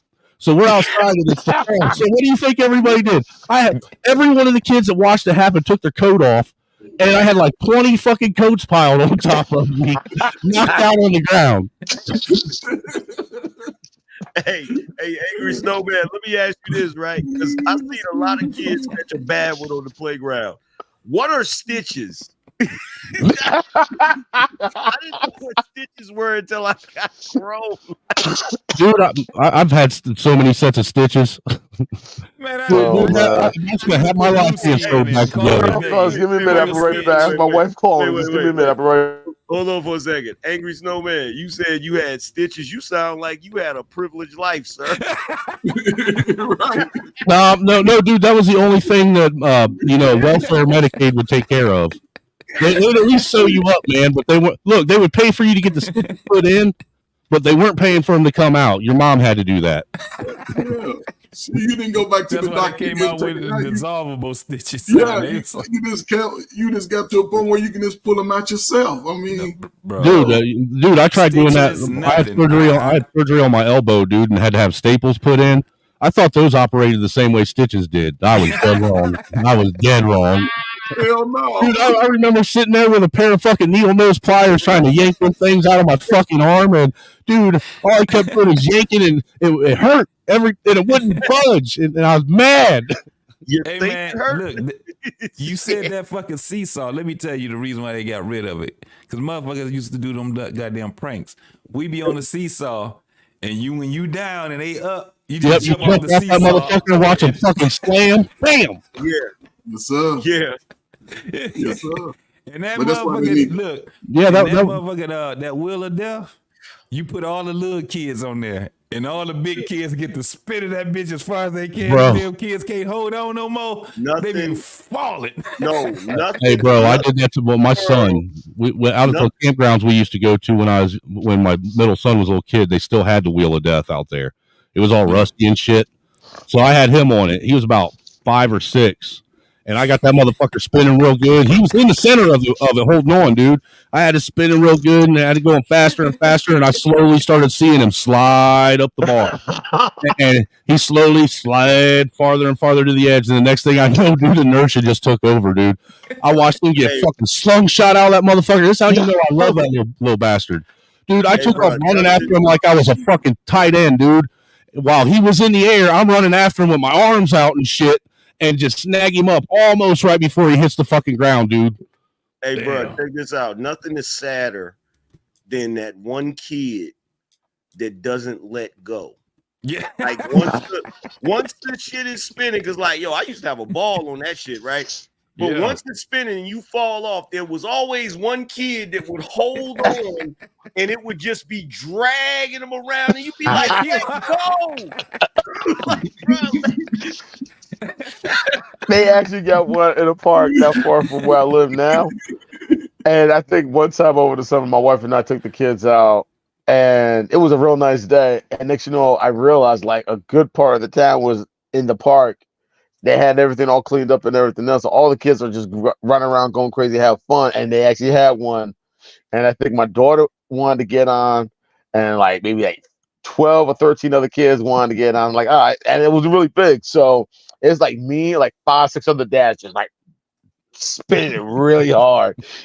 Kids holding on for dear life. A couple of kids fell off. I think one kid held on so hard after it finally slowed down and everything else. And he was the last one to fall off. He ran to a trash can to throw up. I was like, yep. And me and all the other dads were like, yep. We remember these days. So how many of you guys got the luxury of playing with tractor tires on the playground when you was in school? Oh, we didn't have those. But dude, that was one of the things we had when I was in like kindergarten and first grade. I went to this little town. It was like a township country school, man. And they had the big slide and the swing set and the wheel of death and the big round monkey bar cage. But then out in the field, there's a big field. There's like 7 or 8 fucking big ass tractor tires out there. Oh my god, I've seen those. Oh dude, we used to get like 1 or 2 guys inside of the fucking tire, man. And then there'd be like 3 or 4 of them that would stand it up, and we'd sit there and roll it as fast as we can with them inside of it, man. See how far we can get that motherfucking tire to roll with them inside of it. I don't see videos of that shit. Why is it there was always one kid that would, how you had the monkey bars or whatever? Mm-hmm. Always one kid that would get up on top of the monkey bars. That was me. And would try to fuck everybody up that was coming across. that was me. Sir. That was me. Hitting they fucking their goddamn fingers up. Dude, we used to use the monkey bars and all that shit and play. Remember playing how the floor was lava? How you'd have to maneuver around and shit. You could maneuver around. But you couldn't touch the ground once you dude, I was the guy on the top of the monkey bar stomping on people's fucking fingers trying to get them to drop. Yeah, you was a little badass kid. Oh, wait. Wait a minute. Oh my God. How are we talking about the playground and the monkey bars and we ain't brought up dodgeball? Yes. Dude, my son doesn't even know what dodgeball is, so I took him outside and I taught him what dodgeball was. That's separated the man from the boys. Dodgeball Dude, and I don't have a dodgeball. All I have is a volleyball. So he caught that volleyball on the side of his bone. Bro, to this day, there is no sound sweeter than that ball hitting somebody in the face, bro. That shit. I fucking hate that. I was that kid. I hate to say it. I was that It's got kid. that fucking hollow fucking ring to it. Oh yeah, that that actually has a yeah. ball to make that Hey, sound. bro, That sound is sweet. Bro, I never got hit by the dodgeball, bro. I was that kid that was, you couldn't get. You got dodge a wrench. You got dodge a ball. Yeah, talking hand-eye coordination. See how Dodge, duck, dip, dive, dodge. So Anchorman, you know about the giant slide, right? On Belle Isle? Yeah. So I don't know if you heard about when they redid the slide, right? Because they had got rid of it at first, and then they redid the fucking slide, right? Let me show you when they redid it. What happened? This shit is crazy as fuck, dog. I gotta see this shit. This is what happened when Holy they rebuilt fuck, it. That's the giant slide. I did see this, bro. Dude, that's some of the ones that you need the potato stacks to ride. Watch this shit.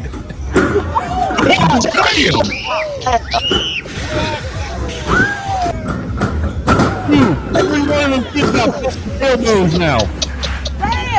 Damn. Hey, bro, I've been on that slide before.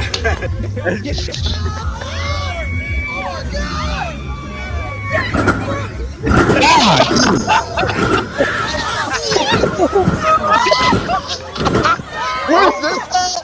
Every one of them broke the bone. It's not the tailbone. Shut it off. You be all right. Oh shit. So we begin tonight with an alarming But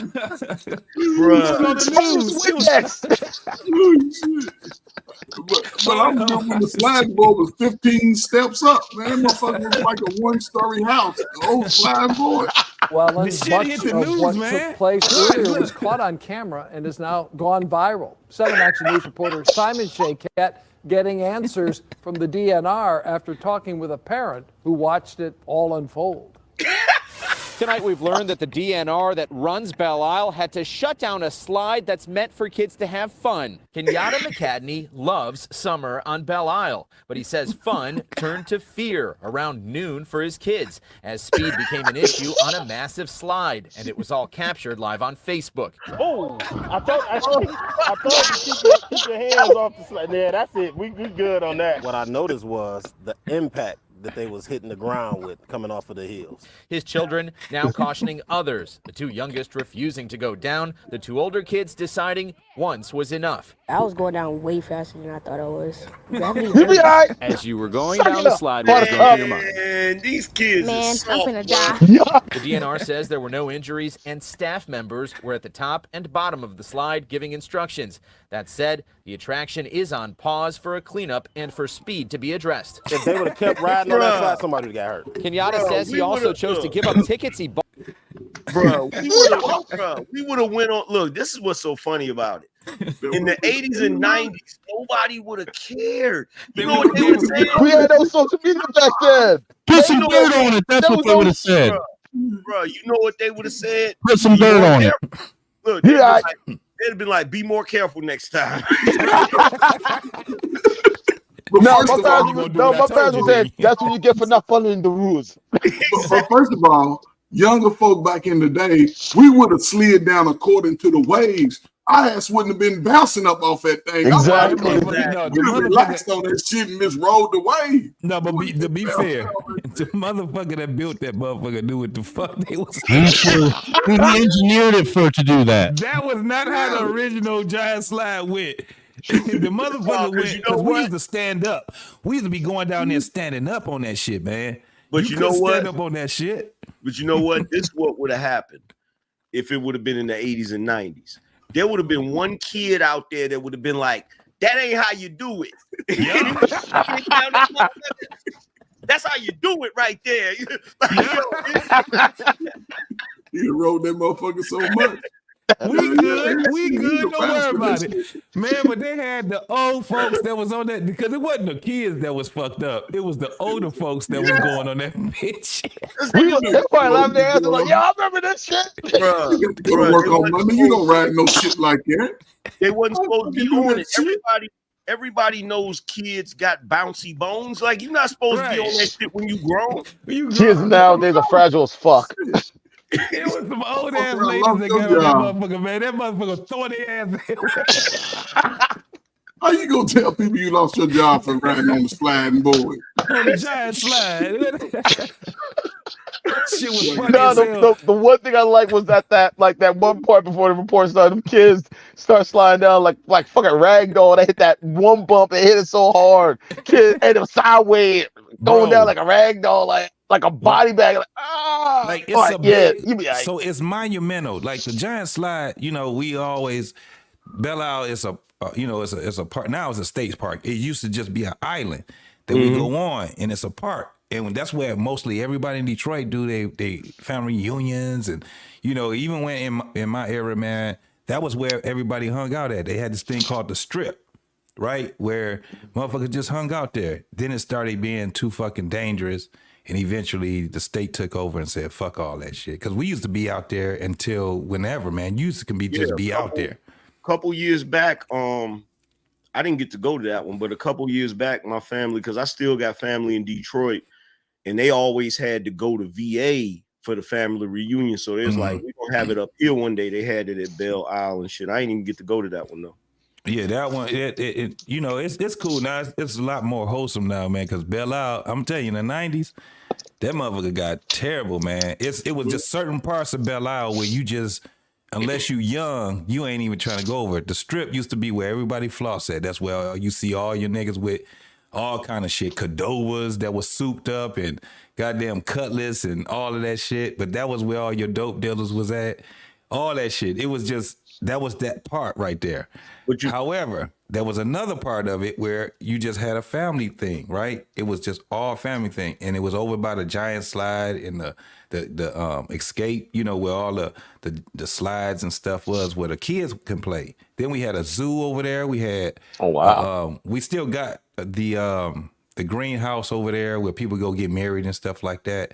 But it's a lot more wholesome now because they had to make Detroit a little more palatable for other people, though. You know what? I'm gonna tell you something though, because I went up there last year when I went to do my interview with Anton, and I ain't gonna front, bro. I like what they doing as far as the rebuilding and stuff, especially downtown or whatever, because I remember most of my memories about Detroit is in the 80s. Yeah. Right. Yeah. And and one of the last times I had went up there before my interview with Anton, it was 98. And like, bro, it broke when I went up there in 98 and looked around, man, it broke my heart because I remember what Detroit was like in the 80s and shit. You know what I'm saying? Like black families everywhere and community and all that. And when I went up there, I saw all of them freaking abandoned houses and shit, bro. That shit's heartbreaking, man. That's why they had to actually do something about it, man, because it was so bad where even with myself, when I went to the military and I came back, I was just like, God damn, everything was just fucked up. You know what I'm saying? We had, man, but it was like on Gratiot, right? It's the street called Gratiot. Gratiot was, even in the 80s and 90s, bro, they never did fix those buildings after the riot in Detroit, right? It was like that in on a lot of those streets and stuff. Now, if you see it now, it's totally different, man. Motherfuckers is really doing their thing. But this is one of those monumental places where it's like, okay, all that riffraff shit is over with. We can't do that shit no more. Yeah. Because it's too much money to be made in a city like Detroit, especially when you got, everybody is doing a lot of other things other than just going to the big three. You know what I'm saying? You ain't got to go to the big three now. You can do a whole lot of other stuff that's there. So yeah, it's still some shit, man. When you go into like downtown is popping, but when you go on whether it's east side or west side, man, you go on some of these motherfucking hoods, bro. The shit is heartbreaking. When I tell you, But that's what they would show about Detroit. They'd just be showing you some fucked up shit. Would make niggas be like, I ain't going there no more. It's not really like that all the way in the whole fucking city. You know what I I'm saying? remember my uncle tricked me into going to Detroit. There's 2 videos in the bag, JT. When he told you he was going there. Like so basically this is what he did, right? So at the time, I think I was like 18, 19 years old, and I was here in Raleigh, and my uncle said he got a job in Detroit, and he wanted me to help him drive up there, right? He's like, yeah, just drive, help me. Who remembers that game? He's like, help me drive up there. Oh, damn, it's been a while. He like, don't worry about it. I'm gonna send you back. Like, I'm thinking he gonna put me on a plane and send me back after we get to Detroit, right? Right. So we get to Detroit, we go to my uncle's house or whatever, right? And this Negro tells me, I'm like, so you gonna get me a ticket tomorrow or whatever? And he's like, oh, I gotta wait till I get paid. So I'm up there, and it's wintertime, right? So already I had reservations about going because it's wintertime, right? Right. I'm laying up in my uncle's house, and I forgot what Detroit was like. Bruh, I'm listening to the wind. It sounds like a fucking train coming through the goddamn street. Bruh, I'm sitting in that motherfucker. I said, look, I told my uncle, I said, bruh, look, you got to sit. I don't know what you gonna do, but you gotta do something. You know what he ended up doing?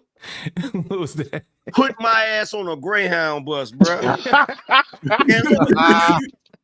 The Greyhound bus, and this is something I don't understand, right? I rode the Greyhound bus from Detroit to fucking Raleigh, North Carolina. Oh, shit. And we had a stop in Pittsburgh. How the fuck?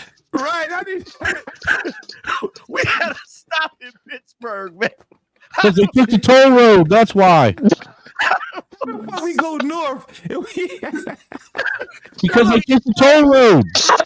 Wait, anybody that knows how to drive from Detroit down to South, how the fuck that mean you had to go over and then come down? You in PA. What the fuck we doing in PA? I'm trying to get the VA, bitch.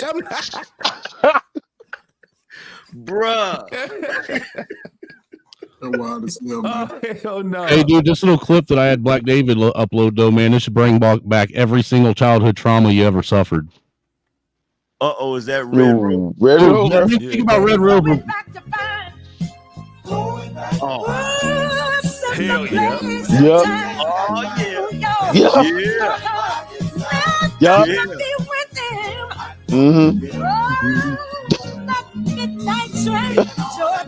Muted. Just muted, Dave. Hey, you can mute the music, David. Mute the music, Dave. That way. Yeah. Yep. Oh, that was my shit right there, boy, with the timer on it. Damn, the street lights. Like, yep. Damn. You remember huffing highlighters? Oh, God. Damn. Damn, rotary phones. Ronald McDonald with his creepy ass. Yeah, Rudolph. There it is. Yeah, that was it right there. There it is right there. Yep. Andre the Giant. Yes, sir. Yep. WrestleMania 3. No, go back to the dodgeball, Black David. The big red ball. That's every kid's childhood trauma right there. That's it right there. That red ball right there. I was a good dodger. That was the bullet that no one could dodge. It was also in your first kickball. Yo, I had a Spider-Man ball like that. That shit got a sound. Dude, like you said, you can still hear the sound it makes when it hits you. Yes. Dude, that's one of them things that, dude, to this day, everybody that's ever played dodgeball knows the sound that never goes away. It's like nails on a chalkboard. Yep. That shit is, oh man. Dude, you hear ping, and it gives you PTSD. Dodgeball. I remember ironically the stories back in the news, and this is going back maybe like a little over 25 years ago, maybe 25, maybe close to 30 years ago, where school districts were banning dodgeball. I was still like, wait, what? Go back. Oh my God. Yo. Are you talking about the library thing? That fucking Dewey Decimal System. That was Google. That was Google when we were kids. Dewey card catalog. I worked in the library in high school, man, for 3 years. The high school I graduated from, I worked in the library for 3 years. I figured out the Dewey Decimal System like it was nothing. Dude, all of us knew how to use it, man. The card catalog was our fucking our best friend when it came to high school and having to do fucking reports and shit. That's the Google. Yep, that was our Google right there. Yep. Check this out, bro. I fucking had a heated argument with the librarian about how the Dewey Decimal System was going to be irrelevant. Yeah. Oh, I wish I knew where that librarian was at just so I could say I told you so. She's probably dead now, Angry Man. She's probably dead. Probably buried in the same place they buried the Dewey Decimal, that card catalog. Hey, Angry Snowman, I will settle for the grave site. I will go to that grave site and tell her ass, I told you so. I don't even, do the libraries even have card catalogs anymore? Nah, No, it's all digital now. everything's digital. Everything's on computer. My wife and I were just at our public library a couple of days ago, and everything's on computer. See, that was the nice thing about the library, man. Rather than walking through and looking at every fucking shelf trying to find your book, you just go to that card catalog, look up the title because it was all in alphabetical order, and look for the number. Mm-hmm. Yeah, that's it. Now everything's, I think, done under the Library of Congress. I think Library of Congress system. You know how many women it's just like old digital library. It's the same way. It's just everything's digital now. You can still find the preference to do the numbers. Fuck that Dewey Decimal. Fuck that Dewey Decimal. Hey, just because you couldn't figure it out don't mean it didn't help, sir. Shout out to the Dewey Decimal System. Hey, check this out. Angry Man, you 100% right. I could never figure that shit out. Fuck that shit. The only reason was you couldn't figure out how to tell the difference between fiction and nonfiction. That was what your problem was. That shit needed to go. I'm gonna tell you something else that needed to go that nobody wants to admit this, and it'll never happen because it's the government. But there's things that need to go: the goddamn post office and the motherfucking DMV. Yeah, man. Oh, dude, the DMV. Yo, I can't stand the DMV. Yo, honestly, motor vehicles in Jersey was ridiculous back then. It was ugly. It was a time it was actually privatized, and it took I want you to understand something. Even in a small ass fucking village, the fucking DMV is a fucking. You're going to be there for the next fucking 3 hours. I don't care where the fuck you go in America. I don't care where it is. It could be the fucking the last bastion of fucking hillbilly fucking heaven where nobody fucking even drives, but everybody's in there the day you need to go get your fucking license renewed or your tag. You know what they do? This is what they did to really piss everybody off, right? This is what they did. So they got that system that they got there, right? But it's not a number system that makes sense. It'll be like now serving E25. Yep. You be looking at your shit. Your shit is like L48. I didn't know you were playing three different numbers at the same time. That's what it is. It's like when am I like, bro? So what they do is they let motherfuckers actually put their number in before they even get there now. Yes. Yep. Wow. Yeah, you can do that schedule shit an online. appointment with That's the why you DMV. you be like, what the fuck is? I see Hold up, 3 ain't people in nobody in this this bitch. motherfucker. He cut me. He just got me. Well, actually, that started picking up. That right there started picking up traction during 2020 with the lockdowns and shit. People set appointments. But this is what's worse, right? So I had to turn in one of my tags, right? So I go to the DMV. I got to stand in line and wait, right? So I'm in this motherfucker standing in line waiting and shit. I get to the desk with the lady, right? And I'm like, yeah, I need to turn my tag in. And she looked at the tag. She's like, okay, next. I'm like, why you don't got a drop box? Like, why would I have to stand there? Hey, you know what? Oh, wait. You know what? We live in the day and age, Angry Man. We live in the day and age now, though, and it's been like this for a while. Most of us just don't, actually take up on it. They send us a letter to remind us 3 months before we have to renew our tags that our tags need to be renewed. And you know what you can do with that letter? There's actually a little coupon on the bottom of it that you can send in with your payment, and they will mail you your fucking sticker in the mail. Well, yeah, nah. Yeah, you know that. I get my sticker in the mail and all of that. Nah, I still go up every year and deal with the fucking bullshit. But no, here's the thing, though. I got a theory about this. and I feel like it's a conspiracy, but it is what it is.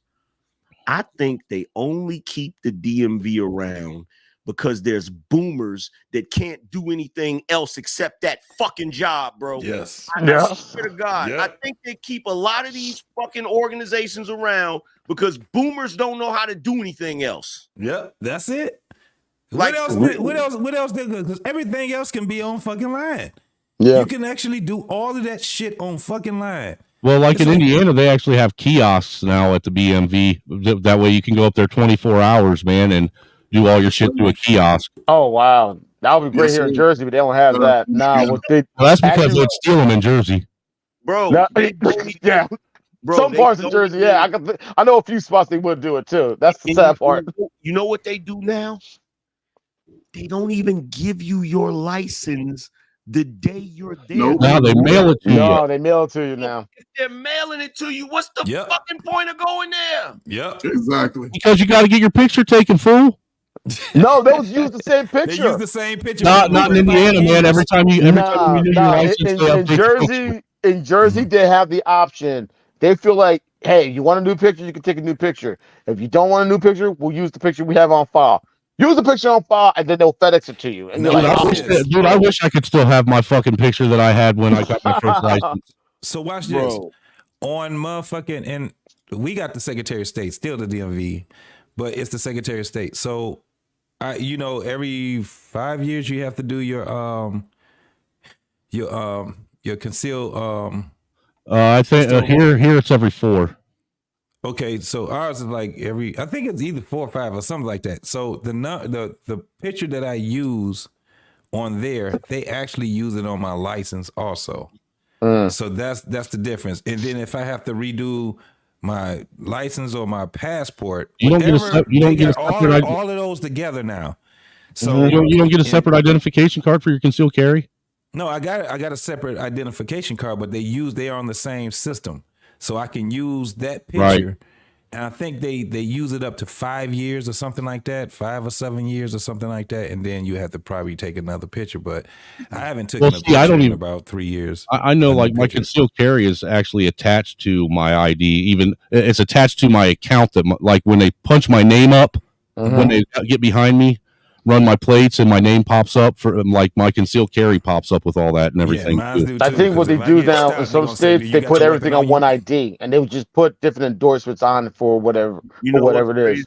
You know what's crazy? I've been putting off getting my concealed carry because I don't want to go through that process.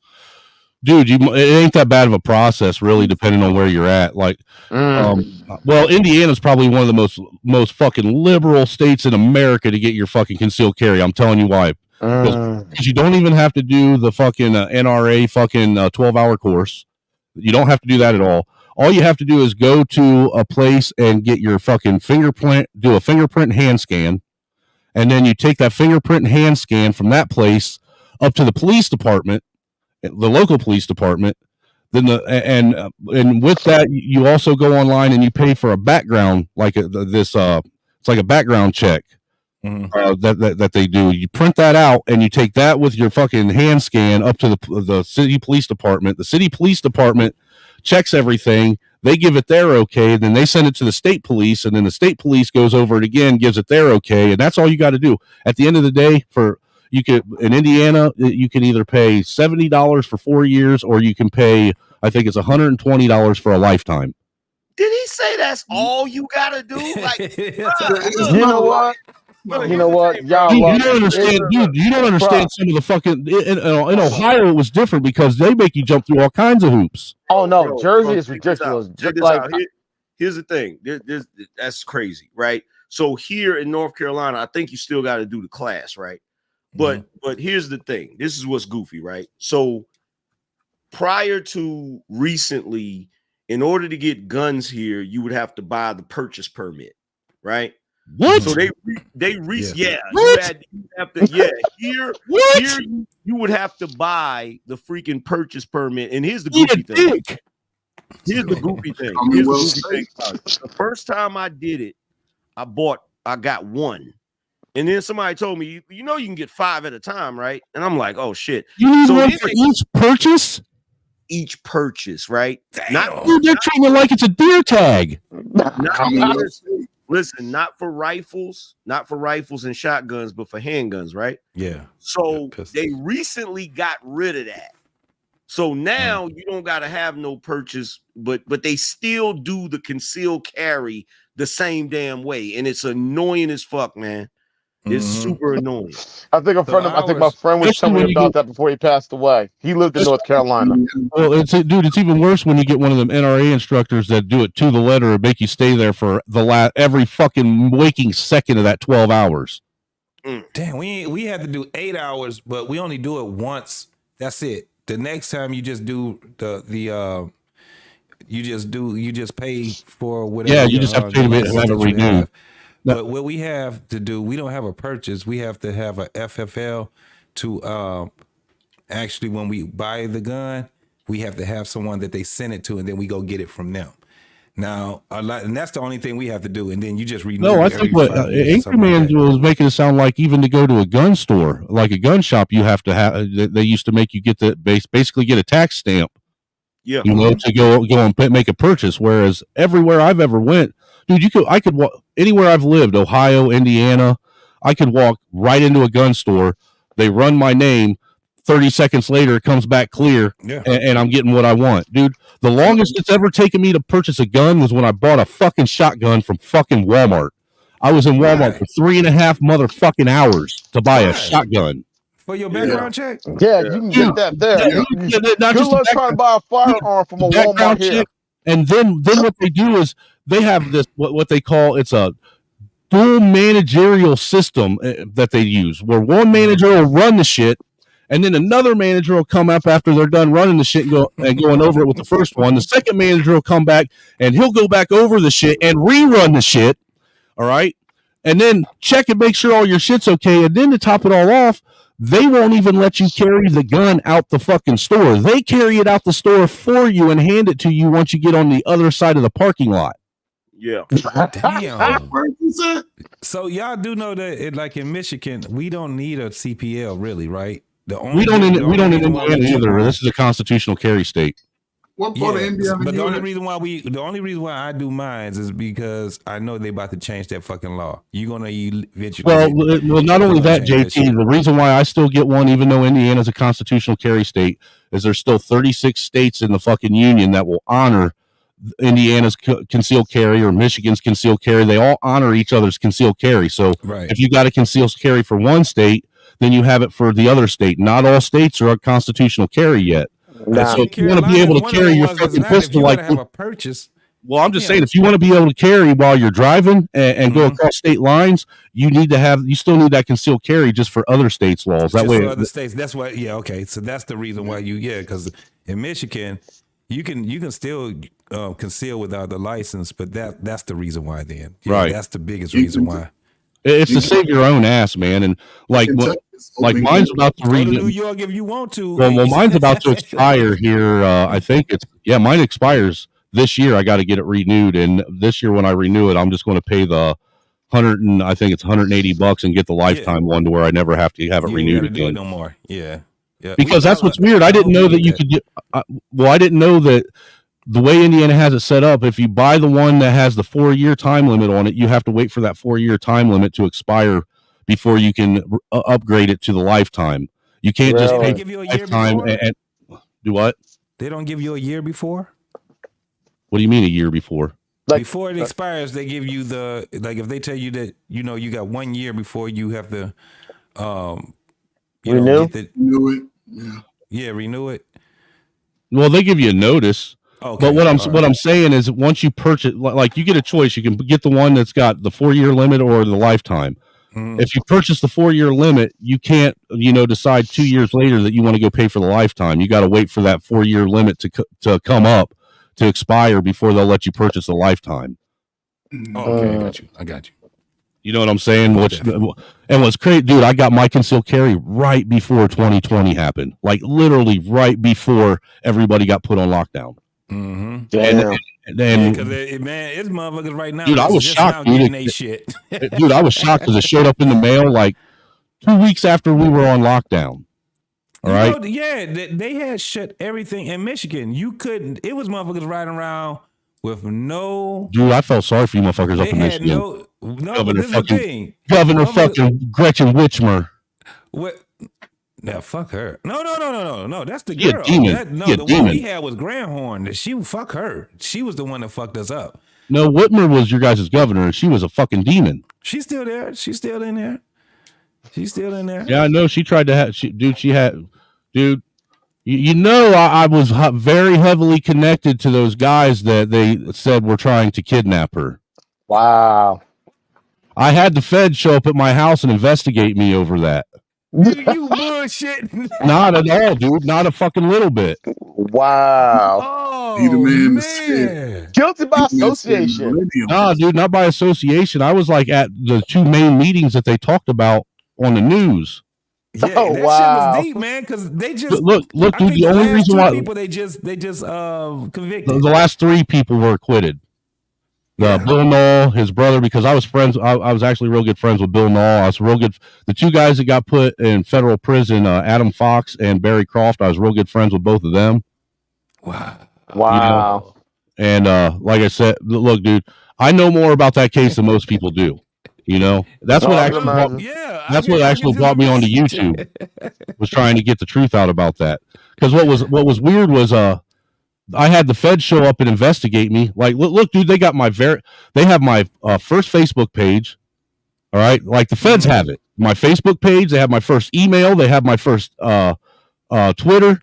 Like my first Facebook Messenger. Like the Feds have this shit, dude. Wow. I can't have it. I'm not allowed having it back. They got it. Damn. Here comes the money.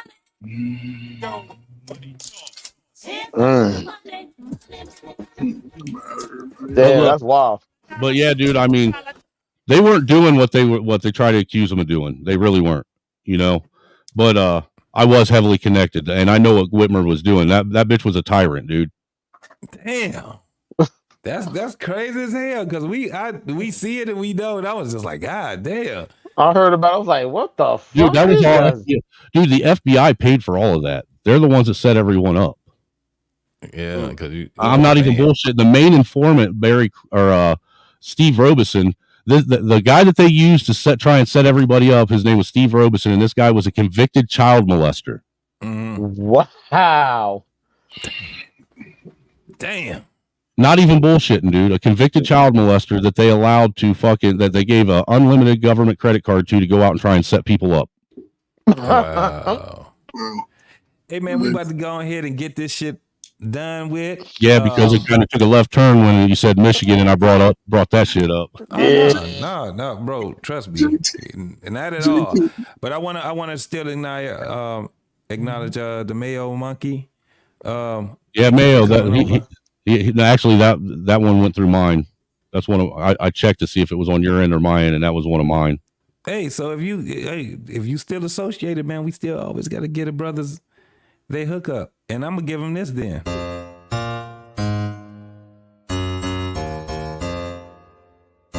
You need Jesus. You ain't right. Call me Bucky, niggas lucky that I'm innocent. If I didn't have no morals, I'd be menacing. How about nigga rapping conscious but he ignorant? How he from the hood but still gon' go legitimate? How he fuck a bunch of bitches but they still respect the women? He's still rolling this another. He just got the windows tinted. Homie stabbed me in the back and that could never be forgiven. In my pounds been. Dude, she looked like that sheepdog off of the Looney Tunes with everything shaved off but her fucking head. Shit ain't right, man. Shit ain't right, JT, man. Shit ain't right. Shit ain't right, man. It ain't right, dude. You need to go, dude. You're gonna go to hell for shit like that. You know that, right? There's a special place for hell. That kind of black man unfiltered. But she calls nightmares, JT. Now I'm traumatized now. I got traumatized the chat because I remember seeing that yesterday, and I was like, "Oh my fucking god!" How much you want to bet she got kids with an S? Dude, I bet she steals candy from her kids. Oh my god! Oh no, we at the we almost at the 5-hour mark, and it always happen like this on Black Men Unfiltered and what we know, man. We always go over time. I really enjoyed this conversation, fellas, man. That shit is crazy. We all had some dangerous ass childhoods. They probably need to have these kids that have some more dangerous shit. These motherfuckers is punks right now, boy. I swear to God. Eat a man talk about some millennials is the best generation ever. Yeah, because you wasn't in the X, baby. Hey, I just want to let you know, I just want to let you know that my children are reliving my childhood trauma. My son will tell you, if he was up, I would ask him and let you guys hear, but he'll tell you his biggest bully is his dad. Hey, look, actually, I was listening to you. I was listening to y'all stories about punishments and everything else, and that's what made me try to chime in on the panel. One of the things my parents would do was they would put us in the corner, and one of the things that my father actually had my brother and me do when we got in trouble, he would put us on our knees and have us in the corner.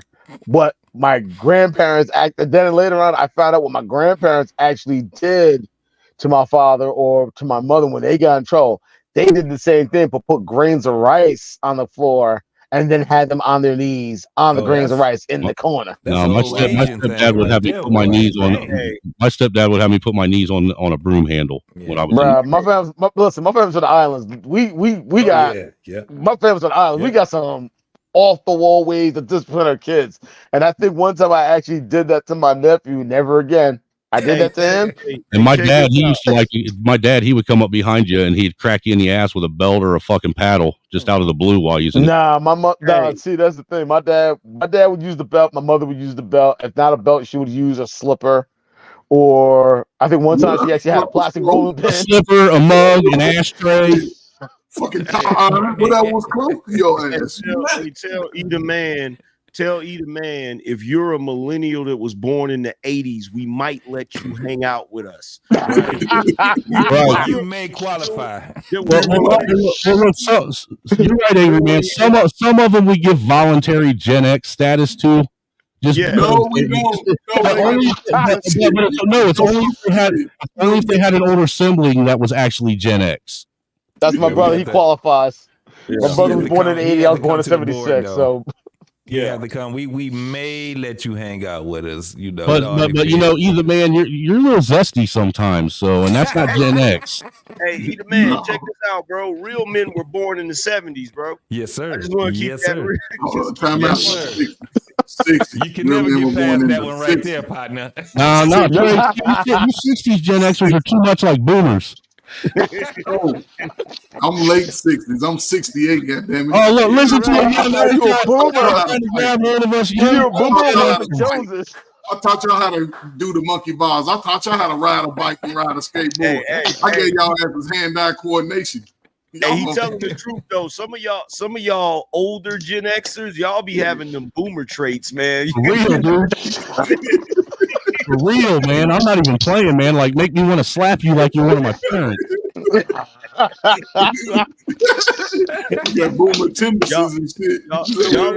Y'all like to go to the store for a pack of cigarettes and never come back. Right. I'm going to get lottery tickets. I guess he won because I ain't seen him for 20 years. I'm still man about a horse. I'm gonna see a man about a horse. Hey, dude, before we get off here, though, man, one thing happened one day. My mom was busting my ass. I was about 14, all right? And my stepdad had made her this nice, wonderful, like, paddle, like the ones that you get in college that are made out of plastics, you know, and got all the holes and shit in it. Only he didn't drill the holes in it. My mom loved that paddle, man. What she did, she put notches in it for every time she fucking got to bust our ass, you know, and she had her name on the back of it, all right? And each kid got their own little notch by their name every time she busted your ass. Well, dude, there was one time she's going, I forget what I did. Probably just normal shit that I did to fucking piss her off. But I did something to piss her off. She's in there fucking busting my ass, all right? And at that point, I was at the age where she'd always ask me, you want ass whooping or be grounded? Well, me, I was so used to getting my ass busted, it didn't bother me. Just bust my ass. Let's get it over with. You know what I'm saying? Why fucking prolong this for 2 weeks instead of getting it over in 30 seconds? Right? Mm-hmm. Well, what was funny is she was working it, dude, just going to town. Bam. And then the fucking paddle broke right at the handle as it hit my ass. And it bounced off my ass and hit her right between her fucking eyes. and caused her to drop straight to the fucking ground, screaming. And I laughed my ass off so fucking hard. I was pointing. I was laughing so hard I was crying. And my stepdad come in and saw that the top of the paddle laying by my mom's head, her on the ground, holding the handle, me sitting there fucking falling over on myself, laughing at my mom who pulled his belt off and beat the fucking piss out of me for it. And until you stop laughing, huh? That shit.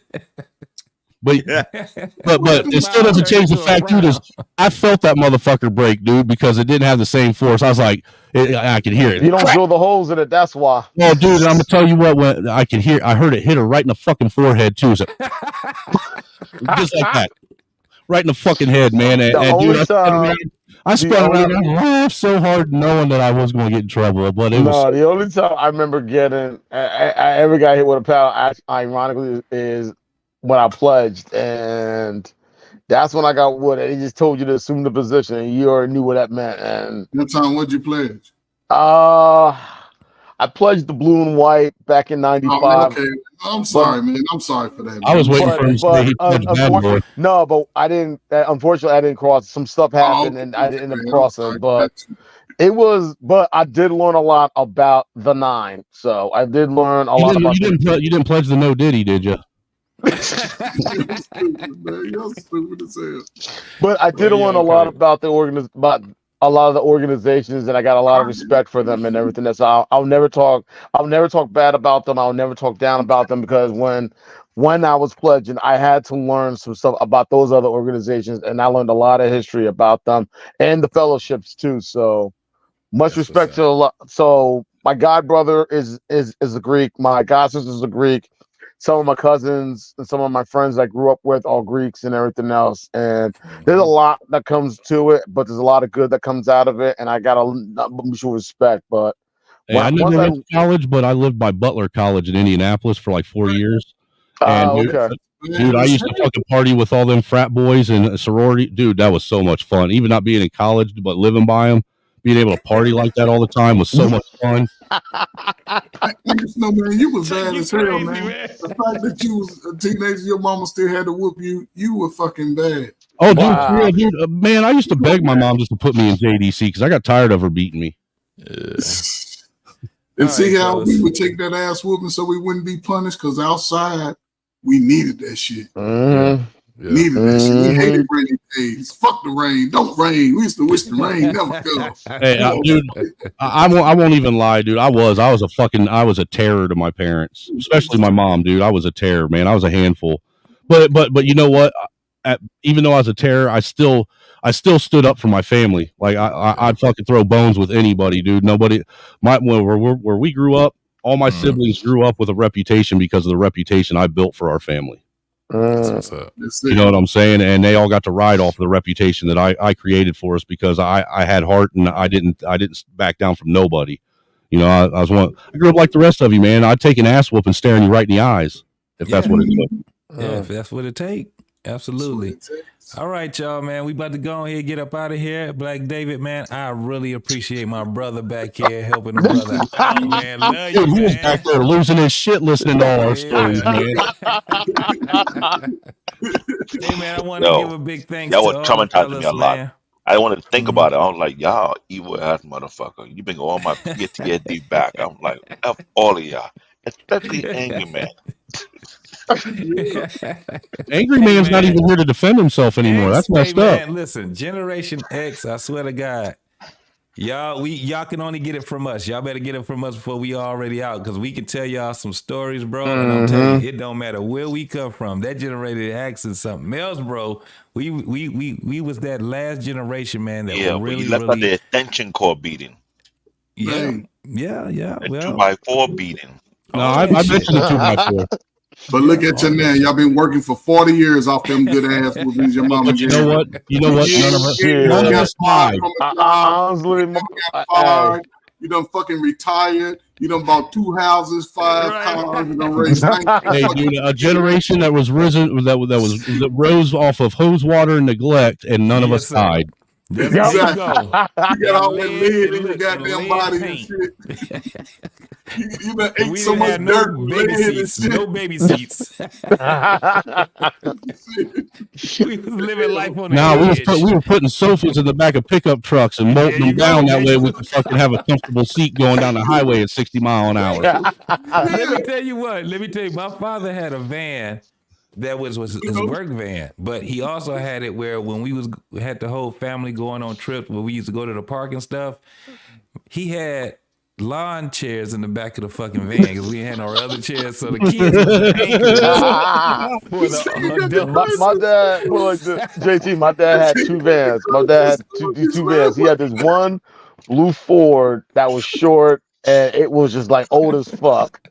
And then he bought this extra long Dodge, like you know them church vans that had like the 4 benches, but he only had 2 benches, not 4. So you had those 2 benches, and then you had all this space in the back. My dad used that for his job because my dad used to have his own business. So and in the summers, my brother and me would ride with him into New York. We would ride into the Bronx, and this is one warehouse area right by where Old Yankee Stadium is. And he would pick up stuff there. Then we would go to Queens, pick up some stuff there. Then we come back to Jersey. We go to Jersey City. We pick up some stuff there. Go back to my dad's spot. Offload, my brother and me, offloading the van. Like you see these 2 teenage kids, 12 and 16, using hand trucks, loading it up, taking everything inside. This is in the summertime too. JT. And what the fuck was a U-Haul? My father said, U-Haul. What's a U-Haul? What is a U-Haul? We don't need a U-Haul. I have a van. I don't need a U-Haul. I have a You know, I van. think you never said that before. Not only that people who suffer that thing here in the U.S., that was the known stable in Africa. Man, my parents my parents from the island, so my father, my dad instilled that strong work ethic into my brothers and me. You say I know what it's like to grow up African? It's not stable. You're wrong for talking about that because that is not. Yeah, the shit you gotta the kids gotta stabilize that shit. You stabilize that shit. Them fucking thigh muscles and them calves and shit. You sit your ass on the side there. Hey. Let me know when you're turning that corner. I was going to say that and hope like hell you have somebody up front driving that doesn't hit the gas when you hit a bump. You hear? And know how to hit the damn brakes on a smooth. Dude, my dad used to do that fucking shit, man. Be sitting in the car, no seatbelts in the back, and he'd fucking be doing 60 down the road and just slam on the brakes and watch your face fucking smack the back of the seat. One thing that you have kids that know that thing. It's another thing with the common mode of transportation that people have to run after to get on there. There was no bus stop. You have to run to get in. What's a bus? I walked. No. You know not understand. You know how you have bus stop here in the United States? There will stop for you. Yeah, I didn't grow up in a town with bus stops. They don't stop in. You run after it. Yeah, you jump in it. In Haiti, you got the in Haiti they call in Haiti they call top tops. Like there was a spot where you made up. Like there was a. So you guys were like trying to jump on a moving train. Like no, like there. I get what you said. My family's from Haiti. I want you to picture this. Imagine you trying to time it, and you missed it. Dude, that could be very detrimental to your health. You missed it. You missed it a couple times, Black David. You missed it. No, I never missed it. I seen folks who missed it, and the impact is not.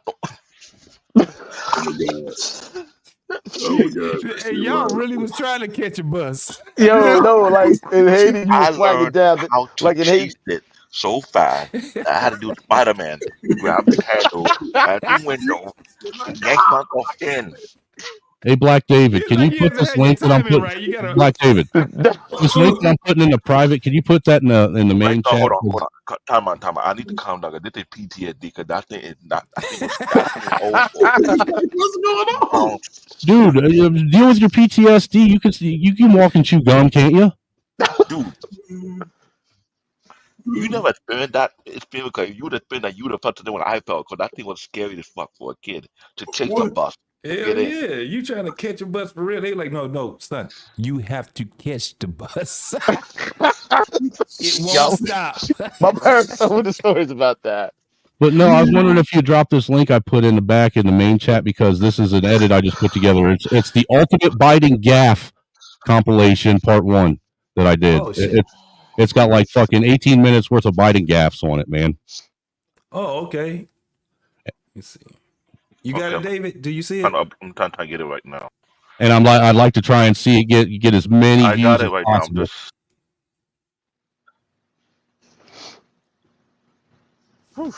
And then you put it into mentioned that the van you thing, want it in I the main got chat? serious Yeah, so people PTSD. can check. Let's click on the link and go check it out, man. I said, no, Share you it out didn't. and all that stuff.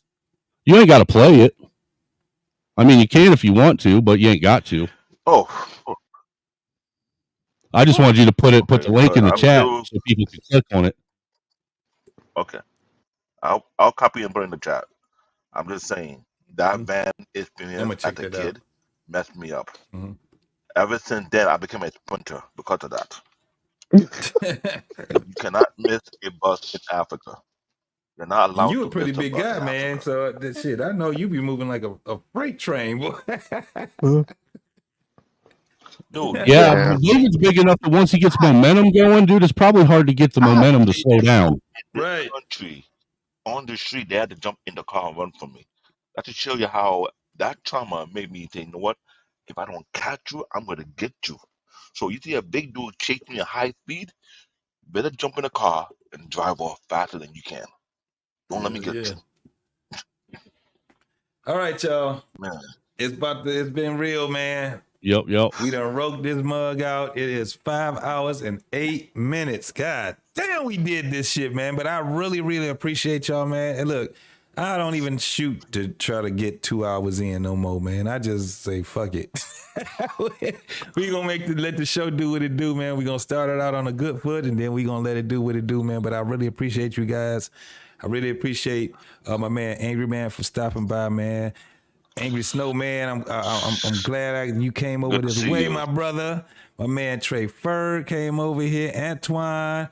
Look, man, you guys, man, I really appreciate you guys for coming over this way, man. Hey, Angry Man, go ahead and shoot it out when your next show is, bro. Oh, me? Yeah. Well, first off, you need to stop calling me Angry Man because Angry Man was up here, and I don't want that beef with him, sir.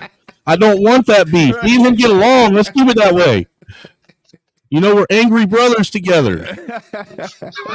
But no, actually tomorrow night I'm going to be doing a show where I'm probably around 7 or 8 where I'm going to be going down. I've been going down this whole eclipse rabbit hole and all the stuff that everybody's been putting out. And I figured I'd go down it and go through all this craziness that everybody's been saying is going to happen and share it with everybody. And let's everybody sit and laugh at everybody that's been putting all this nonsense out. Because, dude, some of this shit that they've been trying to tie to this eclipse is wild.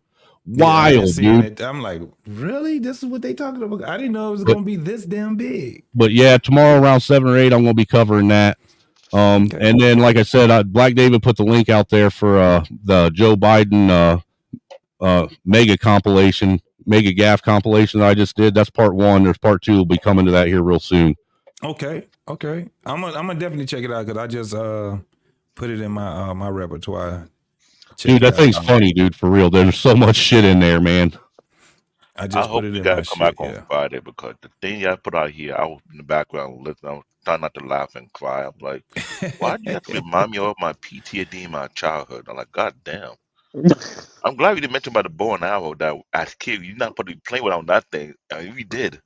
Right. But yeah, I appreciate you, JT, for letting me come up and chop it up with you guys, man. I've missed hanging out with you guys, man. For real, you guys it's always a blast coming over here and, chopping it up with the fellas.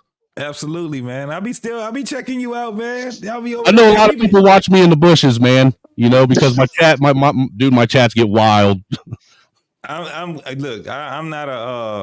not one of those dudes that are shy away from shit like that, man.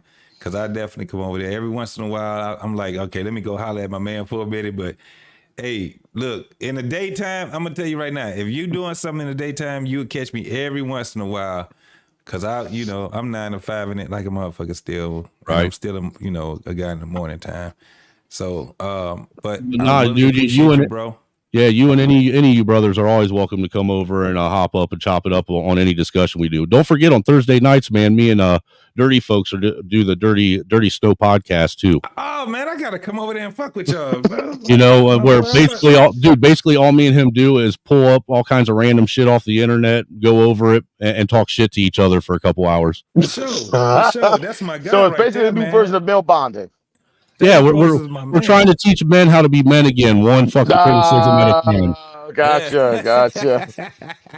Ironically, like the thing with my wife, she's not used to that. She wasn't, like I said, she's the oldest of 10, so she wasn't used to it. So when I came into the picture and I was chopping up with two of her brothers and everything else, and we were just going at it, she looking at me like, yeah, she be looking at us like we're so rough. I'm like, nah, this is called male bonding. You're not used to being around a lot of this testosterone. That's all it is. Yeah. So get used to it. Trust me. So it ain't no big deal. But I'll definitely check you out, Snowman. I'll definitely have to come by and check it out. Yeah, if you want, I could drop you my channel link in the back. Hey man, Cool. you put it on the what you call it, bro?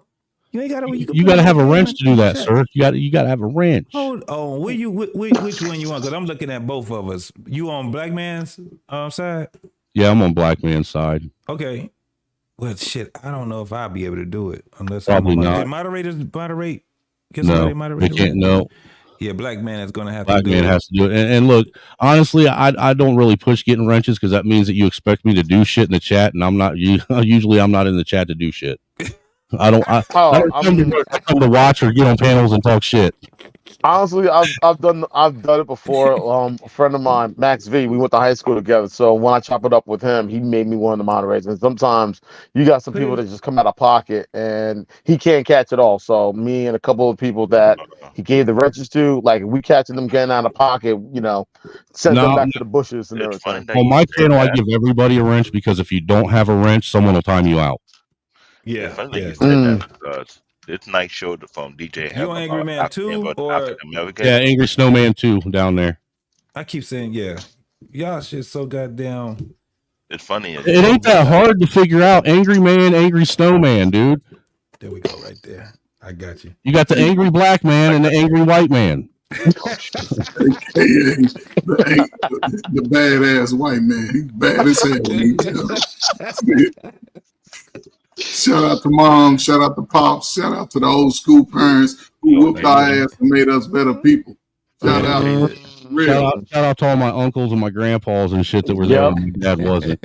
Yeah, shout out to my parents, shout out to my aunts, my uncles, my older cousins who made sure I towed the line and everything else.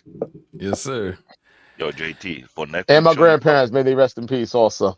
you might want to react to DJ Ham tonight's show about African versus African American. Dude, I bet that was fucking ratchet as hell. Yeah, because I'm gonna watch it tomorrow, man. I'm gonna watch him tomorrow. Hey, dude, like I told you in the chat, how many dude. shows I watch in 8 hours, bro. I watch a lot of fucking shit in 8 hours, bro. Look, sir, black versus African black is worse than black versus white.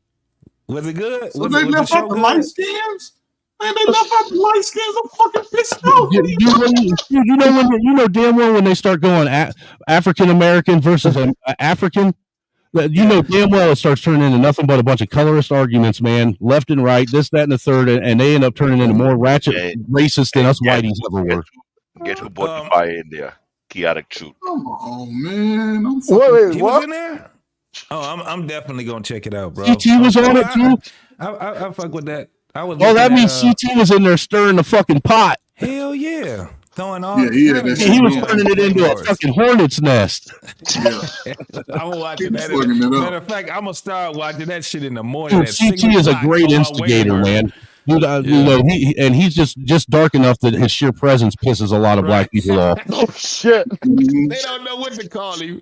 They don't.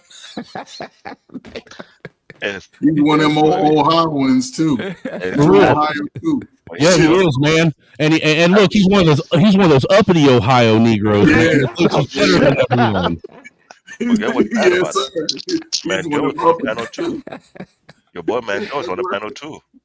I'm gonna check that out tomorrow, man. I know that was out cold, bro. Oh, I might end up having to do a daytime show review over that. Yeah.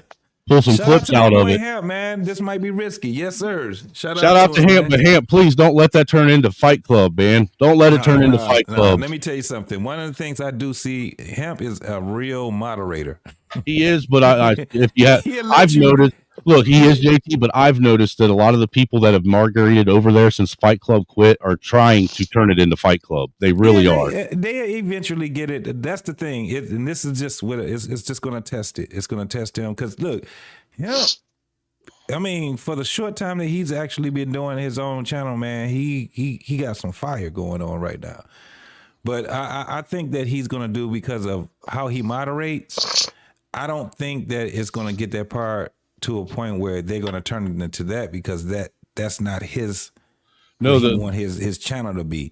No, that So that dynamic of having the women up there and then the men coming up and question them or giving them smoke, halfway through that was actually a great show dynamic. Yeah, it can get to that point, but I think that he has a different type of integrity when it comes down to it. One of the things I do like about on this channel, he do let you be able to try to sort it out, and when you don't get a chance, when you don't sort it out, he be like, all right, that's enough time, and it's just over with. You know what I'm saying? I don't know, man, listen, all of these channels, when it comes down to it, if we're trying to have better conversations with one another, we just gotta bite the bullet on a lot of this shit. But you're right. If it turns into Fight, you know how bad it had to be in Fight Club when the motherfucker that was over Fight Club just said that he was done. It isn't like Fight Club wasn't making money, but for it to be to be willing to give up the money that it was making because you don't want to deal with the bullshit that comes with it says a lot.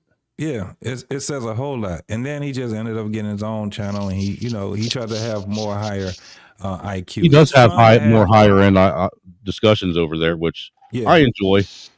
Yeah. I think that one of the things we have to do is just look at where we go left a couple of times. Yeah, but where we go wrong at, and then we just correct it. That's it. That's just basically what it is, man.